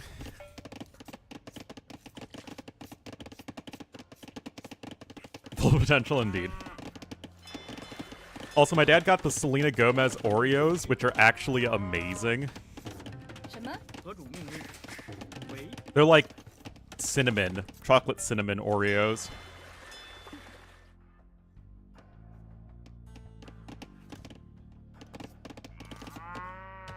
Persians. Huns, Lithuanians, yeah, that sounds about right. Oh, Woo. I think Woo are up there with Persians and Japanese. Selena's Oreos? Oh, there's plenty of innuendo jokes to make there.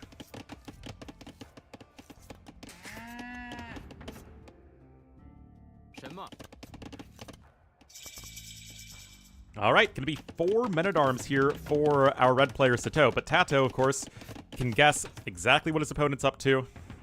He even sees the flags on the barracks, so it's gonna be for the quick archers for him.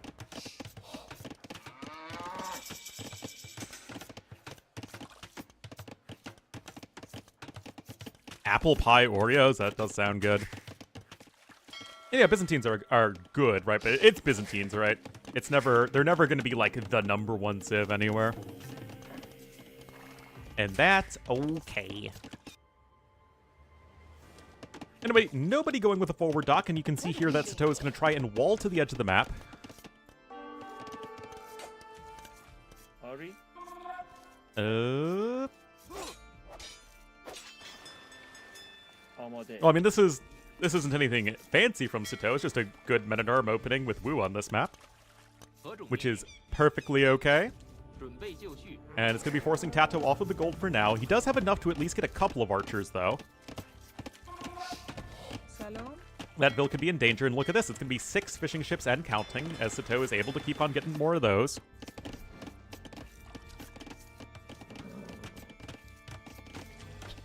Also, Selena Gomez does not have dementia.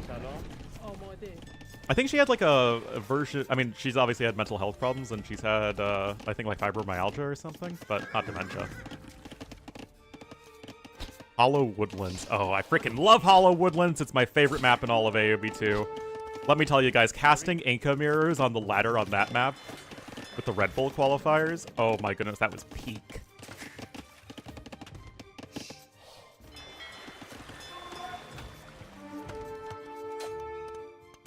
Lupus, that's right.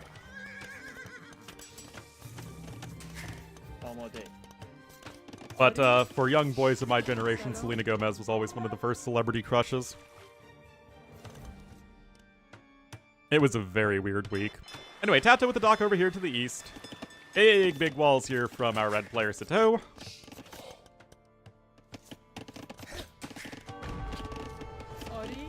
Looks like that bill is going to be fine. 9 fishing ships to 8. TaToH with an outpost.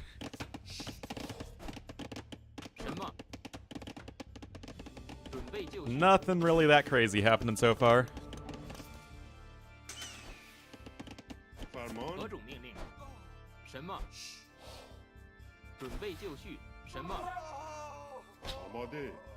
Still, the men-at-arms aren't really doing anything at the moment.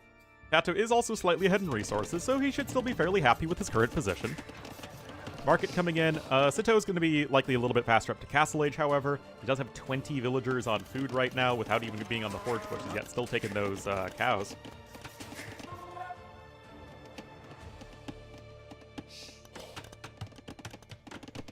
And indeed, Sitaux is on his way up. He does have to build the defensive watchtower, which is obviously not ideal. Sitaux, I mean, yeah, minimal idle TC time from both players. Fletching coming in. Oh, it's skirmin time. Guys, remember when Sitaux said it's skirmin time and skirmed all over the place?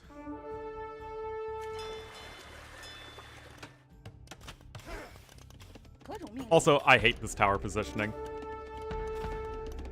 Guys, what does this tower positioning accomplish? You can still be harassed on the gold mine. This is the strong part of your wall. If anything, the tower needs to be over here. I mean, it's still a lot of surface area, right? That Sitaux does need to defend. Oh, those men-at-arms are so sad. Also, somebody get the song ready, because I think it's going to be Jian swordsmaning time. Anyway, TaToH's going to be, of course, going for cavalry. So likely a combination of Jian swordsmen, monks, and pikemen. With maybe some siege units. Makes plenty of sense. 11 fishing ships to 9. So Sitaux's actually slightly been ahead and been slightly ahead. There we go. Proper word order. In fishing ships this entire time. And whoa, look at this. All right, guys, who's got the clip? Because I love Jian swordsmen. Yes, proper building placement is something that can be extremely helpful at most levels of play. That's going to be a 4th barracks as well, guys. But, I mean, you're still going to be running right into knights, and Gen Swordsmen are very, very bad against knights. So yeah, you need to mix in a lot of pikemen there. The tower is good or bad? That feels like the sort of thing I could devote an entire YouTube video to it. Like I said, this tower, this is the strong part of your wall. The TC defends, you know, a decent amount of surface area, and the blacksmith and houses here also make it a very difficult angle to attack from, whereas this is literally closer to your opponent and only defended by a palisade, which is why it's a not very good tower position. Anyway, need Gen Swordsman plus Pikemen, and that mix of infantry units with some monks. Like I was saying, that makes all of the sense in the world here for Sitaux. Bill is 13 fishing ships to 10, by the way. TaToH actually gathering gold way off to the side.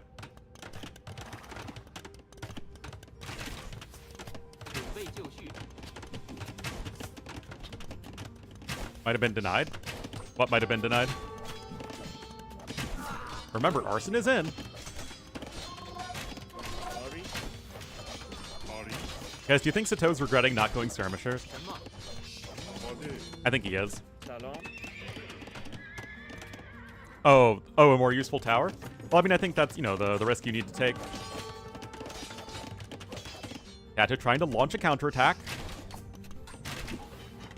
Advanced campaign tips? Why? I literally just show you guys how I win all the scenarios anyway. On hard or legendary difficulties, just do what I do.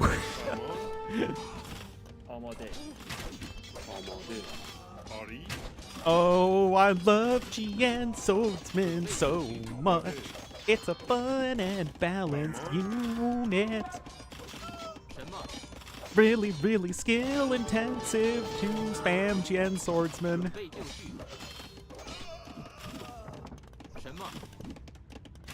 Oh yeah, here we are.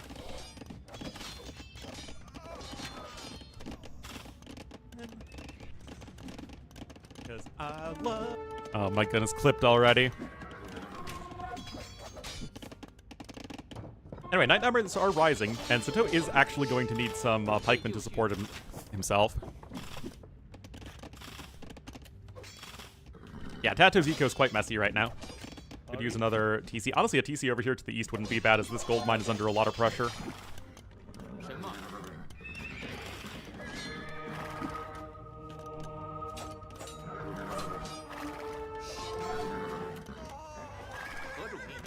Okay, it's actually going to try and secure the gold with TC number 2 right there. In comes the siege workshop, though. Look at this big old house wall. Getting impeding.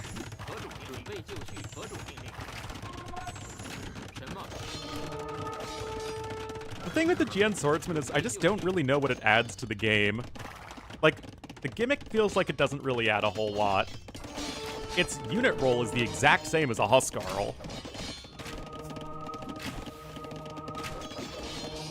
But obviously just attached to a different civ.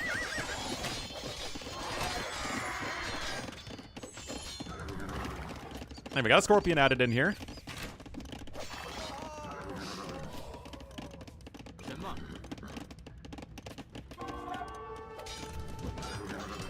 Scorpions feel kind of weird, though. They don't push buildings, in case you didn't know. And maybe he's going to rely on his infantry units to do that, which isn't, like, a terrible idea, but you're going against knights. And I don't know if you guys know this, but Scorpions aren't very good against knights. I guess he sees the crossbowmen, but you have a lot of GN Swordsmen, and they're already very good against crossbowmen. I mean, to be fair, Huskarls would be broken and attached to most any other civ. Actually, maybe not. They do rely a lot on those Goth infantry bonuses. But if they were attached to a civ that had a top-tier eco, it would be even worse.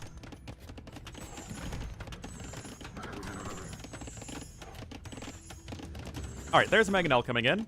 TaToH gonna try and pick and choose his engagement properly. 3rd TC coming in for him as well. 14 fishing ships and climbing, though, for red.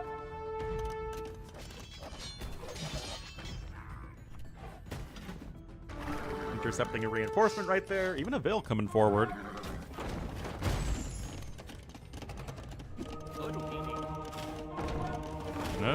decent micro there from Sitaux. He's charging forward. A couple of Qian swordsmen, though, are converted. And that's going to be night-night for the Mangonel. There's chainmail armor in.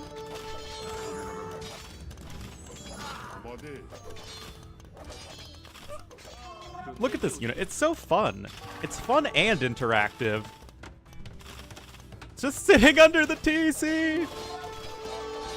Oh my god, guys. Okay, Knights did bust their way in over here, but that's a lot of defensive pikemen. We'll need to bring those home. And those quick balls are quite good.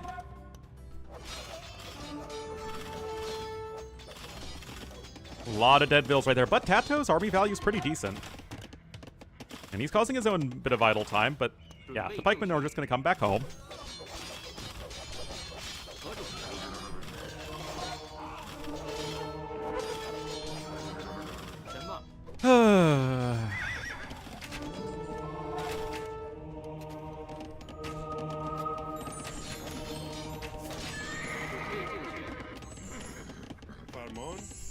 Down from the mountain.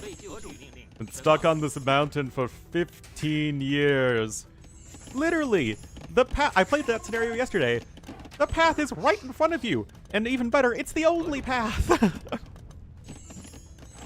Yeah, swordsmen have bonus versus Jian swordsmen. They are a very solid counter to them. But Persians don't want to be making swordsmen if they don't have to.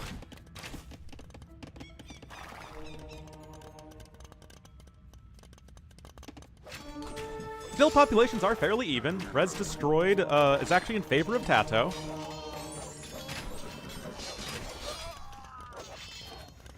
Counter to the Jian swordsman? Yeah, heavy infantry and heavy cavalry are both good against the Jian swordsman.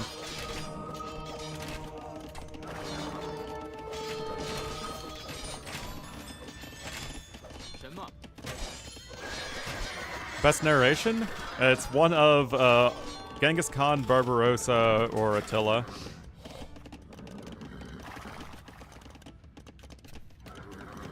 With maybe Saladin just a hair behind.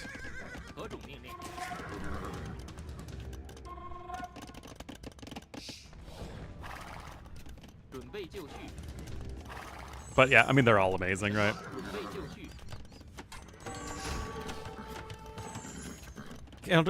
And the thing is, they don't require really many upgrades to be effective, right? Swordsmen are tough to switch into.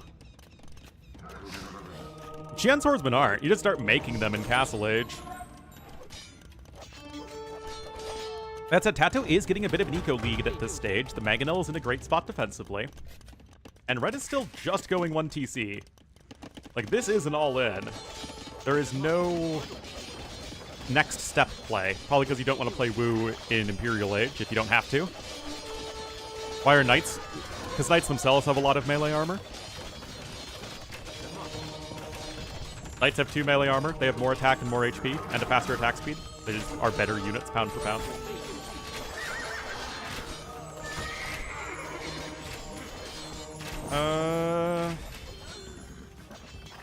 Is this going to be good enough?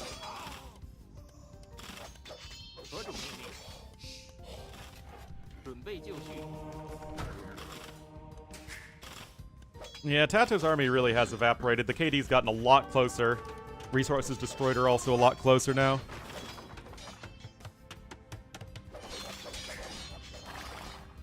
Yeah, Cav archers feel a little weird.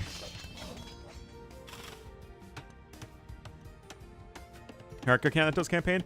I think what World's Edge is learning the hard way is that almost all of the interest and hype surrounding Age of Mythology is the TaToH's campaign. And it's all the nostalgia of the TaToH's campaign. Yeah, obviously it's just way too many Jian swordsmen at this point. Like, Knights do counter them, but obviously not when there are so many more Jian swordsmen than Knights. Obviously the pikemen help a lot. The pickmen. Scorps was an answer. I mean, do Scorps really feel good against Jian swordsmen, though? They'll have 4 pierce armor, even in the unarmored state.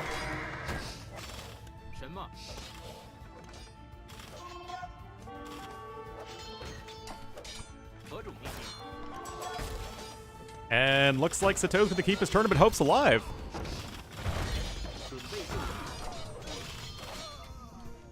Still just the barracks over here. More monkers.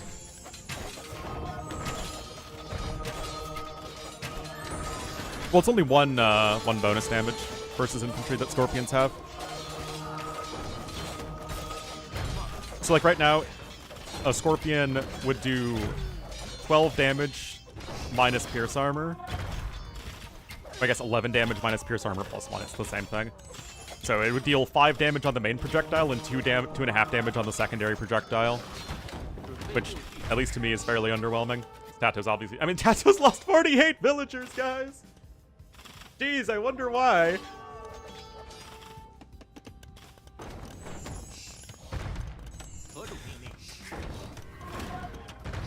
Wait, is that... I'm not a fan of the woo. And I am absolutely baffled as to why this unit didn't get a change. Because it's funny, because Chance Swordsmen are so bad in Imperial Age. It's like, they are a terrible Imperial Age unit. They cost so much gold and give you so little value. Oh, boy. Oh, no. This does mean that TaToH and Sitaux are going to be 3-3. But Sitaux's going to have the head-to-head advantage. Wow. What a game, guys. Heckin' love it. No, honestly, well done there from Sitaux. Something that surprised me is that he was able to keep up with his opponent in early eco, right? Persians normally are going to be very far ahead of their opponents in terms of economy. The Men-at-Arm Rush didn't really get all that much done, but Sitaux had a very nice play behind it. He still got to a good number of fishing ships himself and was always ahead of TaToH in that regard. Oh, sorry, guys. Misclick. He did not. Narrator, he did not win.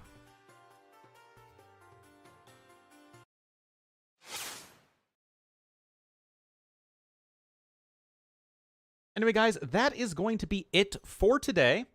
Do want to give a big thank you to everyone who has been watching. Unfortunately, I will be gone the next 2 days from streaming. I'm taking my quarterly break to go visit some friends. So I won't be here this weekend, but I will be back on Monday. So sorry about that. You'll have YouTube videos though. But yeah, let's see.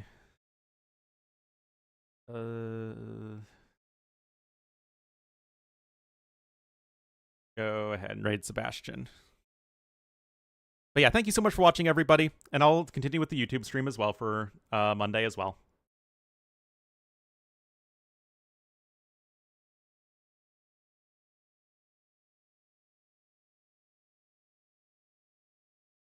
Bye, guys.